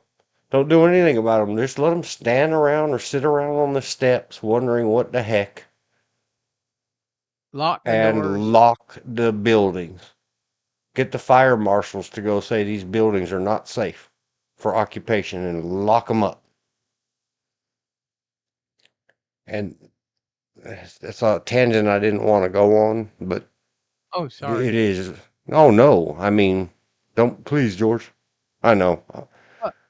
did Every want time you say that, I'm going to say, please, George, or whatever. And it's just because that's my instant reaction because we've discussed it before and before and before. And here we are going to discuss it again.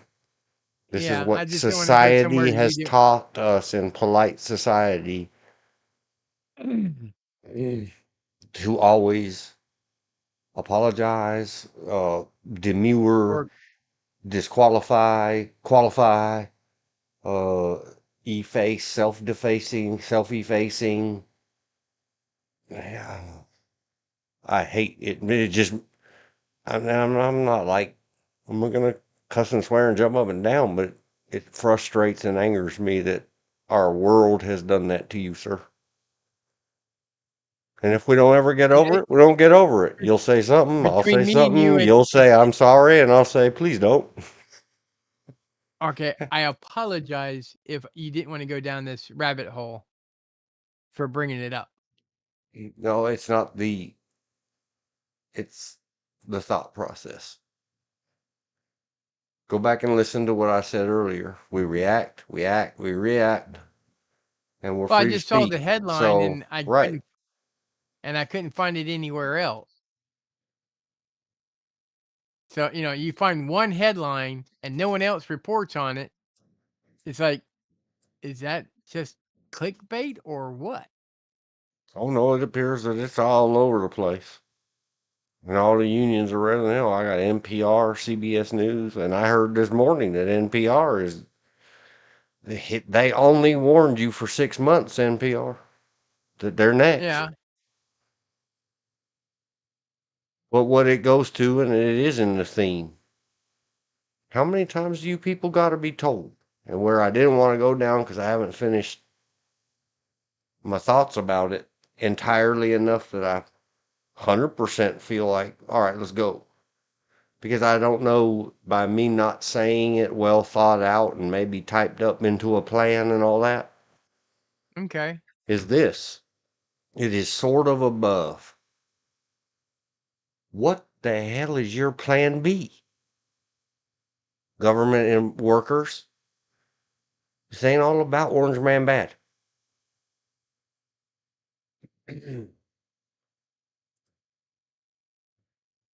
um,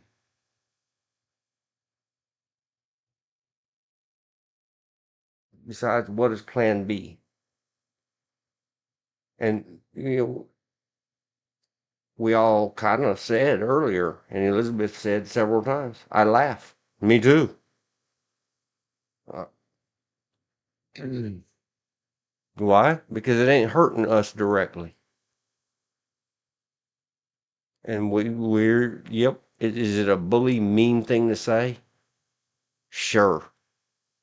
Except that I pay you people. I'm a taxpayer. I pay you people. If you are too low IQ to have thought about what happens if is called stress testing or asserting.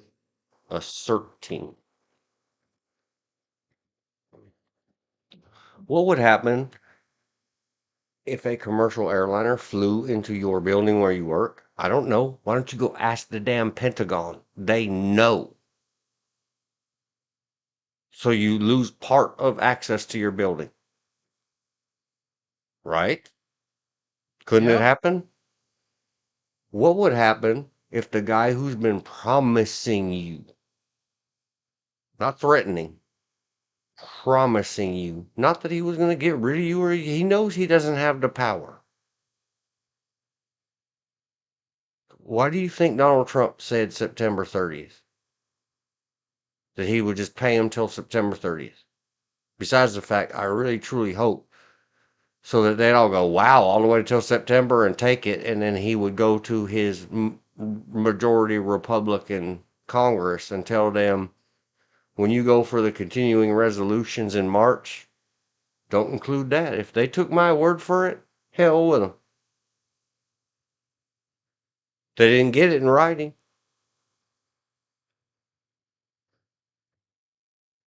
If it was a buyout, then why didn't he send it with checks? And it's not his fault if you're too stupid to listen to what's being said to you and haven't learned in your whole life, paid by me to learn this.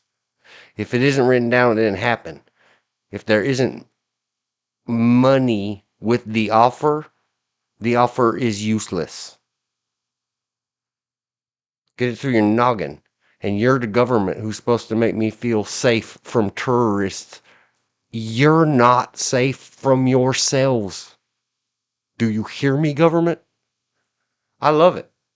This is called stress testing, applying an assertion to a thing. What he did is make some noise, make some threats, and look at them. What's going to happen if something serious happens? I really do wish he'd stress test them harder, lock them out of those damn buildings. Now what? They squawk. He's already And, done that to one group. and if this one guy, regardless of who the one guy is, can do this much, what if that one guy was 2x Vlad Putin?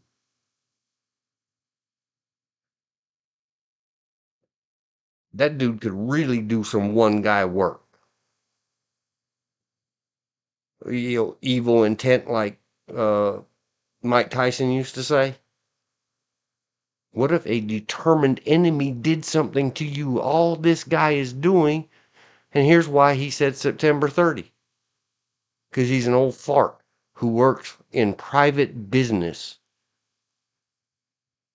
who's from the time of his childhood and his daddy, all of his business's fiscal year ends on September 30th of every year. That's why he said paid until September 30th. He thinks that's the end of the year. It ends June 30th in government. It's sad to me that no one in government, and he was the head of it for 4 years, and no one ever bumped his elbow and said, Mr. President, in government, just so you don't look the fool to that one nut on planet Earth who happens to know these things, doesn't think you look the fool, mister. And you said it, Donald Trump. But I'm still not mad at him. I understand. He has spent, how old is he? 78? He has spent 78 plus years on this earth knowing that the end of the year is September 30th. He doesn't understand why is New Year's 1/1? He comes from an extremely super wealthy family of business. Their real New Year is October 1. I promise you. And it's not his fault. You know whose fault it is? Everybody not him in my federal government. Every single one of you. I think he should fire you for not hitting his elbow and saying, sir, we're not in your super duper business that has employed thousands of people for decades. We're in this crappy ass government thing, and it ends on June 30th. Offer them till the end of the year. Don't specify a date. Just say end of the year. Let them all guess. End of which year? Government year? Business year? Or calendar year? I love it. Him being him is destroying our country. That's okay because it's out in the open. I love it. Are any of them learning anything from this? No. But except they're all getting terrorized. Now you guys get to live the way you've made us live our whole lives. And that's what we voted Donald Trump up there to do. Break up the status quo. He's been promising you that he was going to drain that swamp one way or the other. If he makes you quit, good. He didn't do nothing to you you couldn't have planned for. Little goofies. Oh no, George. But what I didn't want to go down the road, because I haven't thought about it a lot, is this is what's called Okay. stress testing. Oh, the whole you and we've discussed it, and I get passionate and I cheer. And I'll say it again because I haven't said it this stream at all. I hate Donald Trump and the idea that Donald Trumps are necessary in our world. Yeah. But I live in the real world and he is utterly necessary. How do I know this? Because he is. I'm a very pragmatic acceptor and believer in factual reality. Why is he the When did it? president of the United States? Because it was his destiny.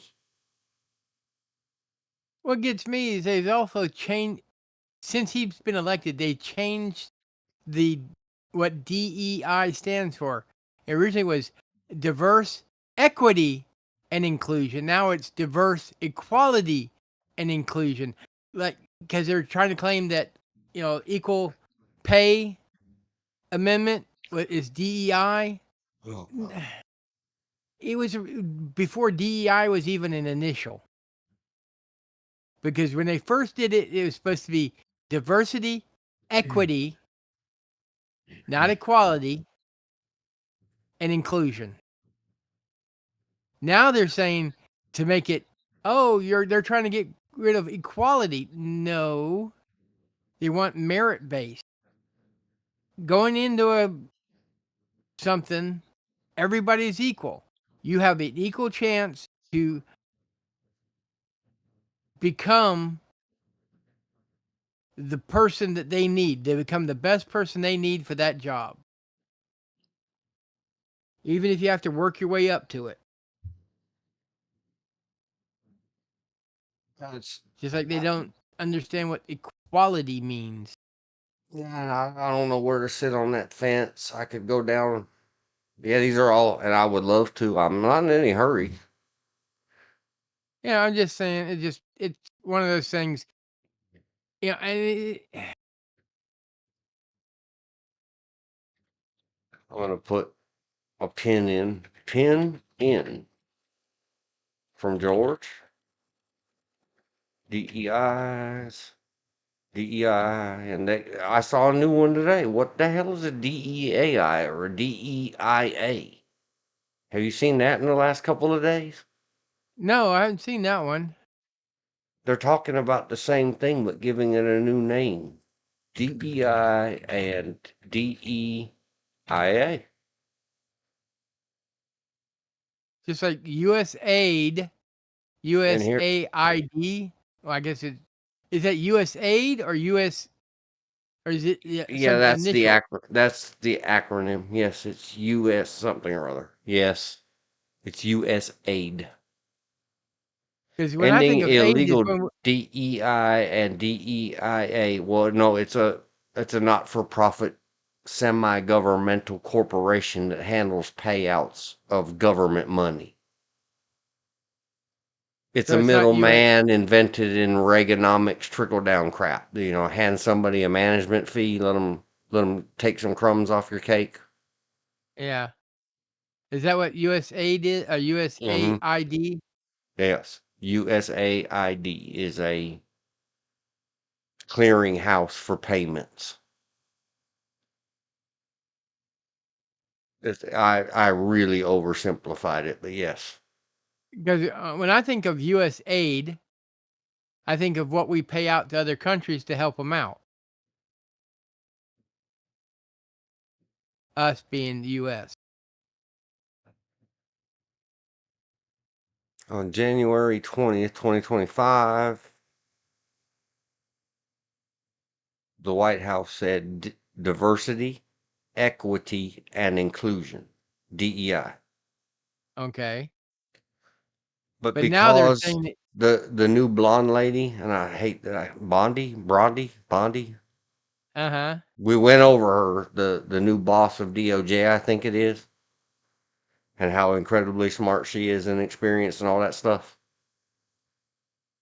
A memo she issued out. It says ending illegal DEI and DEIA discrimination preferences. And now I'm looking at it from the Office of Attorney General. Let's see if she spelled it out anywhere in here. What is DEIA? Except they found out they were paying things like $50 million to Chelsea C, and not all the employees are fired. Bondi new AG ended it. Yeah, Bondi is telling DOJ to start hunting down private businesses. It's called diversity, equity, inclusion, and accessibility. DEIA. Okay. Well, but I'm just saying they've changed the meaning of DEI to now they're trying to say it's diverse, equality, and inclusion. It was Yeah. never equality. It was Nope. equity. Mm-hmm. That's the reason I hate people speaking in alphabet soup. Yeah, me too. Oh, now it means this. Now it means that. And I read a left stream media thing about this order. Now I've got it on the screen. I'll probably just leave it up here. Let me. I don't need anybody else's interpretation. It's not like she hid it and somebody leaked it. It's right there. I put it in the chat. I'm going to put a pin in. Well, I guess I can take the pin out of. We just hopped on it. It's all the same morals of the stories.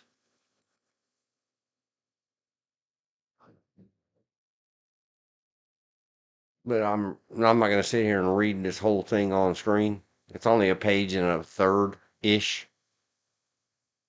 Yeah. So I'll go back to it. I'll read it. By March 1, 2025, consistent with the order, the Civil Rights Division Office of Legal Policy shall jointly submit a report to the Associate Attorney General containing recommendations for enforcing federal civil rights laws and taking other appropriate measures to encourage, here we go, the private sector to end illegal discrimination and preferences, including policies relating to DEI and DEIA. And everybody, because of this little memorandum, has lost their cool. But the kids these days say something else.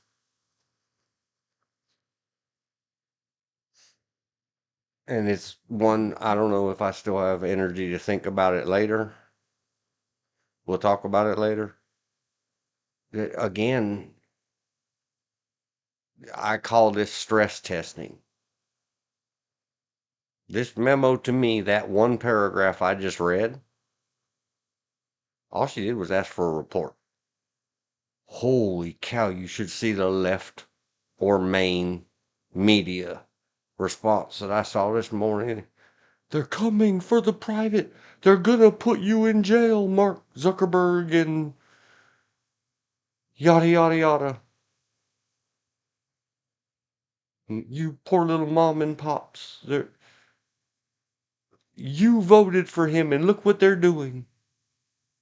They're gonna arrest you all because you don't kick your wife out of your mom and pop business and hire a LGBTQ plus IA in a wheelchair. No, they're not. She demanded by memorandum that somebody submit her a report. If they come back with a report that says we don't have any recommendations, there's no need to enforce it, the private sector takes care of itself. This whole thing was an exercise, to me, I don't know a better way to put it. It was an assertion of something. And the same way, once upon a time, I said it about something else and got myself in a lot of heat. Sounds like rhymes with, oh, let's see, if we were co-hosting a video, we might just call it COVID for a cool little short abbreviation. Yeah. And for, let me look it up. Emergency broadcasting. There are videos of the actual thing. Broadcasting TV test stream. Yes, that's what I meant. Google AI. Thank you. In all of its flavors, I'm old enough to remember. Here it is. Starting with this one, with actual words on it in black and white. Coming up on screen, George. Just Yeah. give it a minute. Please stand by. Let me do my Oh, best. I remember this. Let me try to make deep voice and hold my mouth wide open. This is only a test. This is a test of the emergency broadcast system. Were this an actual emergency? And so on and so on. Pertinent information would be on this screen. I'm probably wrong. No, I'm not. What I think that the Bondies and the Trumps of this world are smart enough to know, or maybe I'm giving them too much credit. Okay, well, I'm giving them the credit anyway. What I think this whole memo is that screen right there. Let me get it back up on screen. I do believe that without the standby and the warning screen and the don't act like a fool, don't act the fool, I truly want to believe. So I'm going to believe that Trump, Musk, everybody he's got around him, JD Vance, who I think is dumb as a rock, but stopped rocks are correct twice a day or something like that. It rhymes with that. I truly believe what are doing is testing. It's the four-dimensional chess thing. Hey, let's throw this out and see how they react. This isn't going anywhere. They'll jam it up in the courts. The whole birthright citizenry thing. Yeah. The same thing. Every court that a case has come about that birthright, they just no, no, no. In preliminary injunctions, the judges have agreed.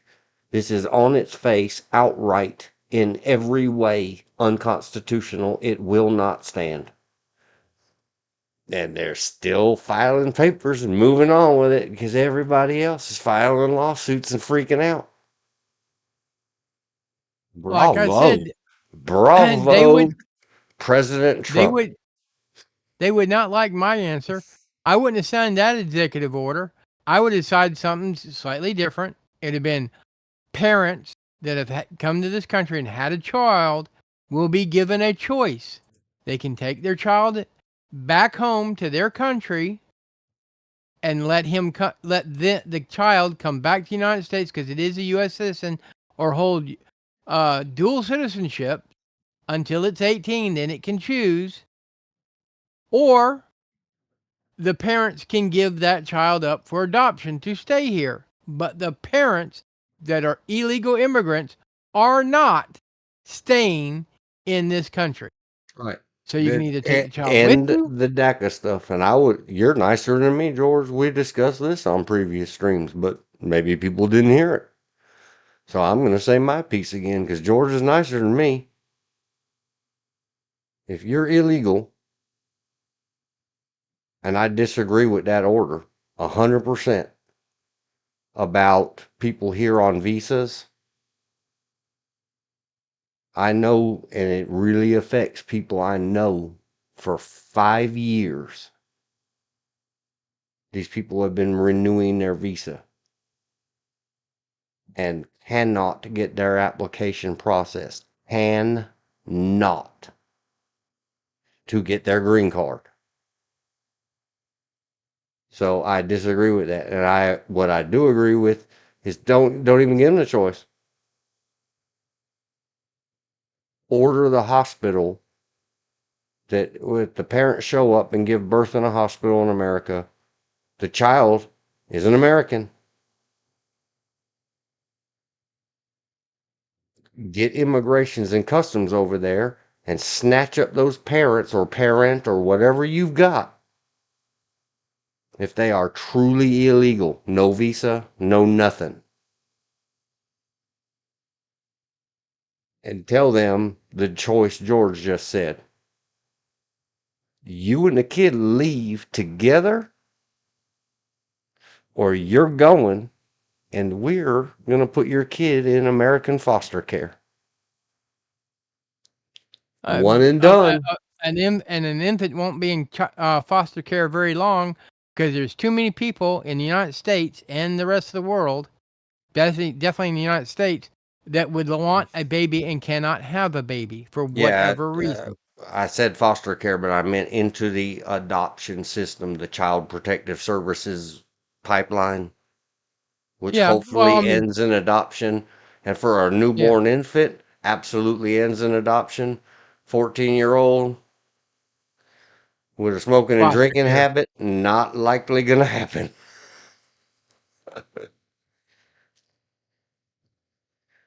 And through life, I have issues with majority of social services and foster care. One of it stems from when I was born, I had 2 foster sisters, and my parents were promised by social services, and as you said, if it's not in writing, it doesn't happen. Were promised that if they took these 2 sisters in, that if they had to leave the area, which they had to do, they would be allowed to adopt the 2 girls and take them with us. When my dad had to, because he had to switch churches, and it was also due to health reasons, because I had to get closer to the ocean because I had problems breathing in the mountains. And instead of allowing my parents to adopt, because my mom and dad wanted to adopt the girls, social services, oh no, they got to stay in this area. And it's like, why? We're staying in North Carolina. And according to my mom, when they got the 2 girls, they were medically mistreated, malnourished. They had to cut a lot of their hair because it was so matted, you couldn't comb it out, you couldn't wash it out. Mom tried. My mom and dad spent thousands of, hundreds of dollars. We're talking 1965 or thereabout, hundreds of dollars on dental care to get their teeth right. And as far as my brother was concerned, he saw them as his sisters, not foster sisters, his sisters. I was too young to have an opinion one way or the other. Considering when they came to the house, I was still in my mother, being incubated. Percolated. Percolated and incubated. Yeah. Thank your mother. Yes. Thank you, Ma. And I'm going to tell you right now, it sounds funny, but my mother did a lot to have me. She gave up smoking. Good job. She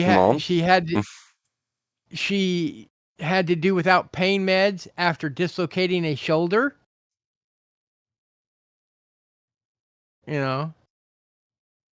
She I think she was playing volleyball, slipped, fell, and dislocated her shoulder, or something to that fact. So that's enough pain to. If anybody's had a dislocated or broken bone, and you're not allowed to have any paid meds, so she did a lot to have me, for me to come. So the running joke was I was an abortion it didn't take. That's a story for another time. A word. A word. He meant the A word. Well, I'll tell it now. My mother was 34, almost 35 when I was born. When she came in pregnant, they told her she was the doctors. They told her Cold. she was too old to be pregnant at Oh my 34, gosh. and that she had because between me and my brother, she had 3 miscarriages. So they said, but you might have a polyp or a cyst, a uterine cyst, or cancer. So they did a DNC where they Yeah. scraped the uterus. And she said, well, in my pregnancy, they went, no, because if you were pregnant, you would have aborted because we scraped your uterus. She comes back a month later claiming that she was pregnant. And they went, okay, we're going to humor this old lady because she was probably older than a lot of the doctors she was seeing at the time. And sure enough, the test came back, in other words, to use an old fashioned colloquialism, the rabbit died. Yep. The She was rabbit done pregnant. died. It's in an Aerosmith song. But you must have just got pregnant. So they had my due date around Christmas. I came in October. I was almost a Halloween baby. And when I was born, I was 23 and a half inches long, 8 pounds, 13 ounces, and they were trying to say I was 2 months premature. And mom goes, that ain't a premature baby. And as my friend who's like my little brother says it, that's the reason they call it practicing medicine, because they don't get it right yet. They practice at it. They play Yeah. at it. Every day is practice. When they finally truly earn their mastery of it, they're too old to have to retire. Force them out. But that's the reason the running joke in the family was I was an abortion it didn't take. Mom used to laugh that I must have grabbed a hold of the umbilical cord and pulled my little tail out of the way and went, yeah, yeah, yeah, yeah, yeah. Missed me. Playing hide and seek with the machinery. Yeah. It's hard not to laugh, sir. Oh, it's funny. I mean, that's the reason I said it's been a running joke in my family. Did you pop out and say you missed me by that much and do the whole Maxwell Smart thing? Yeah. I mean, and I gotta admit, I do have a gallows humor. When I finally went into the hospital because my heart rate wouldn't go up, they said I had a heart attack, and I'm sitting there hooked to this heart monitor, and all of a sudden the heart monitor goes, "Beep." It's like I flatlined. Mm-hmm. I went, oh my God, I'm dead. And the nurse next door, no, you're not dead. And Jen goes, you're not dead. You're talking to me. And I said, you sure I'm not dead? No, you're not dead. And I went, you sure? Okay. Brains. Like a zombie. And the nurse that was in Brains. curtain behind us just started laughing. It's one of those things that I had to laugh. I had to make a joke. I don't know why I make jokes when other people are under stress like that, but I do. It's a defense mechanism. Just like if Jen starts to cry, I have to make her laugh. That's everything in me says, make her laugh, don't let her cry. Make her laugh, make her laugh, make her laugh.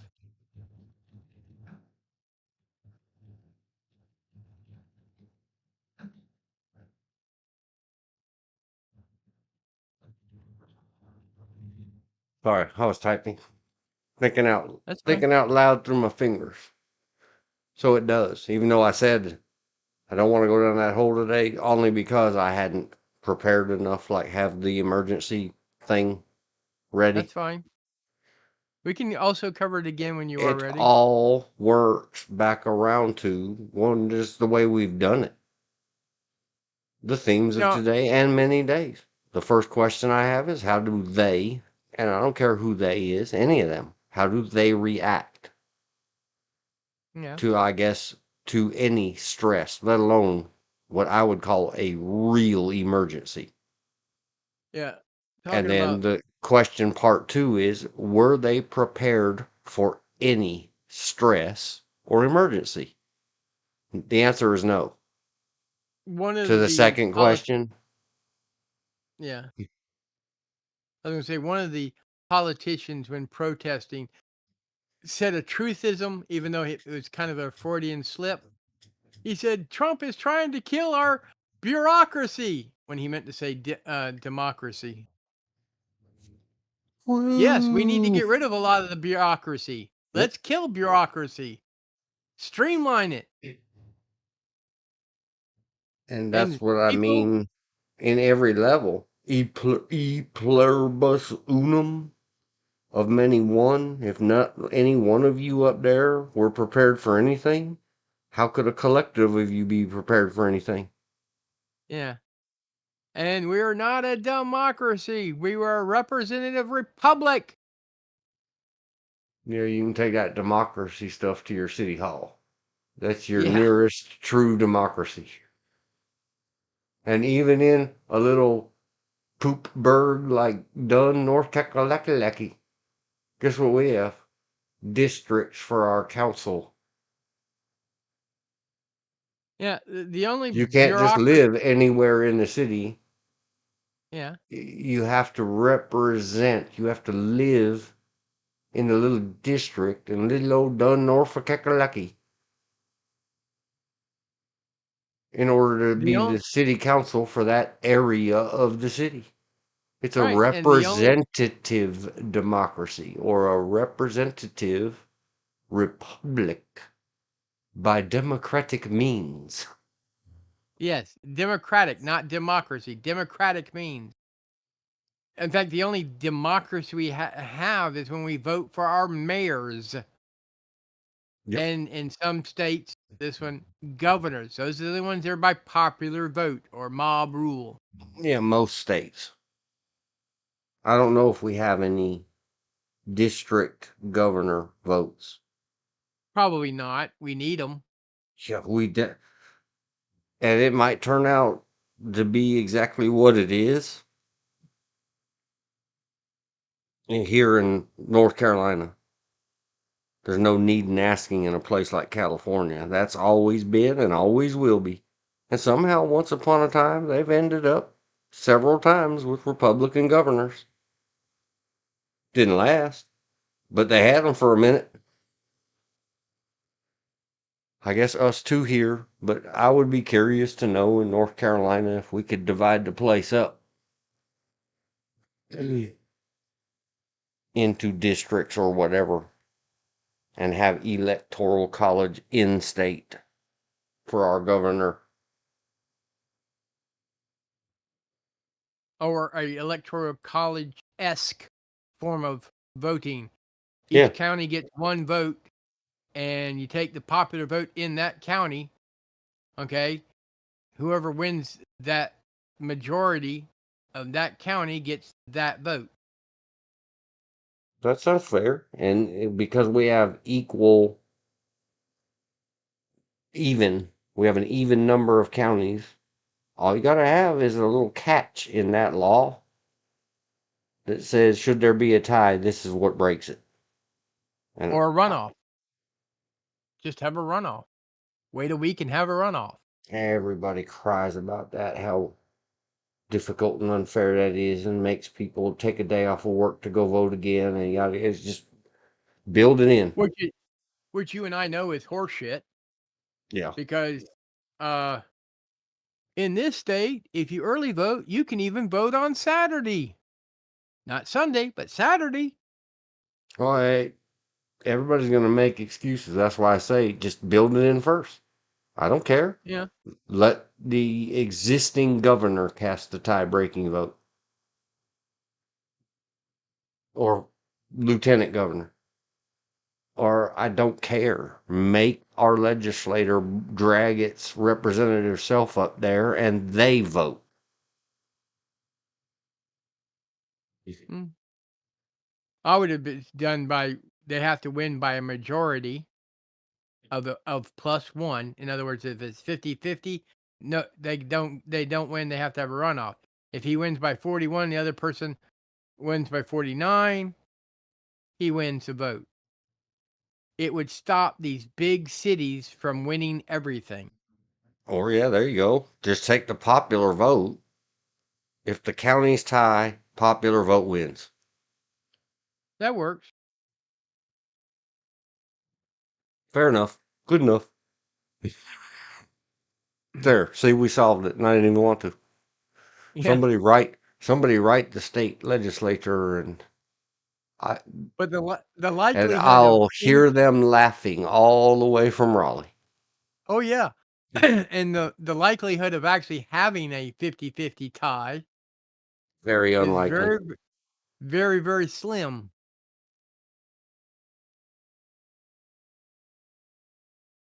Well, how do they deal with the stress? Call their union. I They're have to ask always, everybody has abdicated their everything. Yeah. You work for the government. You're supposed to be the ones who protect and defend and enforce our laws. Oh, You depending can't on your defect job. or defend. You could defect, please. Please. You can't defend or protect yourself. You need to call in your union. You have abdicated your everything. I don't need a crystal ball to tell me that every one of those people out squawking and crying Looking at your owes more on their everything than it's worth. Okay. That's how they live. I could not make heads or tails of your last check mark where it says first, comma, is first. Copyright thing. Number 50. No impact. IBM. Oh, okay. Now I get it. Never mind. The first You covered thing that. is something I have discussed before. It's something a little girl used to say to me. And because she said it, I remember her fondly forever, and now I say it. She would say, first, and then she would yell at the top of her lungs, is first. I don't know. She was like 3. It probably Did we started as an argument with her older sister. Okay, I'm asking a question because sometimes your writing is extremely clear. Sometimes it's my brain doesn't quite No, I was in a translate. plenty much of a rush trying to smash all that together and still being angry and frustrated and Yeah, did we get a possible endorsement and then they looked at one of the vids and said nope? no. Can you- How would we ever know? Yeah, that's true. And we'll go on that in a while. No problem. How do you? I mean, do they send you an email or? Because they can send you an email, I think, Nope. I don't have an email published with the channel right now.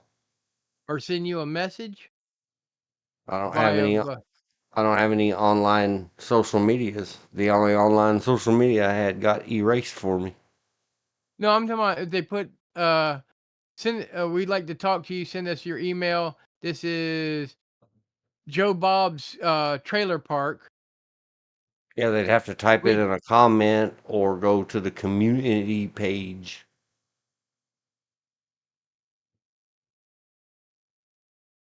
There's no other way for anybody to do a thing. And I'm not putting my email on the YouTube. Oh, hit me up an email. Because every spam bot on planet Earth would then scrape it off to YouTube and be bombing me with more spams. I already get like 60 a day. Only? Yeah. Lucky. That's one reason I set up a second. When I get ready to do a channel, I set up a separate email. Not my primary email. Yeah, it's one of those. I thought about it and looked at it. I maybe coulda, woulda, shoulda, but weighing out my own options is, do I want to have to keep up with one more thing right now? And the answer is no. Well, that's If fine. anybody was serious about it, they would type up in the comment and say, Oh, here's our web, hit us up, or here's our social media. Maybe they don't do all that stuff. Maybe they're youngins. Here's our X. Send us a message yeah. over on X or a PMs or a DMs or a whatever you want to call it, via this or that or whatever. Oh, I was just curious.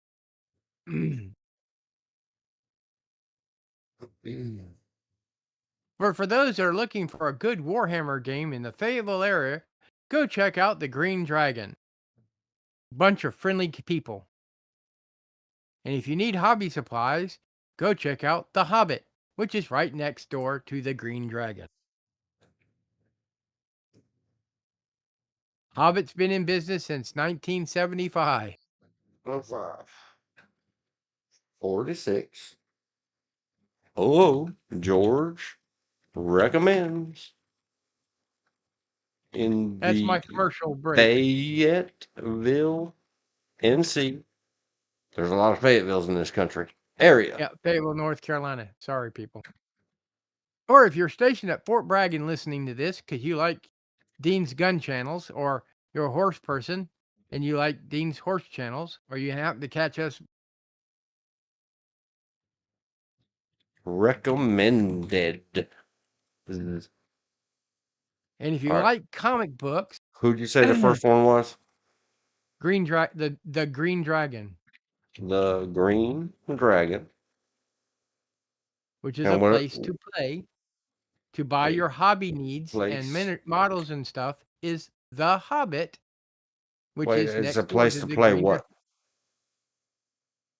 Play Warhammer, D&D, Pathfinder, Star Wars, Warhammer D and 40 D bolt action. They do it all. They got and tables, similar. Are they all generally like? tabletop. Am I calling it wrong to call it a role playing game? Okay, role playing and strategy games. And similar role playing and strategy games. I mean, they play Next door is The Hobbit, the Hobbit. where they have paints, glues, models, miniatures, books. Models, miniatures, books for For modeling, the for modelers, games. for the games, the models. Or if you're just a modeler, they have those paints, historical books. Or if you're at Fort Bragg and you need a laminated map of Fort Bragg, and I mean topographical, for your training needs, they do map laminations. Not sponsors. Recommendeds, plural. Okay. No, we don't get any money from them. I've just been going there since 1975. Yeah, I wrote it on the screen. We're talking about it. We disclaimered it. And I don't have an opinion. I've never been to either one. Now, for for pew pew stores, I don't have a preference. I kind of try to hit all of them to see if I can find what I want, price I'm willing to pay.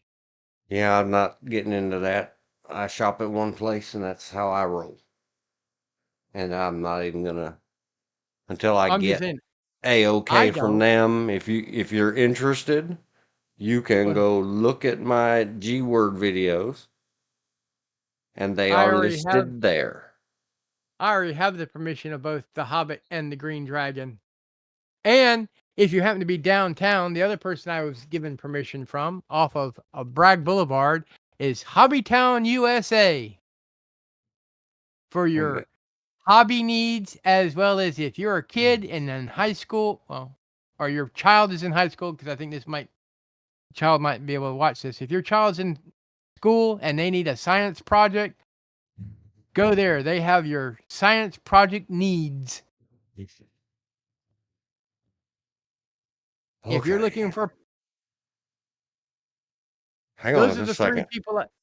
Yeah, Hang I'm on just just saying a those. second. Here we go again. Don't ha me. Listen carefully. Please forward me that express written permission, sir. Oh, I didn't get. I got verbal permission. Then why are I we will. discussing this? If it isn't written down, it didn't happen. All right, I will attempt to get written permission. Now we must after the fact. See, we didn't do an ounce of prevention. Now we gotta do a pound of cure. What if they do not I want to be affiliated with this kind of stuff? When I was getting ready to set up a Twitch channel, I asked if I could mention them as a place that I shop at, and the owners said they did not mind. It is again up there in the description. It was in the email I sent out today. If it's not, Yeah, I'm gonna kick and scream and buck and roar. And the first time you mentioned, because you were there, yeah, if it's I'm not not written, gonna it didn't name them happen. again. If it is not written down, if we don't have their express written permission and some kind of arrangement for them to get out of it, that well, we went and listened to a couple of those things, and that guy Dean is not. We don't want him. We don't want to be affiliated. See, that's the thing I was talking about in the other part. It's utterly, totally professional, or we don't do it. But to be fair to all of them, in Fayetteville, if you can't find it, you're not looking hard enough, because there are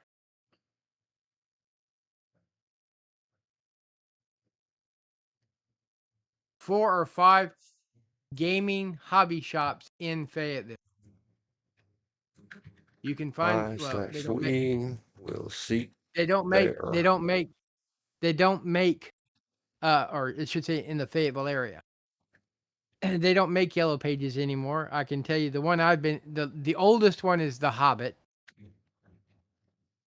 We have Hobbytown USA.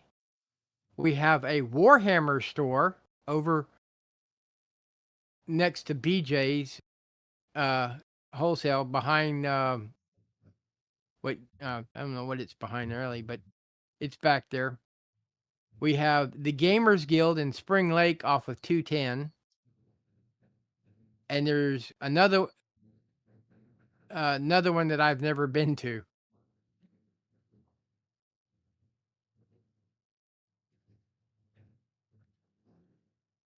All others named after above are just reading the yellow pages out loud. I think that's fair. I've not been to the Warhammer store because Warhammer's not my shtick.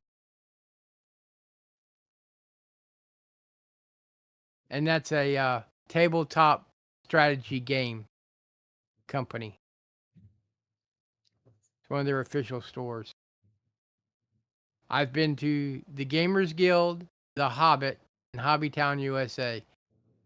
And the proprietors, in my opinion, are all nice. I just have preferences.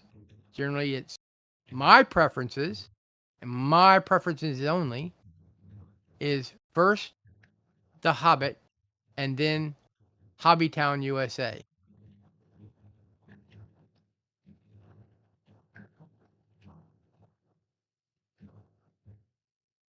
Hmm.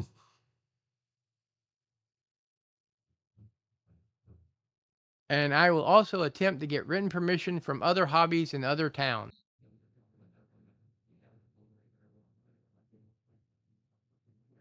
And Dean wants written permission. Okay. That's not a problem. I will ask. What's the worst they can say? No. And then, okay, you don't get a mention. A plug. Yeah. Problem is, the ones we went so hard on is if they say, "Oh no," then I have to take this whole video down. Oh, please don't say that. Well, I don't Because know we're what not else doing to that. say. I'm just saying that's where I shop. That's my personal preferences.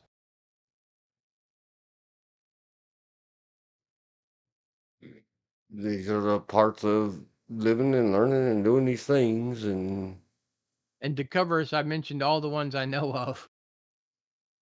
I wish I could mention the comic book shops in Fayetteville, but I don't know them all. I'm not a comic book shopper. I know of one, and I know where the other's located. I just don't remember its name. yeah. But and see that obligates them to, oh, now do they really what if they, like I said above, what if they listen to it and say, "Oh, no, don't you ever mention us affiliated with that Dean guy. He's a nut." Well, you're no Then nuttier than Dean I has am. to go take his, no, there's no well. These are all thinking around the corners of this. If we want this to be the business, we have to treat it that way. Okay, I can ask. That's all I can do.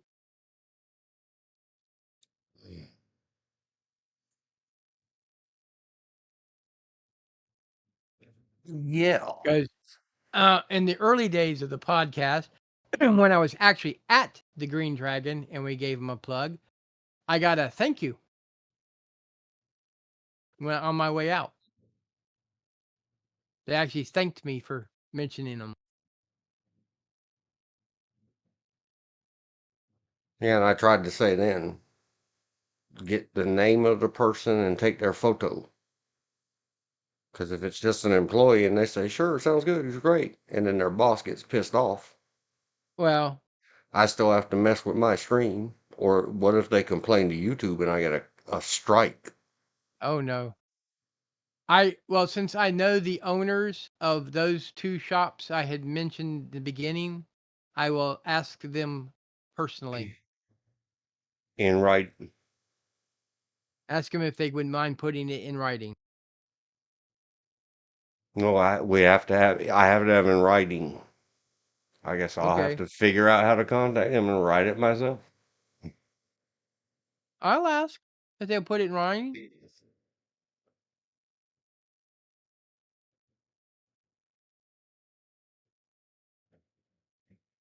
All the good, all the good. That's part of what the themes of it is we got to repeat things. Why? Yeah, Because I forget. no, because everybody's too busy. Here we go. Reactionary. Everything's reactionary because there is no ounce of prevention.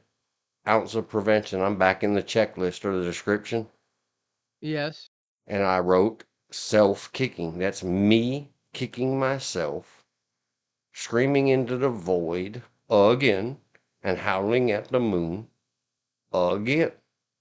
because I don't have the web page, the website, the PDF document. I started threatening that I'm not going to get back online until I get these rules written out. It's out an email I Okay. sent my brother, where a 40-year friend of mine wants to get on the Discord, and I said, oh no, not until I get these written rules put out. I And broke I one of the haven't rules. got them done. I'm a bad person. I broke a rule. All I can do is ask for your forgiveness. So it's just a repeat of me kicking myself. What I should have done is stuck by my guns to myself and said, until I get these written instructions done, I am not going live again. That prevents anybody from possibly making a mistake on my online. It's my online. And just like I'm talking about the I feel goofy bad. little welfare children up there in Washington. I feel bad now. Oh well, don't. It happens. It just I like supporting the people I like supporting. Yeah, but it's our good intentions paved the road to hell. Not I saying that know. it did. We just got to be careful, Okay. extremely careful. What if they're something and they don't like that I can secularize, the most famous literature, verbal and written, in all the histories of this earth known to us? Because I grew up in secular California.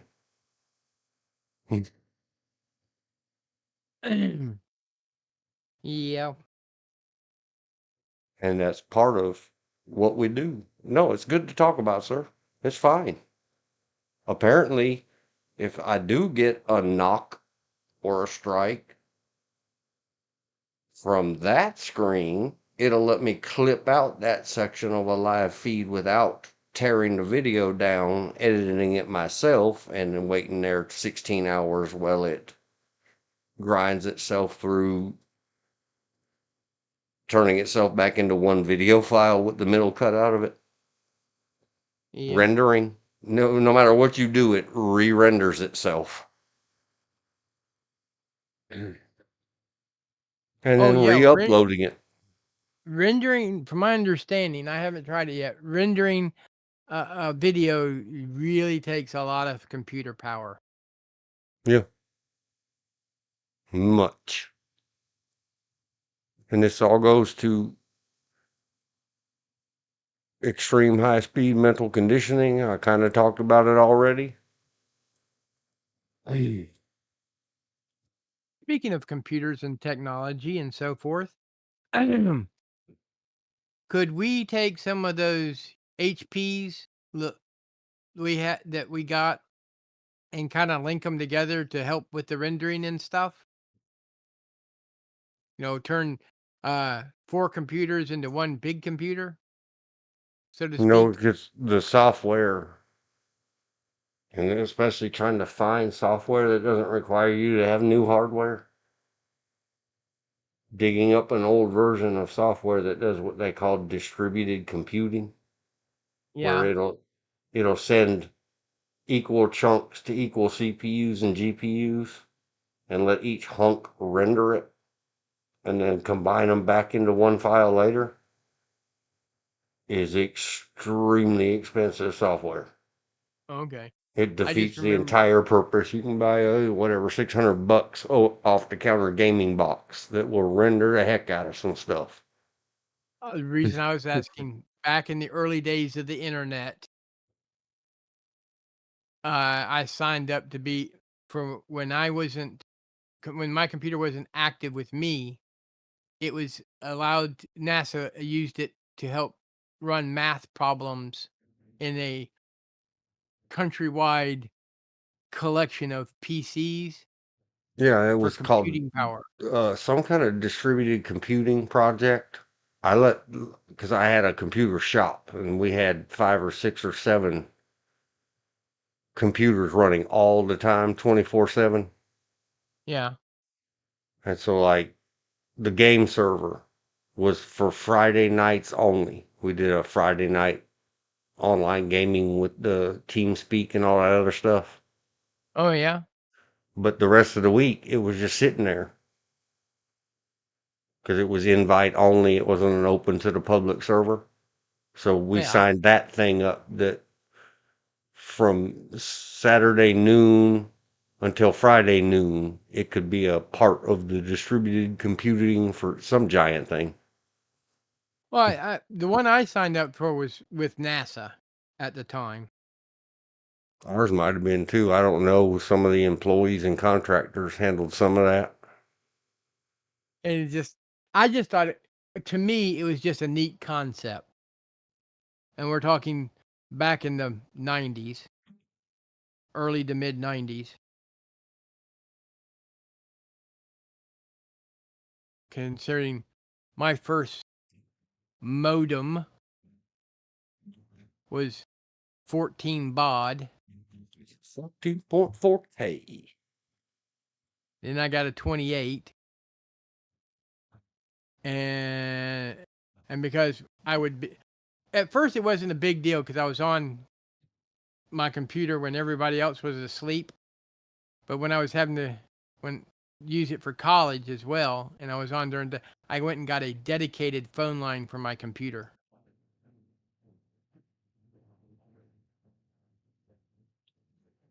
In fact, I remember my very first internet provider, I guess you'd call it. It was Genret, little company here in Fayetteville.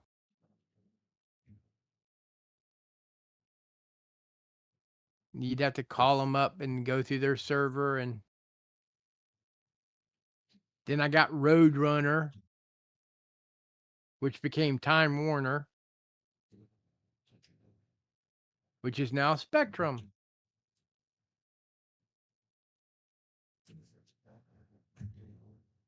And using Netscape. Netscape Navigator. Oh, something. Can't remember the name of it right now. A dial-up stack that you had to install into your Windows 3.1 or 3.11. 1095. And all Oh, the I babies remember were when like, huh? I You know. don't just We're make talking. a Safari? What? I just, well, I didn't really get online until the 90s, the early 90s. But I'd had a computer since about 86, maybe a little bit before. A true, this is a computer, not a game console that you can use like a computer. Other than Yeah. that, I had to borrow computers. Stan had a Trash 80, and we used to write the programs for it. And he had this little. The idea of the printer was this thing that looked like a cash register ribbon thing. Oh, yeah. I remember that. And the paper was only like maybe the big paper was 4 inches wide. Or using typing exercises, you put XOs, X periods, X, and you'd make a picture. And I'd print it out on my dad's dot matrix printer.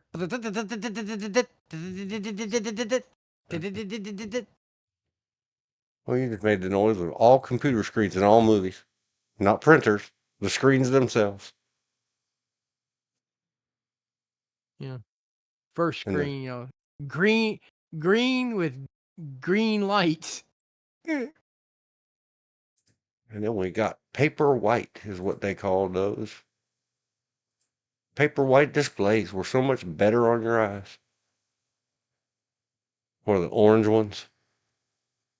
Well, my first portable computer had to weigh 12 pounds. It was My a boss, RCA.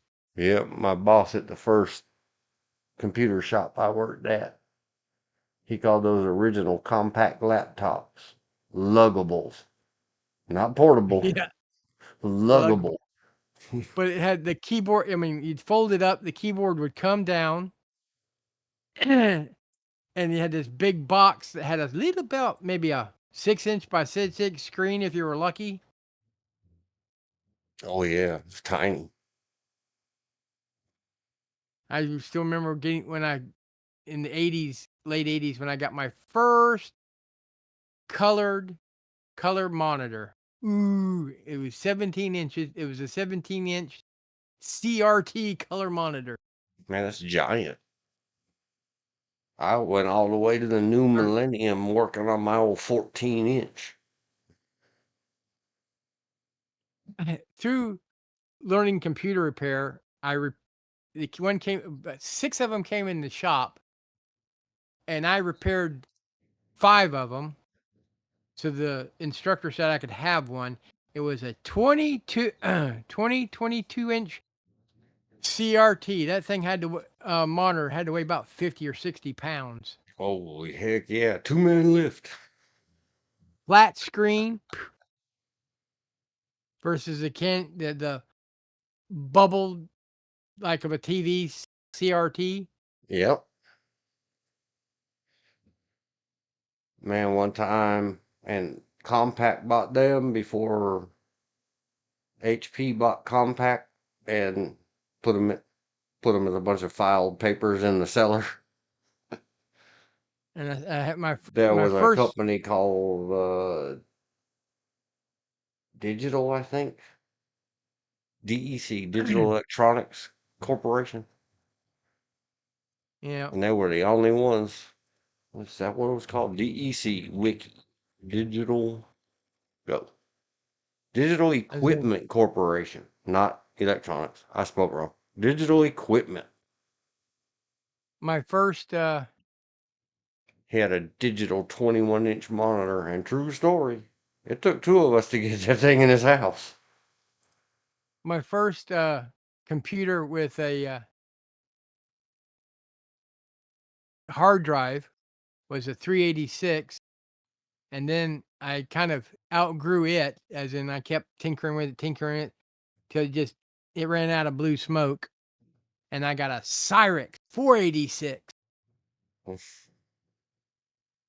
and Cyrix was the new chip company. The affordable alternative. Are they still around? Cyrix, no, they got bought out by the same people that they were putting out of business. Intel. Was a microprocessor developer founded in 88 in Texas. Floating point units for 286 and 386s. I was a They Cyrix 486. introduced their own 386, 486 SLC, and 486 DLC. Their release sparked a lengthy series of lawsuits with Intel. I never heard about the lawsuits. Man, we sold a lot of those things. Cheaper's better. That's how it works in small towns. Well, I mean, they were also They, good chip. they merged with National Semiconductor on 11 November 97. Oh yeah, I moved a lot of them. National released Cyrix's latest designs under Media GX name and then updated version as Geode in 99. In fact, one of the running jokes is I had the side of the case of my computer off more than I had it on because I was always tinkering with it, trying to make it better, faster, more compute Oh yeah. power, more power, more power. Yeah, I wonder if they still exist. There used to be a magazine and a website called Overclocker's Corner. National sold to the line to AMD in August 2003, where it was known as Geode. The line was discontinued in 19. Oh, Oh well. I used to No. get PC mag. You remember PC magazine? They were so thick they were like phone books. Oh yeah, they're still around. PCMag dot something .com. Yeah, but I'm just saying they don't sell magazines. They have a Oh website. no, those days are long gone. All paper publishing is replaced by digital. Because the first subscription I got from my dad for my birthday. Because he The got tired of one, me snitching his. Yeah, that's the the chipset I had, that 486. yep. Do you remember? Was it along the lines of SX or DX or DXCs or whatever, or just No, 486? it was a DX 486, I think, or sounds right. I just remember it was a Cyrix 486. And I don't remember which one. It was just up there on the screen where I could have clicked a link. It doesn't matter. 35-year ago technology knowledge is not on the test today. No. Oh, The difference between an SX and a DX is one was far cheaper because it didn't have then what was known as the math coprocessor. floating point math unit, FPU, built in. You Oh, had to no, I buy had it separately. I know, I had the one with the math coprocessor. Yep. And that's where they started, was building the FPUs, or the math coprocessors, for 286s and 386s, because the early Intel models that everyone else based their compatibles and clones around didn't come with that. That was something expensive extra. Like, my very first computer was an AMD Turbo. I remember when the turbo button was invented, and it worked in reverse. You would always turn your computer on in turbo, or full speed as fast as it can go mode. But for old software programs that would crash out at high speed greater than like 8 megahertz, Yeah, you could push the turbo button and the BIOS would control the speed of your CPU to go slow, like 8 or 12 or 16 megahertz just like, instead of 33. one of the early graphic video games I had for a computer was Police Quest, and I kept Loved it. crashing I trying to get out of the love Sierra getting out of the slash park. Sierra Online slash whatever all the names they became. I looked up Ken and Roberta Williams recently, and I mean in the last year, and they're still at it, still doing stuff out there in the world. And there was Police Quest.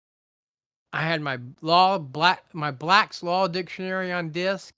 Uh, oh, I was getting rid. It was 80. Oh, 86, 87. Because I started criminal justice. I went from pre-engineering to criminal justice the first try, and I was just not mature enough to to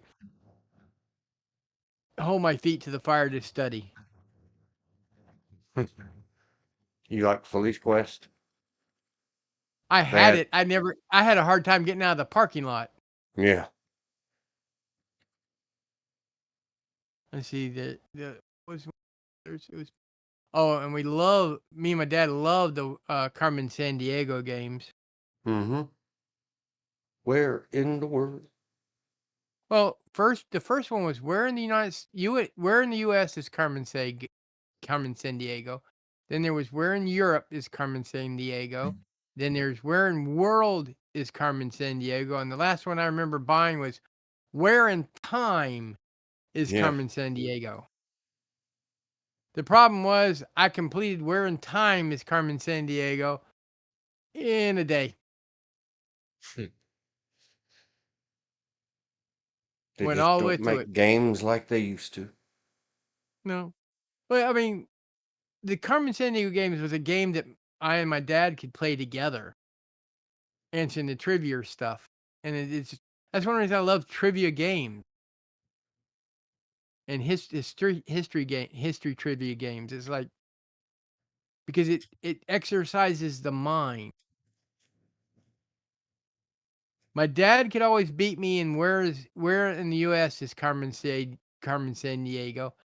I would beat him where in the Europe was Carmen San Diego, and we'd tie him where in the world. He stopped playing at that point. He didn't want to do where in time. Just like he had one trivia type game, similar to where Carmen San Diego. I don't remember the name, but it came with an atlas, and it would go.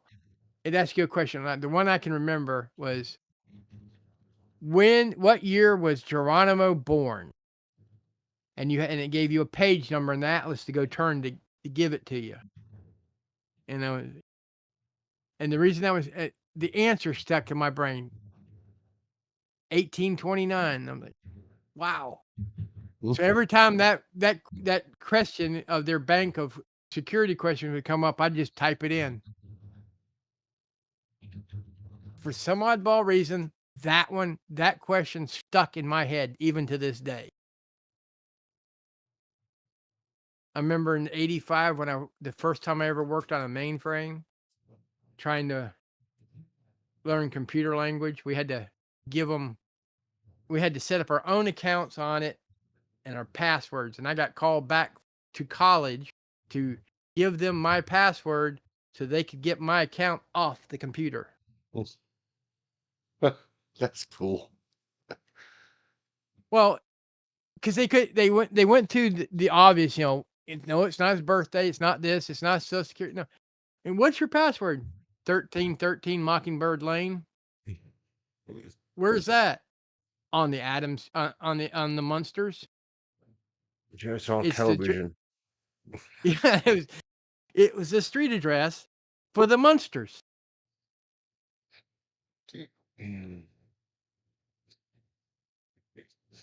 Citizens arrest. Citizens arrest. Only exists in Mayberry RFD. Oh, where's Mayberry? That doesn't On exist. television. Now, the places they would talk about, such as Mount Pilot and Raleigh, those places exist. Yeah, And anybody where's the real town where they filmed it? Airy? Was it Mount Airy? That's where they got the idea, but it was filmed in California on a backlot. Oh, I thought it was really filmed here somewhere.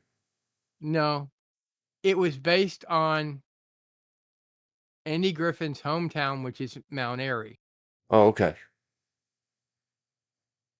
And also Mount Airy is where the actress who played Aunt B, when she retired, went to go live. I think she's even buried in Mount Airy. It's a race.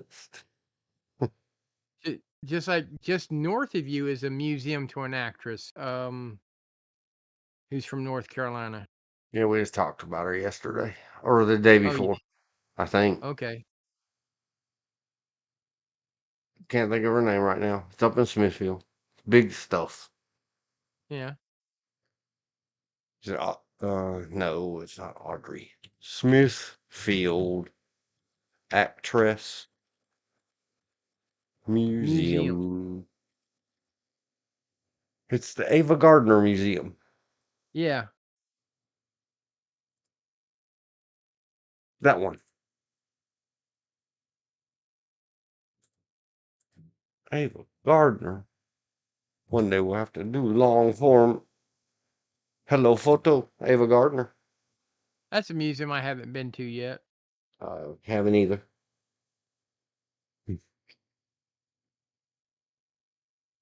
And it's been, man, a lot of years since I've even been to the North Carolina Aquarium. It's only 2 hours away. I've never been to the North Carolina Aquarium. I've been to bet the the North Carolina. fishes. I've been to the North Carolina Zoo up in Asheboro. I took my nephews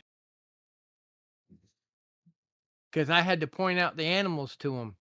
Because we were at the elk exhibit, and they go, "I don't see him, Uncle George." I said, "Wait a second. You see that bush right there?" "Yeah." "Wait a second," and the bush started to move. "That's an elk." It was the antlers up in the air. We went by the Yeah. otter, little otter exhibit, and then you went, I don't see him, Uncle George. I go, look down. Because the otter was right next to the glass, right at their feet. Let's do 06. But that, I mean, my ability to spot things like that, it comes from I and my dad and my brother occasionally just go walk through the woods and look at stuff. Being a Boy Scout and, well, not a Boy Scout then, it's just I've always felt more at home in the woods growing up than I ever did in the neighborhood because I felt safe in the woods.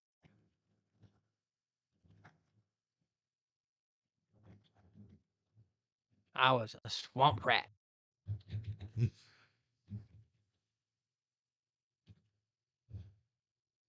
RENC. Museum. Thank you, keyboard. Muse E. Also, Oh, now I've been to the Museum of the Cape Fear in Fayetteville. Pretty good. Morris Creek Battleground Museum. Not far from here. The Wilming, New Hanover Museum of History, as well as the Cornwallis House and the USS North Carolina. When you go to visit the USS North Carolina, people, take your walking shoes. There are no elevators. Fort Fisher, last Fort Macon. Saturday. Yeah, last Saturday when we went up to Raleigh for her birthday, Yeah. the family kept saying, well, we're only, whatever, 10 minutes away or 6 minutes away. Run over there. Because she's a painter artist like you, sir. Yeah. Well, run over to the Museum of Art. The closest place we could find to park. Ask somebody, is that the museum way over there, the big glass building there? Yeah. How long does it Oh, take to you didn't walk go. there? About 35 minutes. Yeah, we You went didn't home. go to the one by the fairgrounds. I guess it is. Huh. Funny story. I was driving a Geo Metro at the time. I was at college in the early 2000s. Actually 2000. And they were having a Picasso exhibit. Picasso's early work prior to him getting into Cubism Mm-hmm. and some other stuff. So if you can imagine 5 people climbing into a Metro, Chevy Metro, Geo Metro, driving from Pembroke, North Carolina to Raleigh, then going to museum, then going to a restaurant, and then driving back to Pembroke.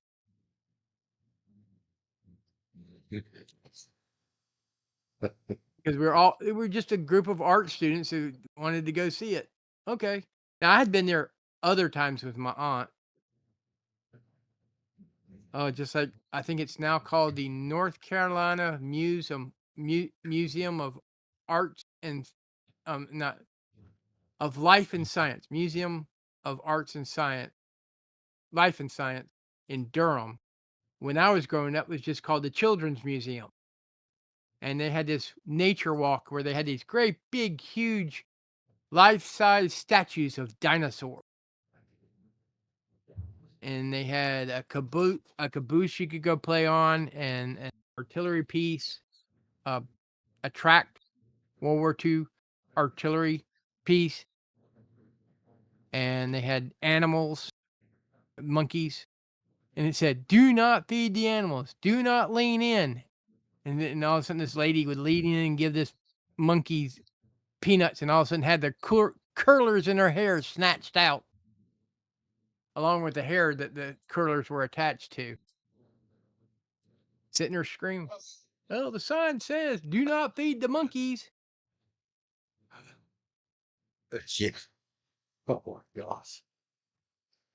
I'd have to wait and make sure he was on here and try to convince him to put an earbud in or something and tell the story. Just me and my brother at the LA Zoo. Yeah. Those monkeys will throw stuff at you. Oh, yeah, Special they will. stuff. Other than their poops. Something else. They throw all kinds of stuff at you.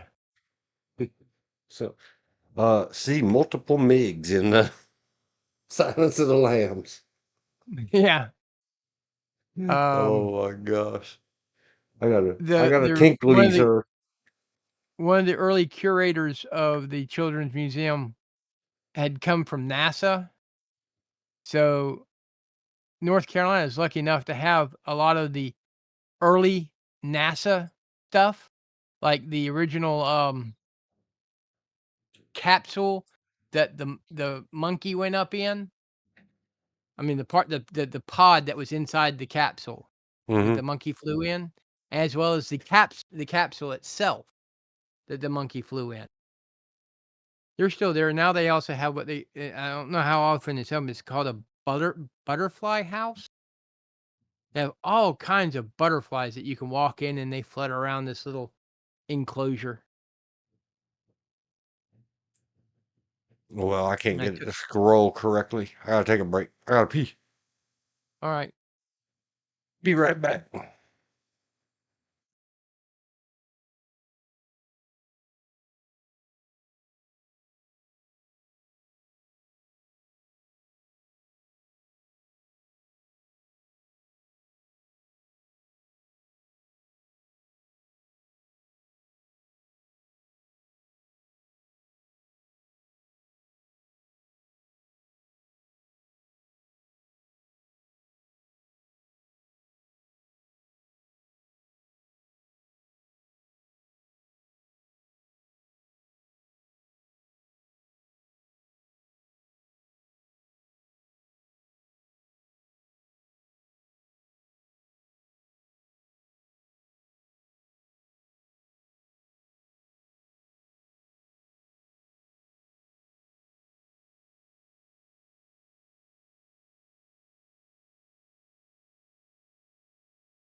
Okay.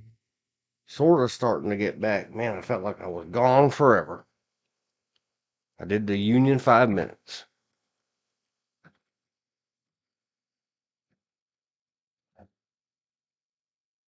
Oh my gosh.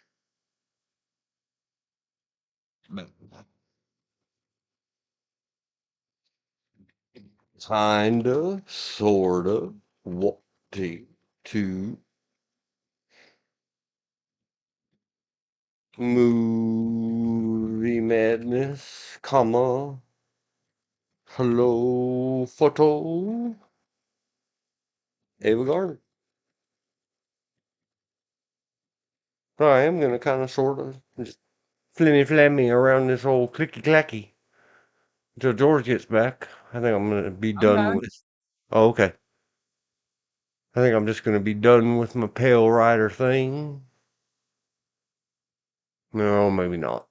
Because what started this morning was the missus talking about public school number 23 up in the Northeast states, especially New Okay. York. They call all of their public schools PS and then a number. Well, I guess that's Saves one way them. to not, I guess that's one way for people not get upset who the school's named after. Yeah, and number 23.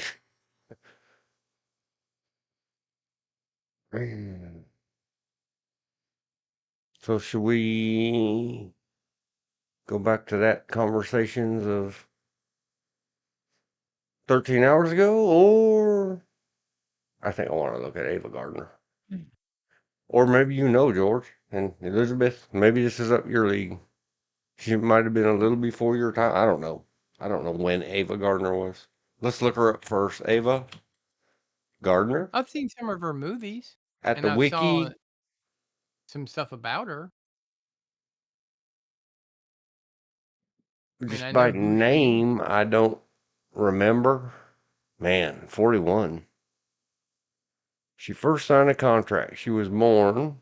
Oh, it was her birthday about 2 weeks ago. I mean, her celebration of life and floating away from this space. She was born on Christmas Eve in 22. Ava Lavinia Gardner. And if it's I pronounced know, different because Smithfield, North Carolina, I yeah, apologize. I know that I think it's Smithfield or one of the small towns up there has at what they call an A,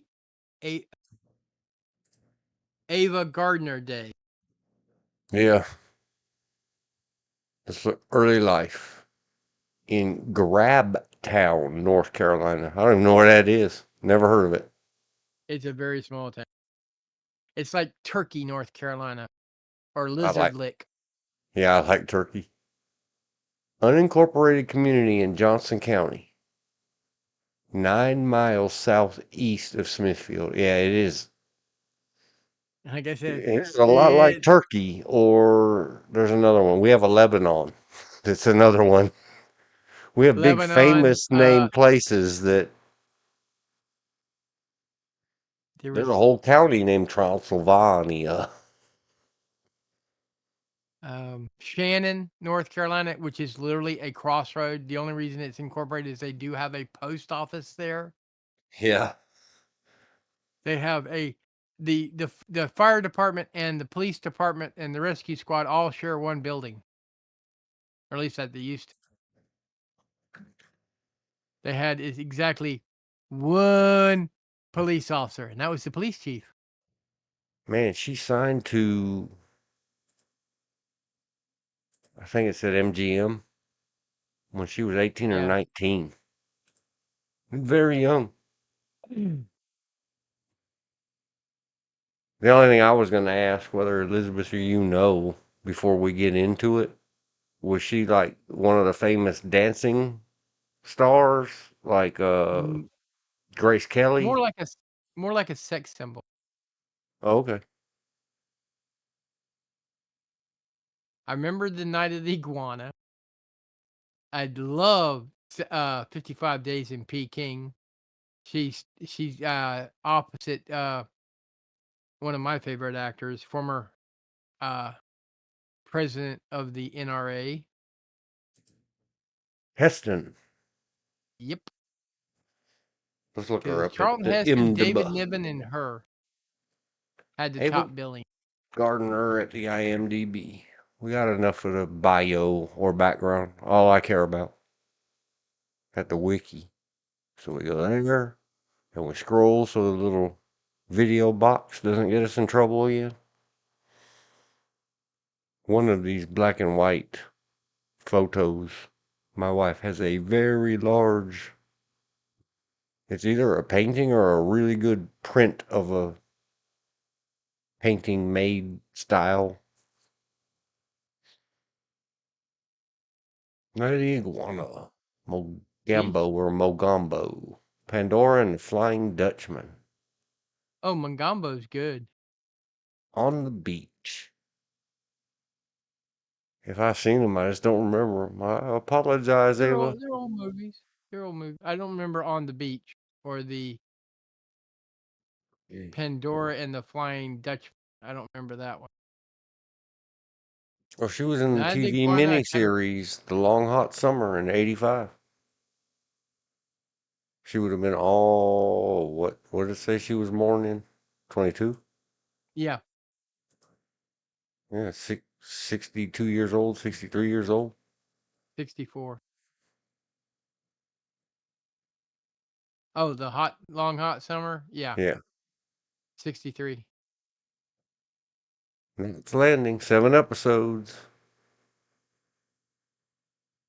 AD. Oh, you can't say that anymore. Cancel culture it.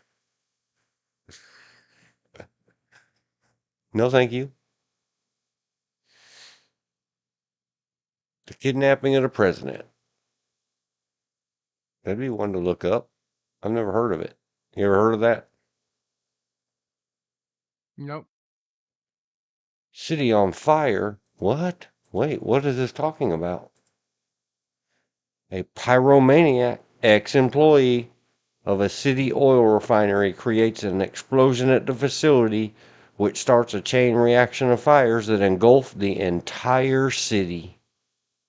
There you go. Did you need another example of firebugs?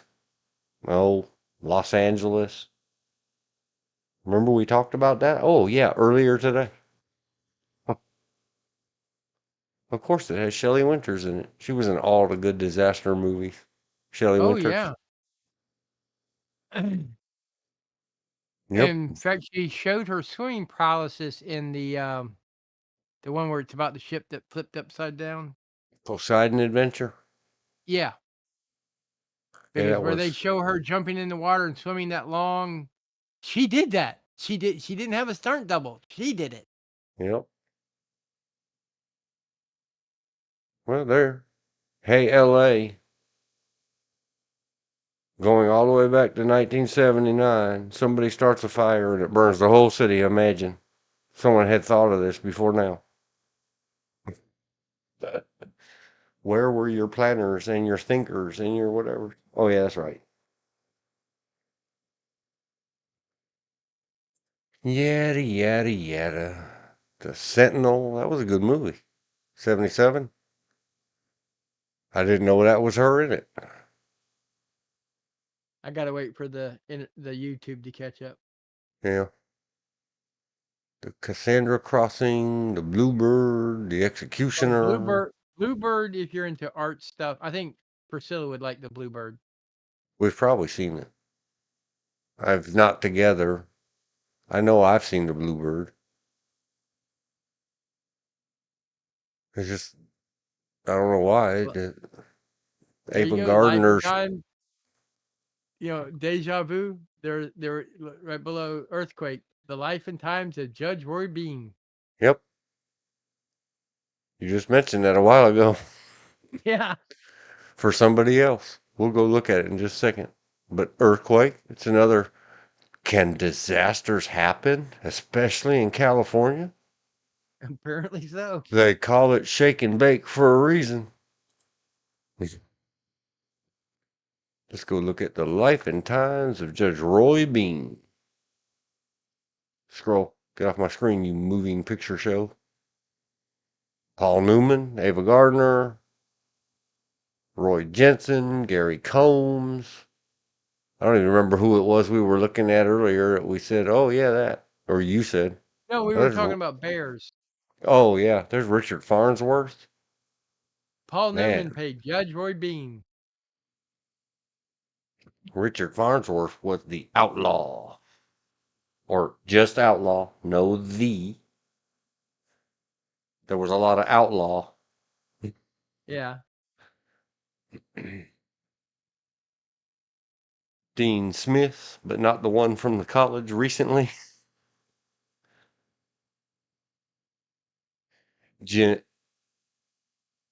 Jeannie Epper was whore.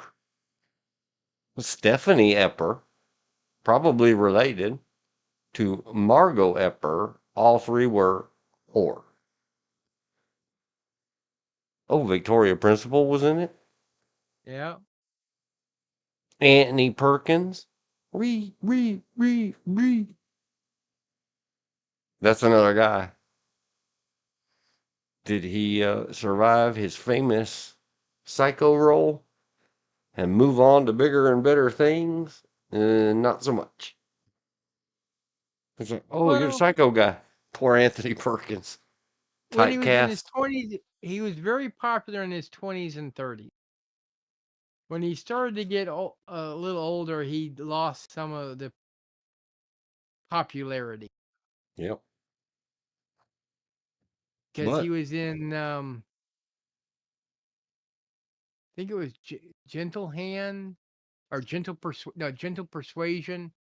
He and I think it was Jimmy Stewart. yep. Oh no, Randolph Scott, where they played Quaker.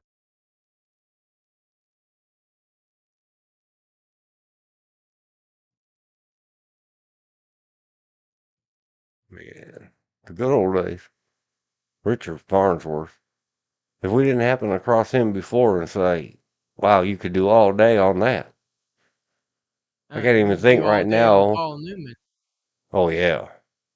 And all his off screen antics of, Salad the, dressing. yeah, the merch, the stuff. Paul Newman did good.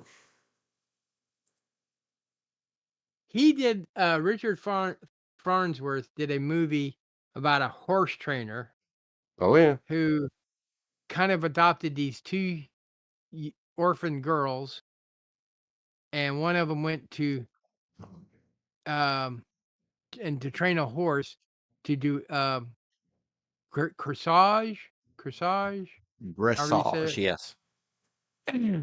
Dress age. And when he at the end of the movie, when he sells the horse to this one lady, he sold it for money, school time for the oldest one, and a mule because he thought mules were more dependable than horses. Oh, yeah. Tam Lin. Mayor Ling. I clicked it back to Ava's main page. The Bible in the Okay. beginning. I've seen it. I like it. She played Sarah. My missus was talking about Sarah again this morning. The Night of the Iguana. I know I've seen it several times. Whoa, bikinis that ride up all the way about 6 inches above her belly button.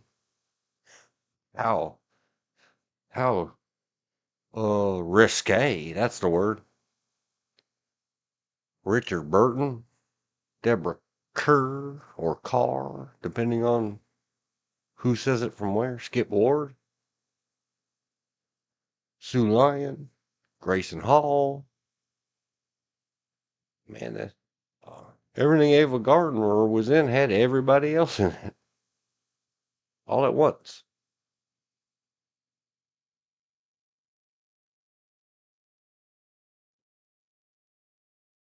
You said you remembered it? Night of the Iguana, Yeah. vaguely.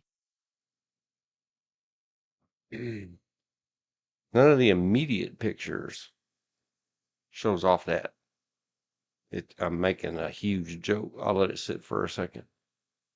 That scantily clad woman, the man's little bikini briefs are easily a quarter the size of hers. And there Oh. was a picture of Ava Gardner shaving Richard Burton. Mm-hmm. Gave her a safety razor. 7 days in May. You said 55 days at Peking. Peking. Peking duck. Peking. Peking. Very good movie. Let's pull it over. The IMDb has it Very only long at movie. mid-6. How long is it? It's Two almost and a 3 half hours. hours. Like I said, almost 3 hours. It's split into 2. I mean, that's when they'd split the movie, then they'd have an intermission. Oh yeah, intermission. Man, intermissions were great in movies. They still had them in the 80s. I saw, can't think of the name of it. Everybody remembers the theme song. Dum, dum, dum, dum, dum, dum, dum, dum, dum, Sad is dum. Ava Gardner's character dies in the movie. Oh, poor Baroness Natalie Ivanov. Chariots of Yeah. Fire, Gandhi. I saw all those in theaters where it said, like 15 minutes intermission.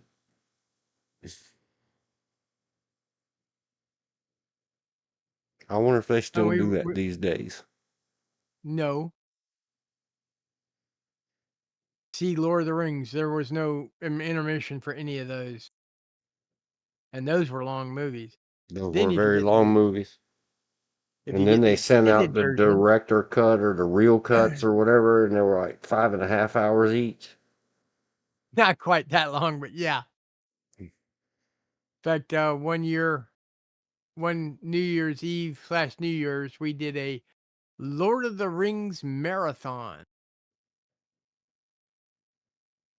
Friend of mine had just gotten one of those great big huge early plasma, I think it was like 60 or 70-inch TVs. Mm-hmm.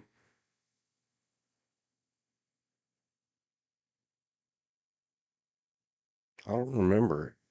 This movie. I love it. I have it on my computer. During the 1900 Boxer Rebellion, U.S. Marine Major Matt Lewis, along with British Consul Sir Arthur Robertson, developed a plan to keep the rebels at bay until an international military relief force can arrive. And it took the relief force. This is historical fact. It took the relief force over a month to get there. Wow.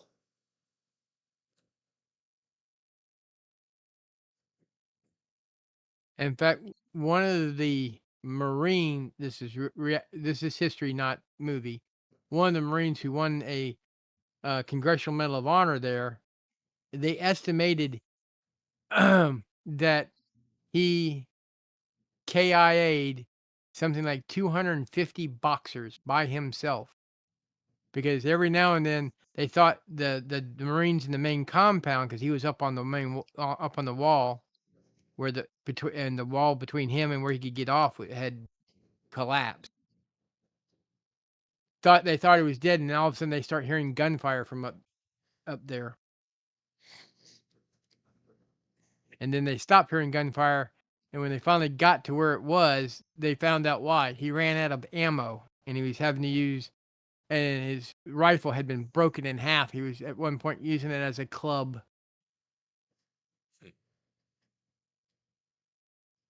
See, I don't even know enough about history. I'm learning more about the Boxer Rebellion right now than I ever knew.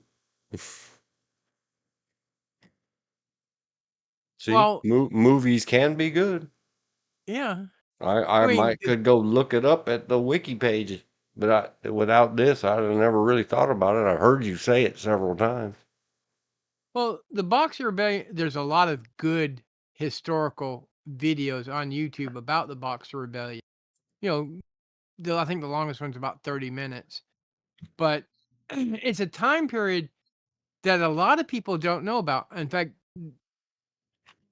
when I went to school, the Boxer Rebellion wasn't even mentioned in any of the history books. They mentioned the Opium Wars, but not the Boxer Rebellion, because the Empress from the Boxer Rebellion is the grandmother, grandmother of, if you've ever watched The Last Emperor, Mm-hmm. that that the Boxer Rebellion deals with his grandmother.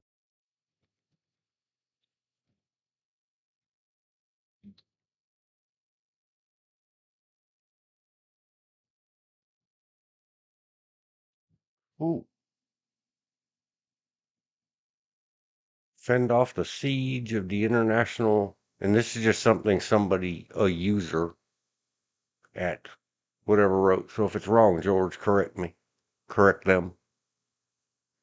Diplomats, soldiers, and other representatives of a dozen nations fend off the siege of the international compound in Peking during the 1899 to 1901 Boxer Rebellion.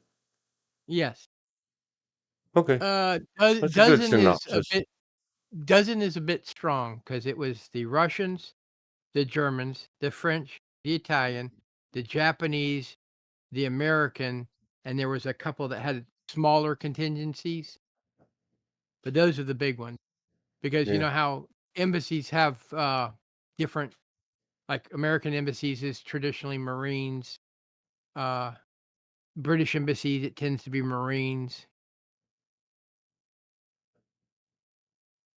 man, It and was everybody that was anybody was in this thing, and people that were nobody and became somebody. There's a lot of names in this movie. 55 Days at Peking. okay. One of the funny things is if you look at the actors, almost every single one of them have a prior military career. Little known fact, David Niven, though he never talked about it while he was living, he always downplayed his military career, but he was a colonel in charge of the 5th Commandos in World War II. He always said, "Well, I was a um, supply officer in India prior to World War II. I'd already gotten out." Yeah, uh-huh. He gotten out, but like officers don't ever really get out. They can be called back.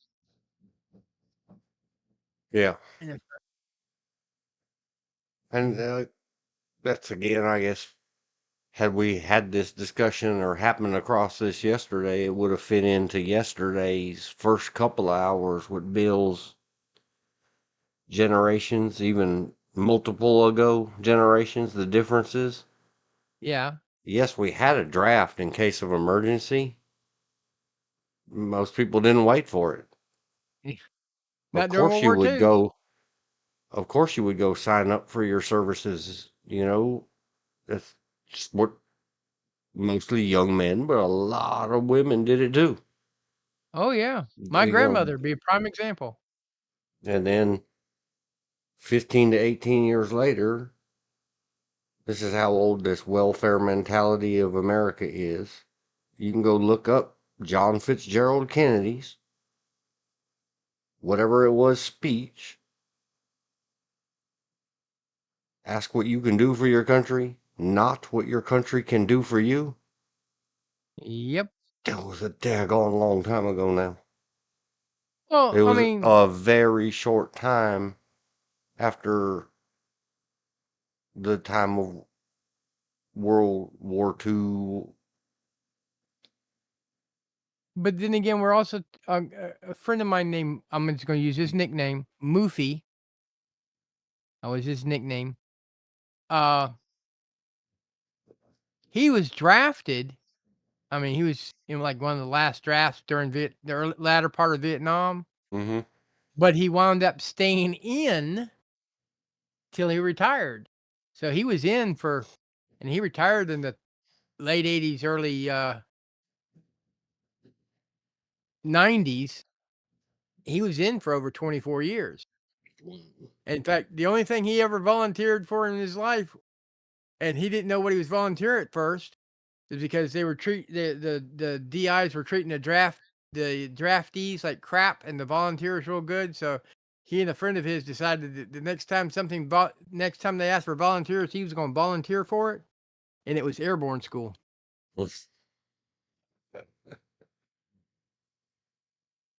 Yep.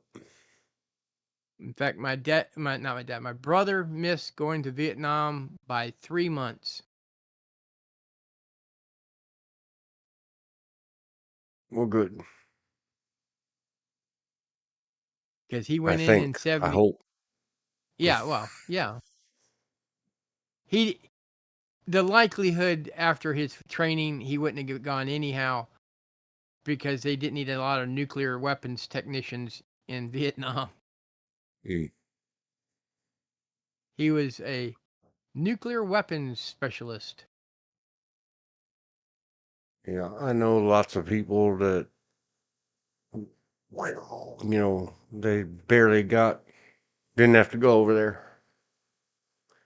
And I know a lot of people that didn't get to go over there, and it made them have mental issues. Well, It sad note, happens. one of the teenagers, well, then senior in high school, when I was little and we lived in Jacksonville, he's now on the wall of Vietnam. Mm. Yep, very sad. That's a big wall with a lot of names on That being said, if it. you look at the casualties from World War One to now, every war, with the exception maybe World War II, the numbers actually get smaller. Yeah. The Angel wore red. I jumped off of that 55 days at Peking. No Are problem. we are we done with it? Yeah, Okay. we started going off on 1960. tangents. I don't care. I'm really enjoying it, sir. I'm really interested now in the Boxer Rebellion. And hey, I can go watch a movie with all the stars in it. Then claim, yeah, I know all about it. That's not a movie. And George filled in the details.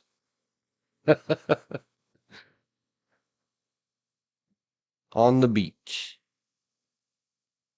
I don't know it. 58. The Naked Maha. Nope. I I think don't once remember upon the. a time in history, the sun also rises title or name got reused, I think. I don't Maybe, know which maybe movie. not. I don't remember which movie it is if it's on here. But I swear she played the woman in one of the movies about John Dillinger. Played the woman in red. What's that? The angel that wore red? I don't think so. Nope. Some character named Soledad. Oh, I remember in Knights of the Round Table. Yeah, me too. The sun also rises. The little hut. I don't even know how to say that. Bhowani. Junction. It's an African word, if I remember correctly. It must be, and I'm not going to try to mangle it. I spelled it out. I remember the Barefoot Contessa. Yeah, But, Mambamba. 1954 movies, by the time I was old enough to be paying attention to movies, that they weren't made for me. Mungambo was also one that took place in Africa. Yep. Knights of the Round Table was good. I like all those stories. There you go. No matter how good and fair and no matter how hard you try, the moral of that story is life, man. It's just life. People are just people.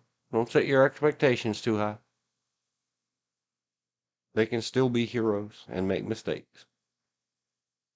Well, Yeah, Gumbo, Ride Vaquero, I've seen that. I just don't remember Showboat was I do. good. Snow on Kilimanjaro, I do remember. Oh yeah, the snows of Kilimanjaro. Showboat. My Think Forbidden Pass, Pandora and the Flying Dutchman. We saw that from somebody else just a moment ago. yeah. East Side, West Side, I have seen. I may have seen somebody did like a Pasadena Playhouse play on the stage reproduction of that. Yeah. I think.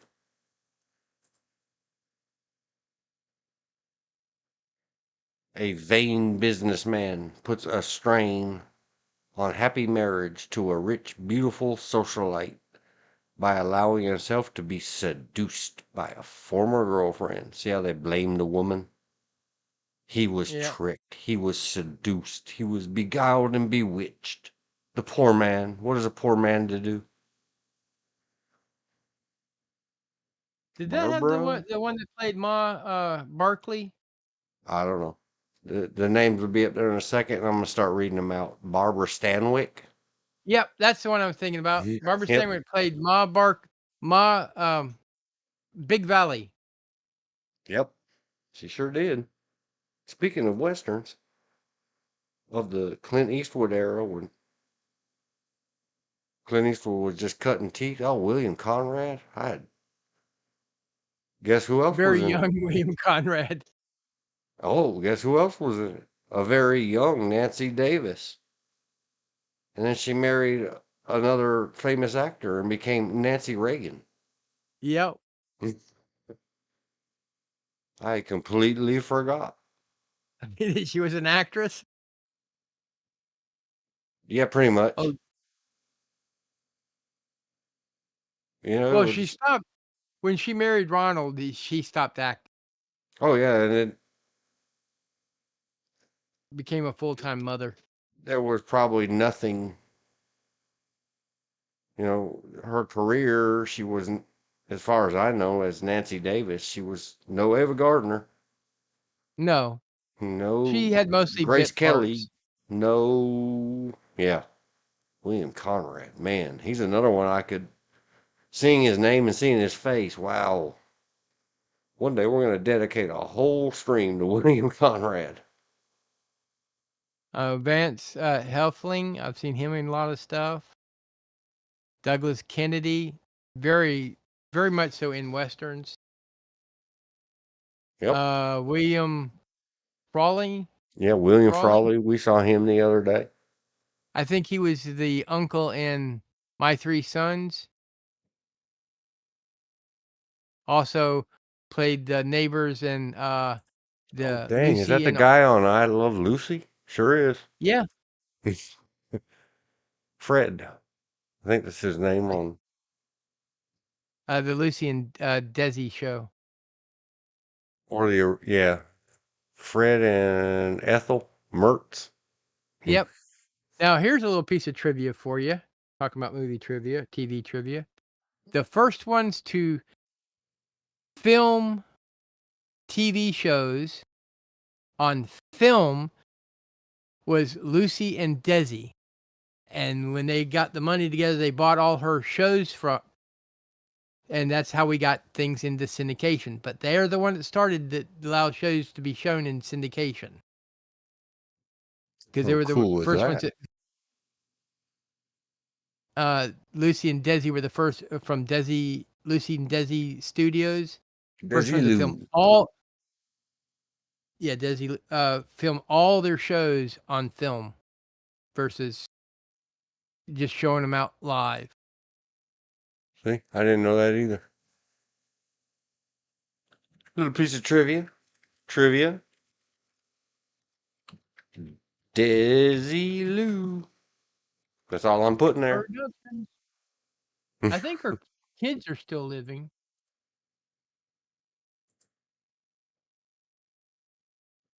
Man, now I want to go play with William Conrad and stay up until 2 o'clock in the morning. Not really. Sorry, I had to close that, or I'm going to keep getting distracted. I don't even remember what movie that was. One of these movies. I guess I should have read East Side, West Side. The Great Sinner, The Bribe, One Touch of Venus, Singapore,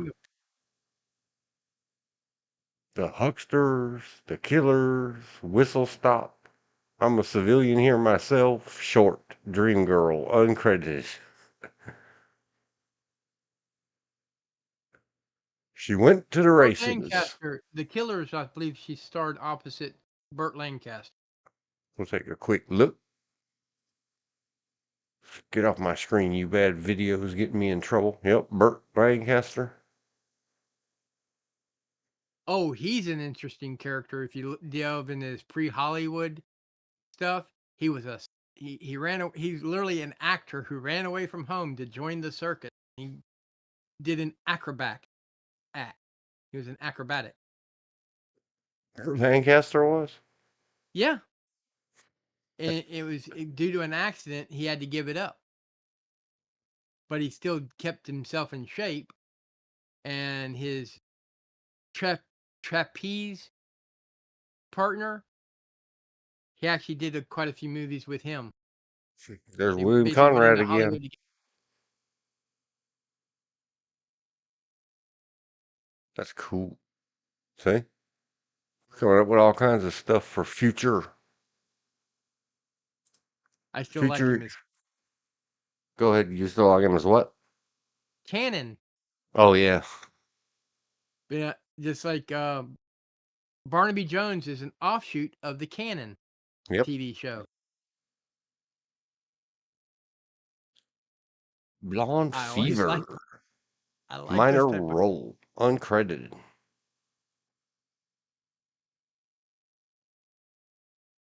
Maisie Goes to Reno. Three Men in White. Man, these are getting old. 44. yeah. Two Girls and a Sailor. She was a canteen dancer and the Dream Girl. Uncredited. Lost Angel. She was the hat check girl. I have seen Lost Angel. You can't live in Los Angeles and not watch Lost Angel. Yeah. Swing Fever. It meant something different. Here we go with the generational thing. It meant dancing. Young Ideas. She was a co-ed. Uncredited. Ghosts on the Loose. Hitler's Madman. Uncredited. World War II propaganda film. But he Yep. was a They they didn't know it at the time, but Dewberry was a lady. She was the perfume girl, uncredited. And if you get into movies and you start thinking about, man, why didn't everybody have credits? Because they had posters, and whoever's name was on the poster, that was credited.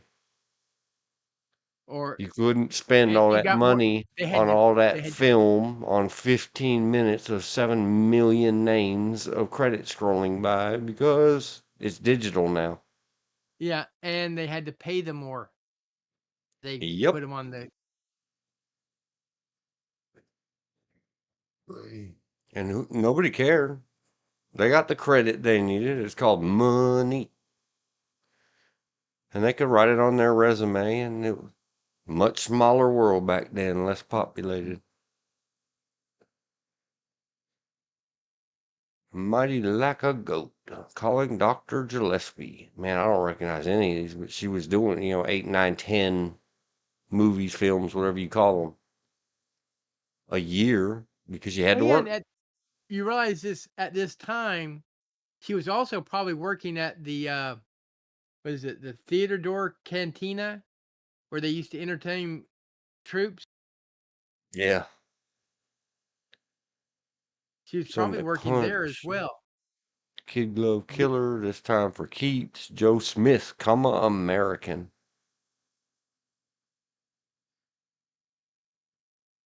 We do it because it was a short. Babes on Broadway. Now I want to go Now, see it. 1941. in 42, a short was like a little movie or cartoon prior to the main feature. For those that Yeah. don't know. And that's where uh, George Lucas got the idea for his space opera Star Wars was from, they used to call them serials. Yeah. There was no such thing as a television.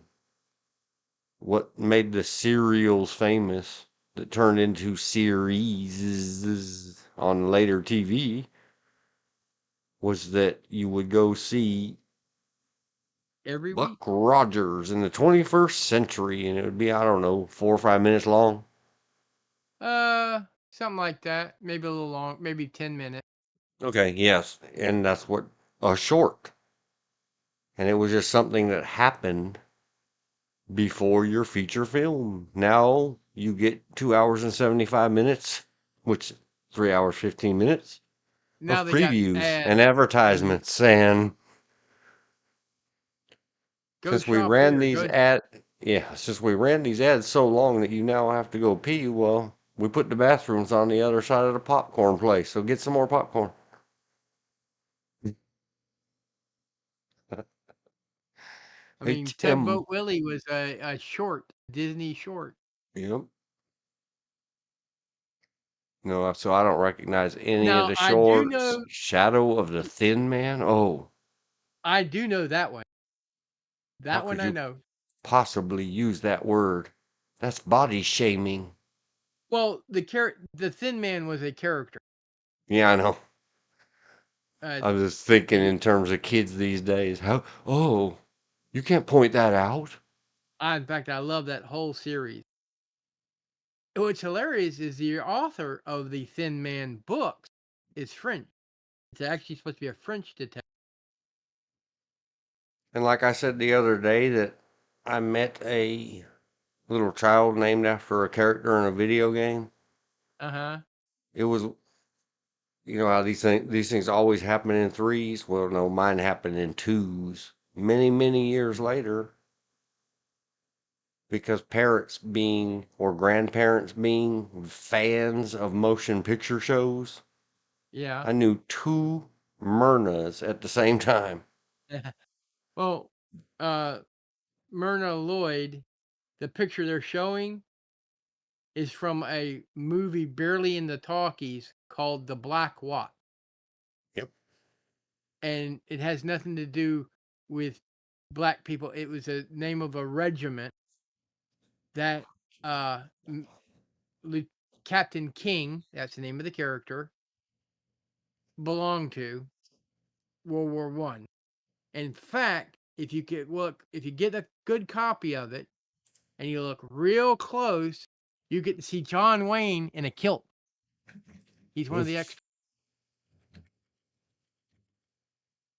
A And fantastic squirrel chasing event. it was later remade called King of the Khyber Rifle, a That remake of it.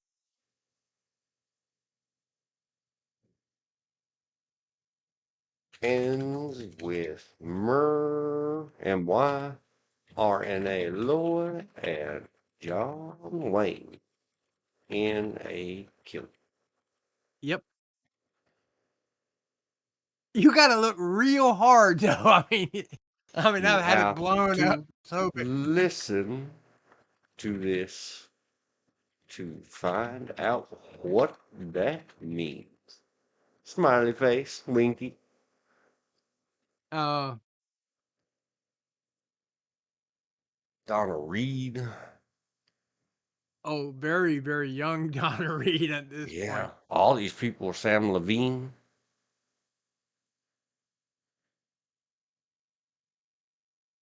I don't know if William Powell ever did a serious role, to be honest. I don't know. I mean, because uh, the Thin Man series is it's kind of a lighthearted drama or comedy drama, suspense or detective detective story. Mm-hmm. Oh, Barry Nelson. I used to watch him on TV.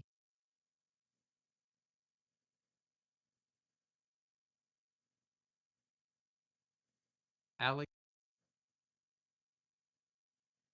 Alan Donna Reed in the Baxter. Donna Reed show. Yep. Oh, Helen or Henry O'Neill played one of the. I think it was one of the detectives or one of the uh, DAs in the Perry Nelson, Perry Mason series.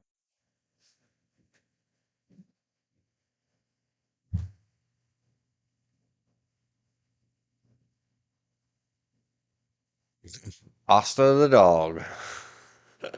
Oh yeah, The dog got its own picture and a credit. yeah.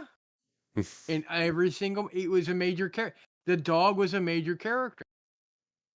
In fact,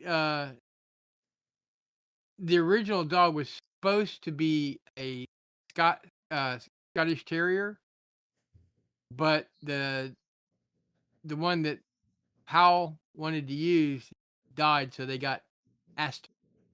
Asta. Asta.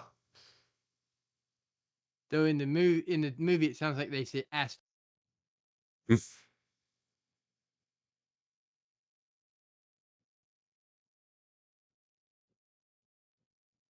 Oh well.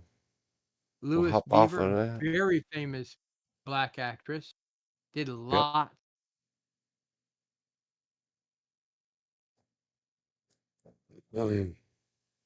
Yeah, they even had them way back then, imagine. You mean we weren't? Never mind. I'm being smarmy.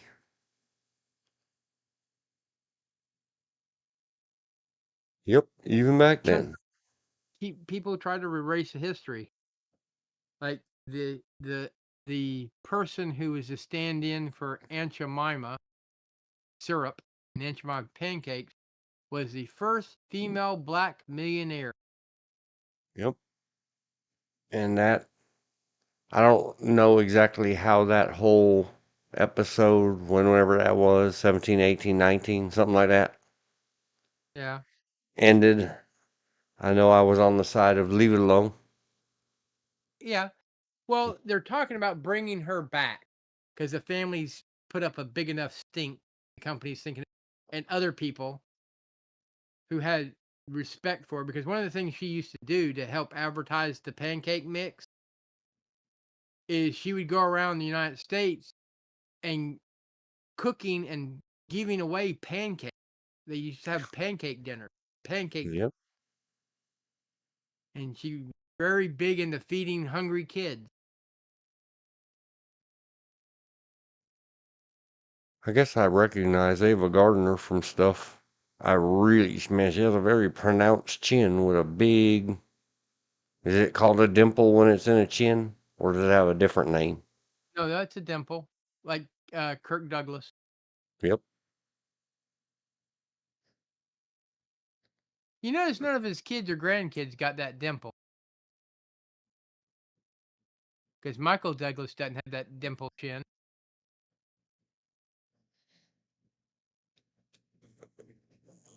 Uh, yeah, I don't know. I know that you can sort of tell that's father and son, but then you have to like look twice. Yeah, I think he favors his mother. But didn't they both star together and stuff? Were they both together in Uh, Streets of San Francisco? no, Kirk Douglas. No, they later did a movie where they were together. I think there was one movie where it was 3 generation of Douglas, How cool is that? but that was after Douglas had already had his stroke. Well, I remember that. Mitchum. She played with all the biggies. That's Oh yeah. Clark Gable. I was trying to decide, like,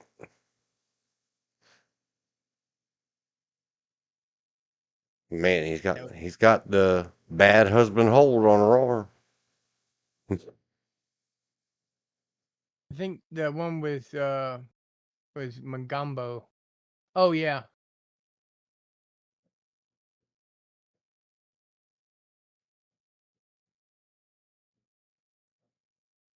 In fact, in her own autobiography, she claimed she didn't wear shoes until she was 14. Wow. And she was married by her first marriage was, I think she was 6. Oh no, say it ain't so. Well, I guess there's another reason.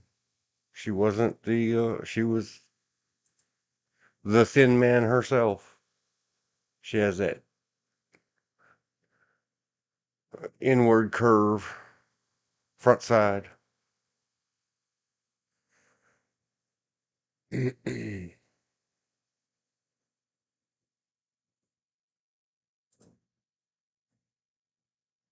At least in her youth. Oh I don't yeah, know. Oh no. Oh, she was barely in her 20s.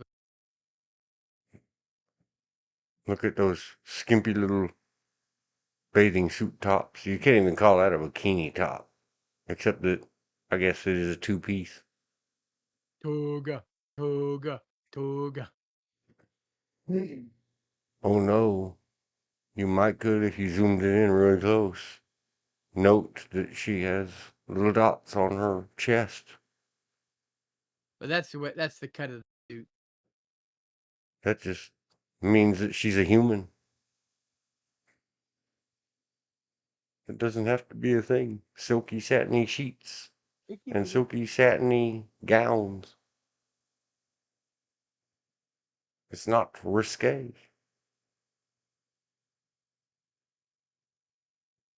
Oh, that poor feller. He was so sleepy.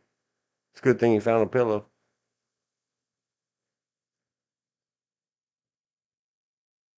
And then she was so sleepy right back, she fell asleep on his pillow. See? They had egalitarian and equality and equity back in the day. They took care of each other. Good looking out.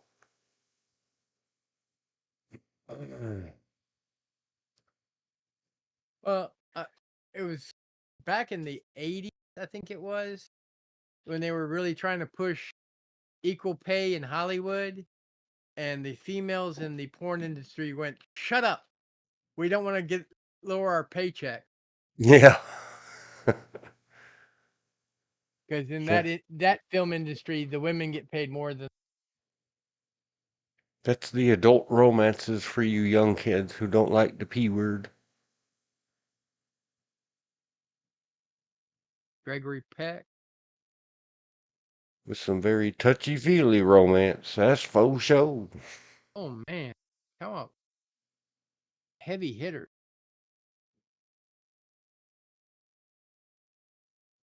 He And I raised don't his mean the one. hand to her. And she No, I don't mean just... that. I was just looking at actors that have scroll Oh, by. yeah, me too. But he raised his hand to her. And she didn't flinch. She said, "You're going to He draw back played. a stump." He generally played tougher lady.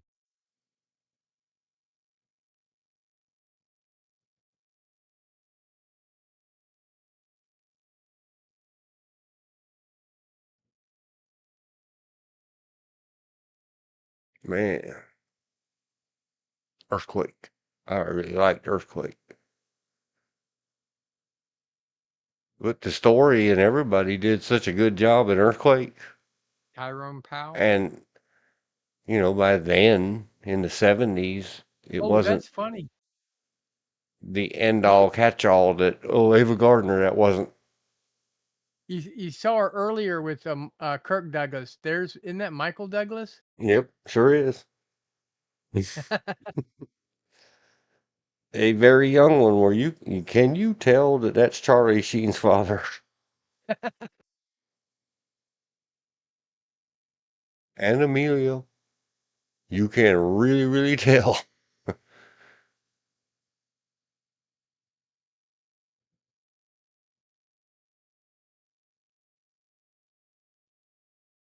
There it is with Charlton Heston and David Niven.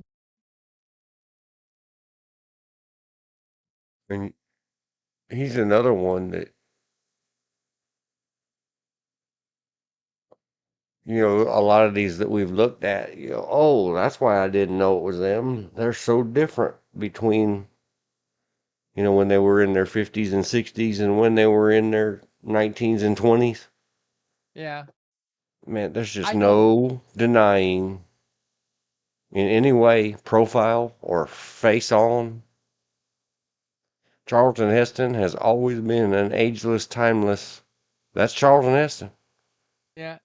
Same with David Niven. I think he had that mustache his entire career.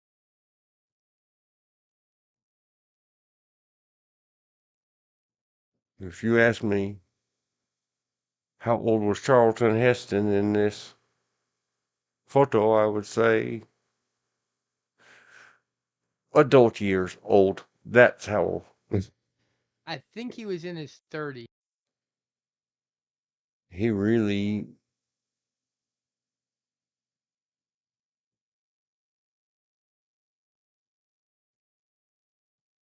did good, Mr. Charlton Heston.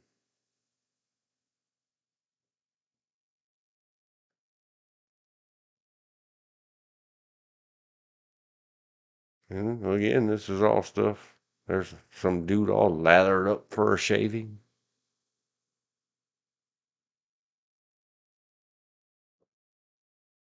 I think those are from Mungumbo. I'm seeing. Yep.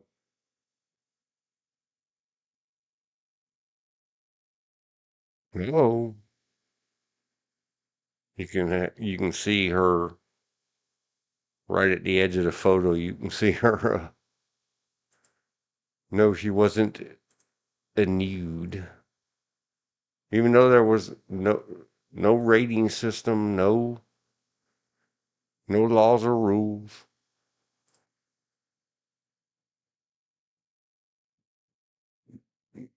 They didn't want to even run the risk of, her being exposed to all the cast and crew. Why? It's utterly unnecessary.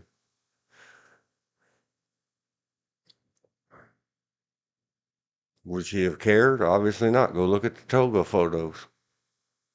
It just wasn't Charlton that. Heston, during World War II, was a radio operator and aerial gunner on a B-25.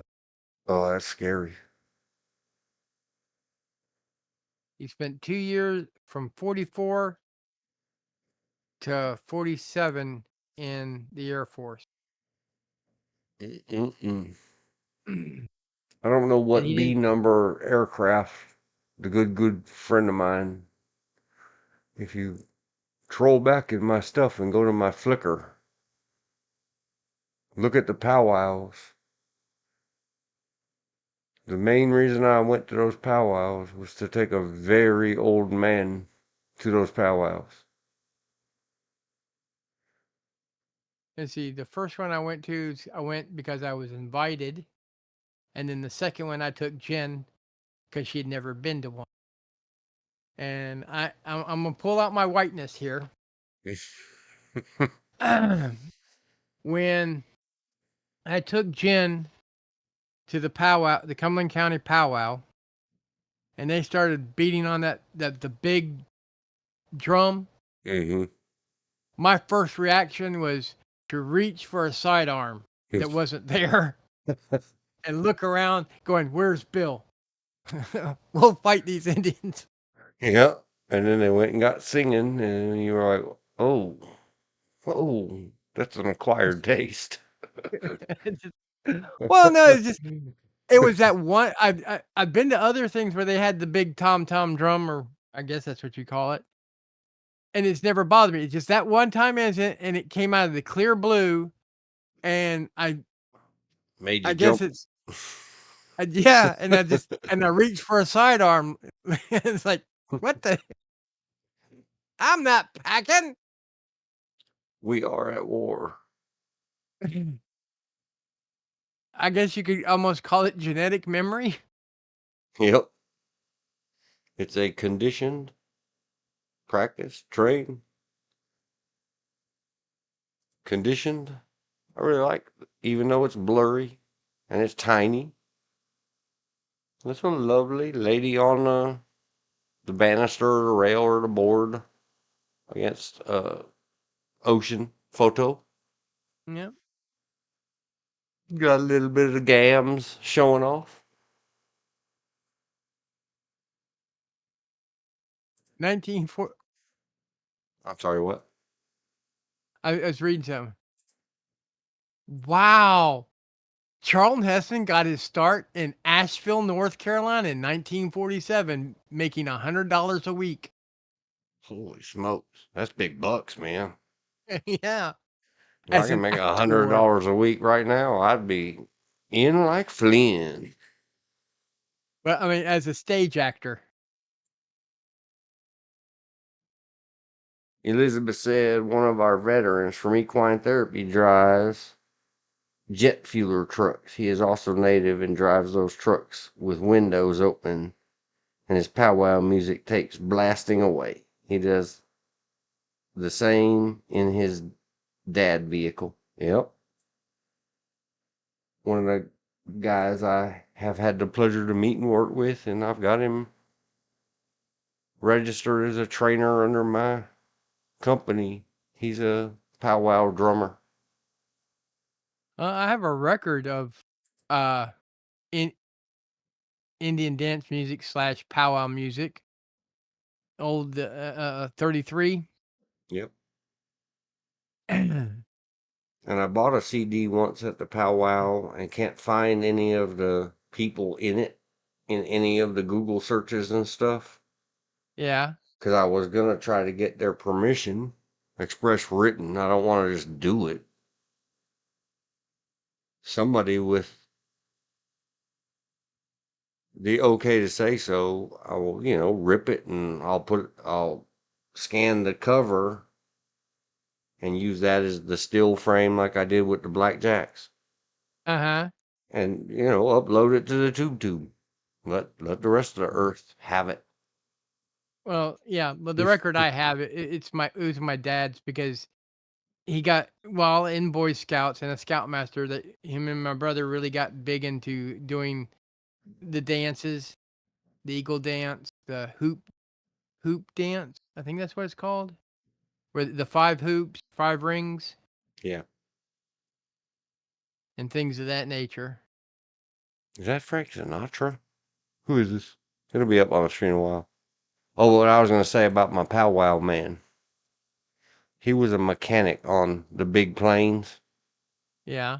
the warplanes, WW2. And what he always talked about, the worst part of being a mechanic is that those are the guys, what you said Charlton Heston did, the gunner. Yeah. That's the guys that sit in that little glass bubble, usually under the plane. Or on the either side, yeah. They're in a little glass bubble underneath. Yeah, so he told me horror stories. We're driving all the way to Hollister for a powwow up there. I'm drawing a blank, but the star of Death Wish, Charles Bronson. Charles Bronson, was a tail gunner in a Yeah, B-17. that's the ones. They're all basically the same. That's They when the bad guys come and face you and try to shout at you out of the sky in airplanes, they come from the back.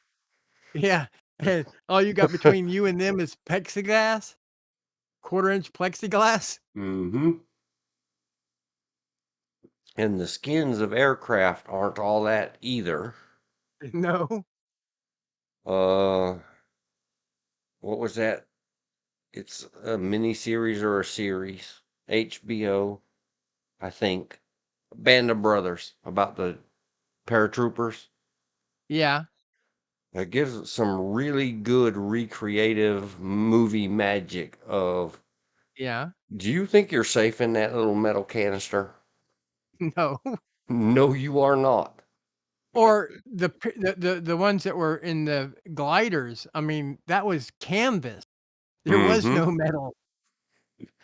That's some And for scary stuff. those that want to know, between the original base was between around Lumberton, Laurinburg rather, was the glider base and glider training. And one of the training pilots was a black female. She was the first black female pilot. Her Yep. And coming up, catching up soon. There's Ava and Frankie. Yep. She married And Frank Sinatra for a short period of time. I stopped here particularly on this one picture of them because she looks fine to me. I'd like to take him out to the cafeteria and get him a cheeseburger. He is Oh, way too yeah. thin. His early singing career, in fact, if you can see old cartoons where they represent Frank, there was one that I like. It said the chicken farm, Yeah, that's the the one chicken I'm always coopera. making fun of. Frankie, and all the little hens fall Oh, down. yeah. But you see, you hear the voice, and then you turn to the side, and he's actually behind the mic post. He's so skinny. Yep. Whoa, whoa, whoa, woo. And then you had Frankie. Bing Crosby.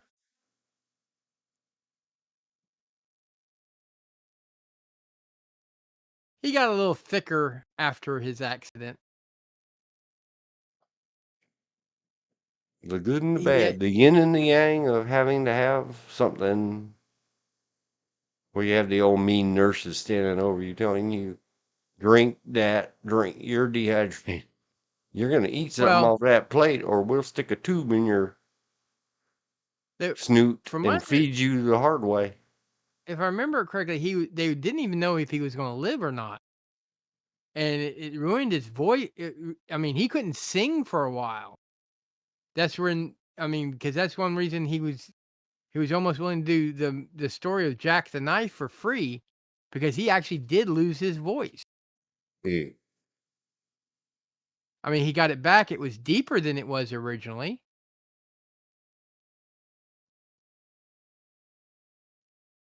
And Abel was quite the, I guess, lovely or whatever. And I can see He a was lot beautiful. of a lot of people tell my Even just my lovely wife that you remind me of one of those old timey actresses. I can't think who it is, and she says Ava Gardner. Yeah, in this one picture where she's just laying on a bed with wavy hair, I can sort yeah. of see it. But you ain't got nothing on my lovely, lovely Miss Ava. The first time my aunt got really wore short hair was in the 90s, and she drove me to a friend of mine who was a beautician, and he would give me a haircut at cut rate, Mm-hmm.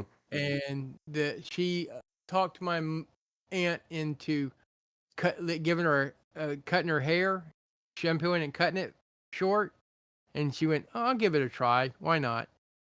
And she had short hair from that point on because she found out it was a lot easier to bathe and dry her hair, and she could be ready to go in half the time. Because growing up, when she was, I think, a senior in high school and her early college years, my aunt was a hair model for beauty parlor. Yeah. They have like barbers have those pictures of if you want this kind of haircut. Yep. She was a she was a hair model.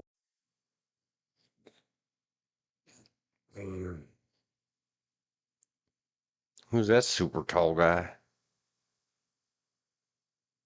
Gregory Peck, Humphrey Bogart. I mean, holy mackerel! That is Humphrey Bogart. Well, maybe that's Yeah, why but he looks so skinny. Man, was he standing on a box or was he really that he tall? had he had he had to be standing on something because he's not that tall. I was going to say, in that other picture, they were sitting there side by side and they looked about even. They're about the same height. So in that Yeah, scene, she's down low and he's he's standing standing on up a because box. he's not that tall. He's not Charlton Heston tall. Mm.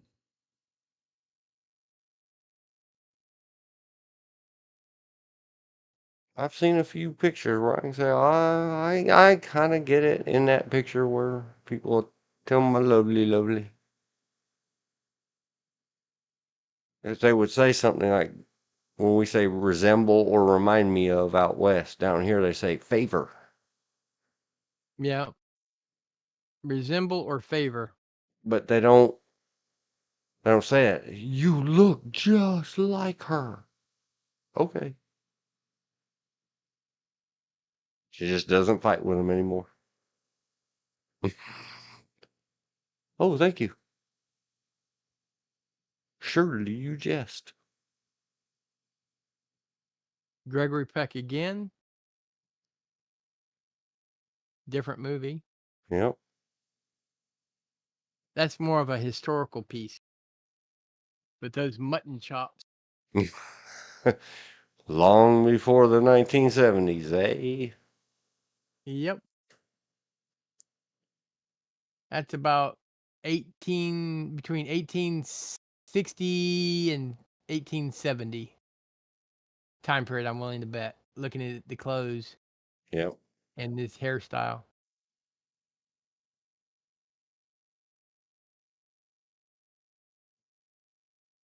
And she had a wasp waist. She did that. But it didn't concern her and worry her because I paused for a moment a while back where you could tell she was in her at least 30. Maybe it had a kid.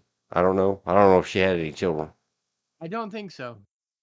I Well, think she she never. was sitting there in another bathing suit and perfectly comfortable. And she didn't look starved or ribby like that other one. I don't even remember who it was, and I don't want to. Remember when we looked at one the other day and you could see all of the bones in her front, in her chest? Yeah. Ava Gardner doesn't have that problem.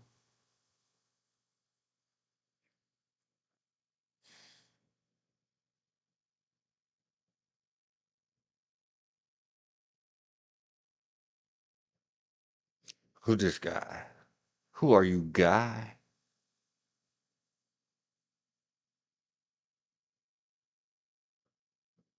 My mind, oh, there's Mickey Rooney. My mind is just not placing a name to this face. Let's check it out. Dirk Bogard. He's been in a few things, Yeah. but I think he died before he could make it super big.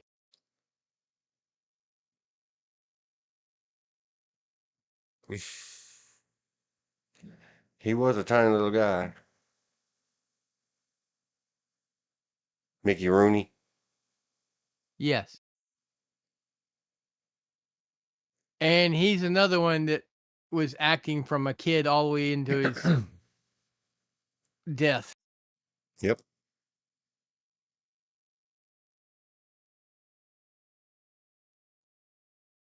Oh, no, a little risque in the satiny sheets.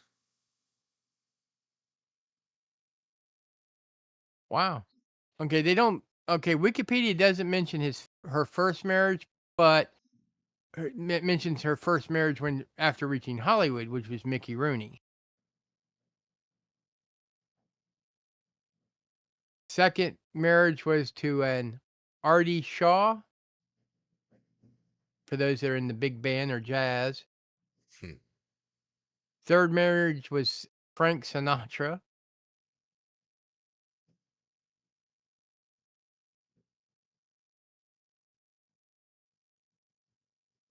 How many marriages did she have? I think it's 3 or 4. Oh, well. She dated Howard Hughes for a while. Oh, I remember that from not because I knew it or cared from the oh,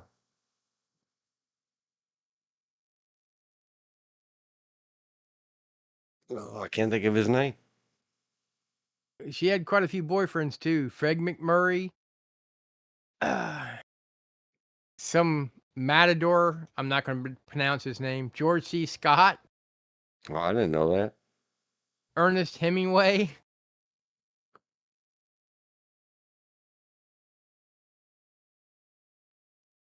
Leonardo DiCaprio. That's the actor's name. He played Howard Hughes in that movie, The Aviator. Oh, yeah. I've Here, not seen it, but I know of it. oh, I love it. It's a great movie. All the rest of it is good movie stuff. They do music combined with acting and stuff in the movie, and the timing of it is just so good to me. It's just really, really good to me.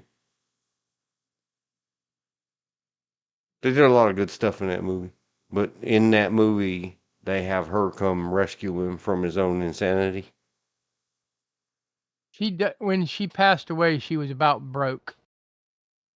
In fact, Frank, according to this, when she was diagnosed with cancer in 80 or suffered a stroke in 86, Frank Sinatra wanted to pay for her to go see a special.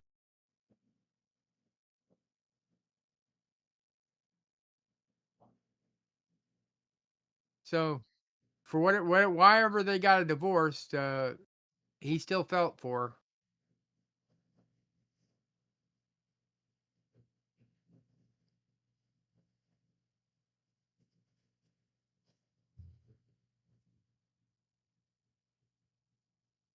We wish you a better Christmas. There's her and her little puppy dog.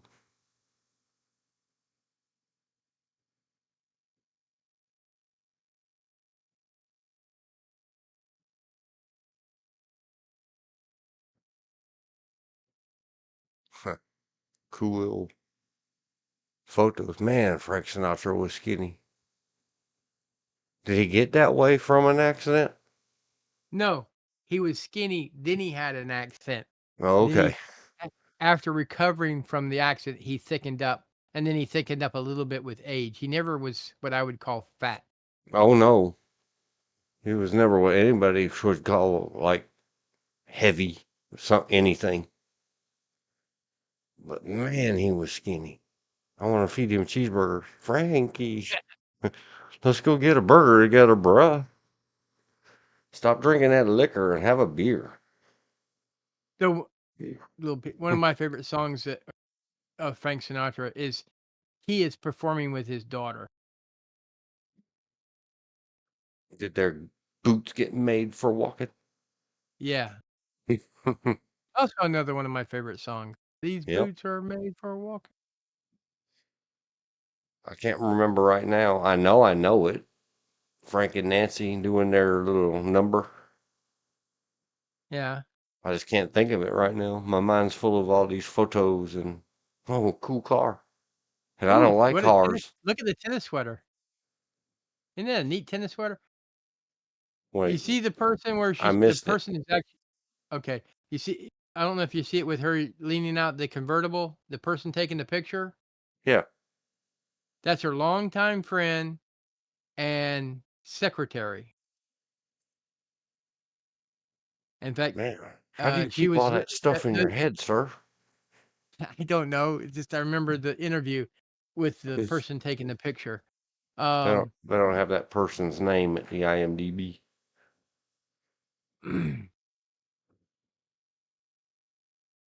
In fact, I think when she died in North Carolina. They don't have the person taking the picture. But it was a special I was looking at on Ava Gardner talking about her Smithfield, and she talks about, you know, her moving to North Carolina and keeping all her um letters and stuff.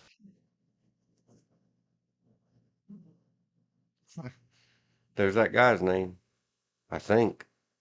The little, the little green frog man, the memograph of the teenagers up to, well, they're 35 years old. Yeah. Pepe, I think that's what he's called. Let me ask Google bar to be sure. Pepe, scared. Yeah, that's his name. There he is. Only going to be on screen for a second. I put him over the G word on Clint Eastwood's picture today. Oh, okay. And there's his name in the chair. We're just waiting for us to make this live stream. Pepe. And that's a charity stream. That's what they all call it in a joke.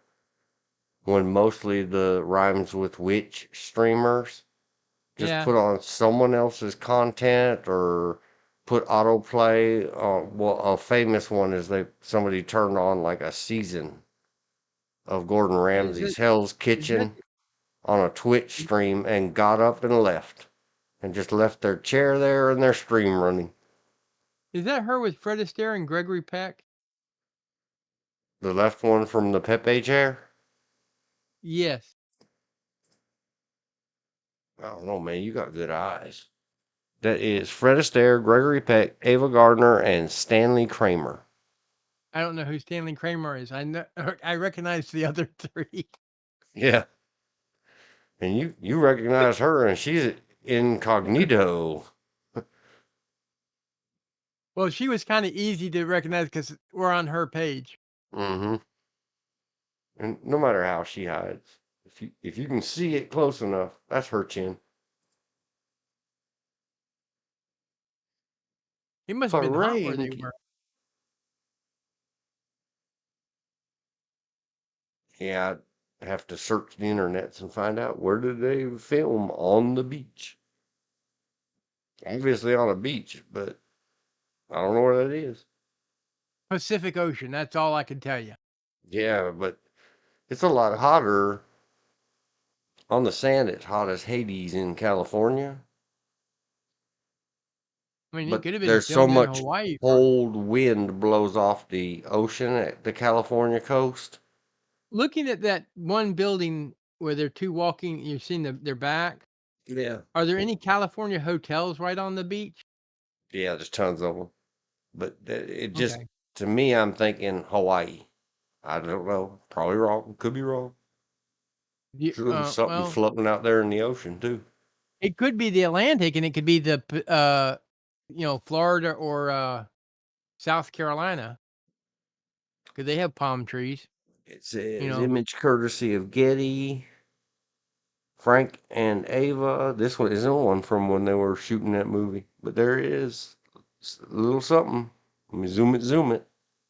There's something floating out there in the surf. Don't know what it is.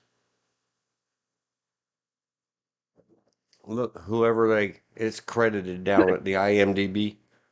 Loch Ness Monster got free. It's right there. or someone swimming. Yeah. But because you can't tell what it is, and there's a weird line that goes around it and gets worse, it's really just the tide. It's got to be Nessie.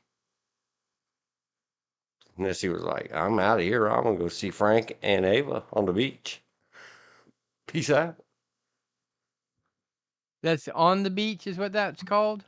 No, this is just a photo of them. I don't know if it's Oh, from the last one where the three of them that you identified together. yeah. That was from that movie On the Beach. So this could be during that, because I'm sure this one is too. What There's her in the year? bathing suit. Nope, it doesn't say what this is from. Doesn't say what year either. You'd have to go over to Getty Images and hunt it down.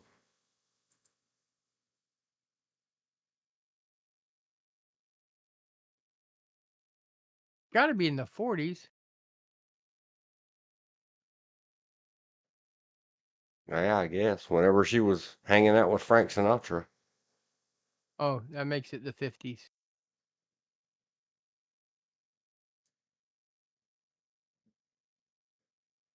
Yeah, there's truth in advertising. Truth in photography. I'm sure he didn't care. He really was, I think, a jockey. Well, he played a jockey in National Velvet. Yeah, but I think he really could make the weight and all that. Maybe in his early days.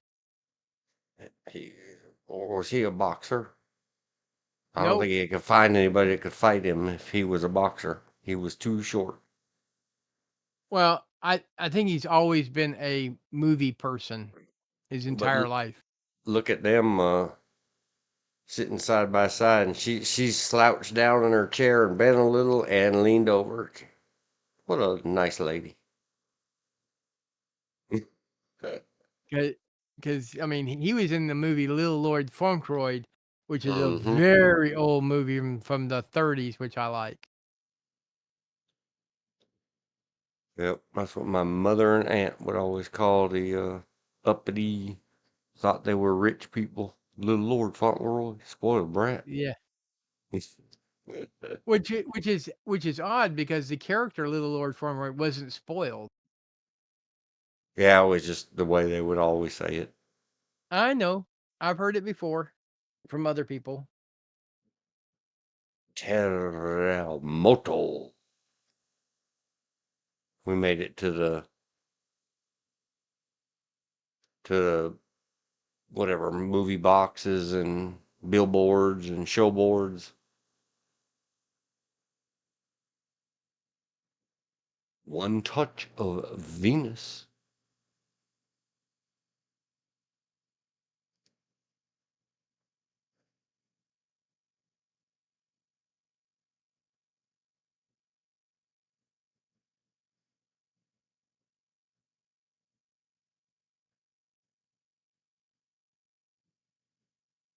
On the Beach, Palm. 1959. Wow. I wouldn't have thought it was that close to the 60s. I would have thought closer to the 40s. Let's see.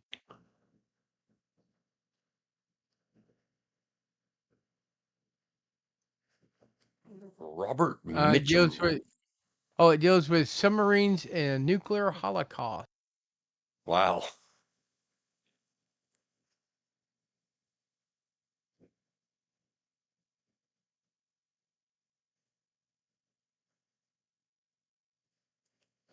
Man, you just can't mistake Charlton Heston face. Nope. Or I can't.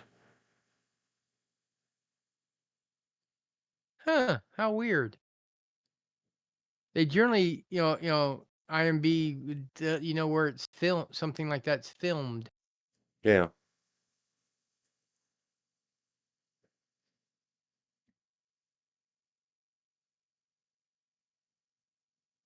Some of that stuff they hide under, more details at IMDb Pro. Click here to sign up and pay up. And I don't know if they like the one that rhymes with witch is owned by Amazon. So you used to be able to have if you had an Amazon Prime, you could member or subscribe or whatever sub to somebody one per Yeah. month and help out a streamer with your Amazon Prime. Oh yeah. I don't know if they It's where you still do it, so I subscribe and don't. you get one if you're Amazon Prime, you get one free subscription or free. Yeah, I think I that's what they forgot. call it over there. Subscription, subbing over there. Yeah, subbing. You get one free one with Amazon Prime, and it doesn't automatic renew. It just you have to go in each month because you might change your mind. Yep. For all you purist tubers, The sun also rises. subscribing The over girl there spins. is the same as doing a membership over here. Yeah. Cool stuff.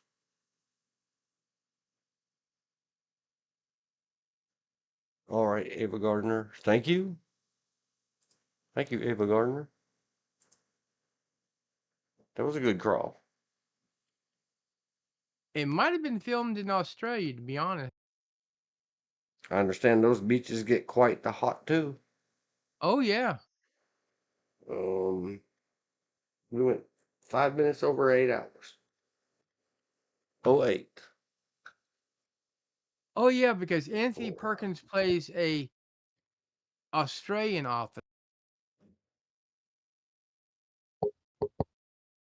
Oh, oh. Did you just move the microphone or something?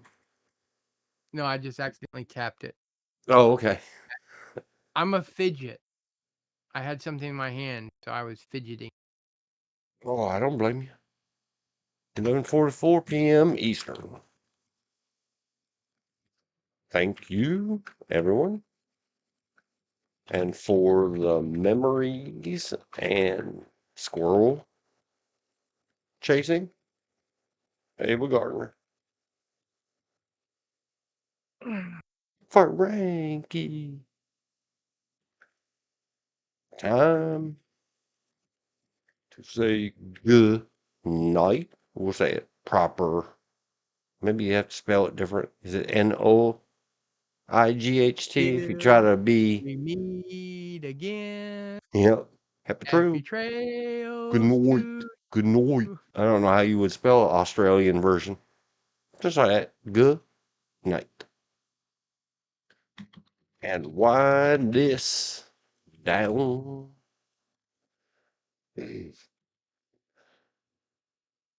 Tomorrow is Friday, correct?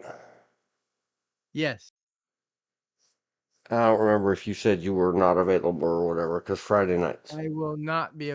I'm generally not available on Fridays. This Friday, I still got a game. Next Friday, I'm going to see my brother. Yeah, I think let's just say there will be no live stream tomorrow, Friday the 7th, I think. Yes. For now, we will pencil in.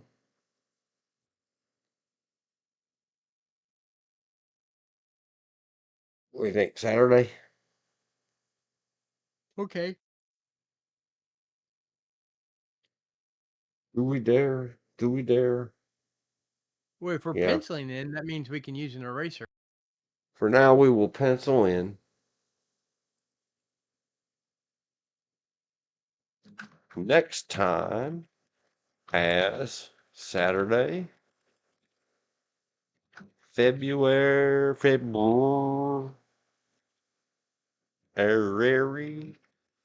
I did it. What is today? 6? So that would be 8. 8 at 2 p.m. Eastern USA.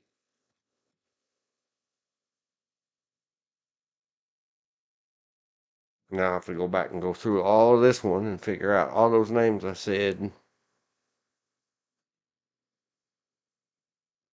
Oh, we could do that. We could do that. We should. We'll go check them out.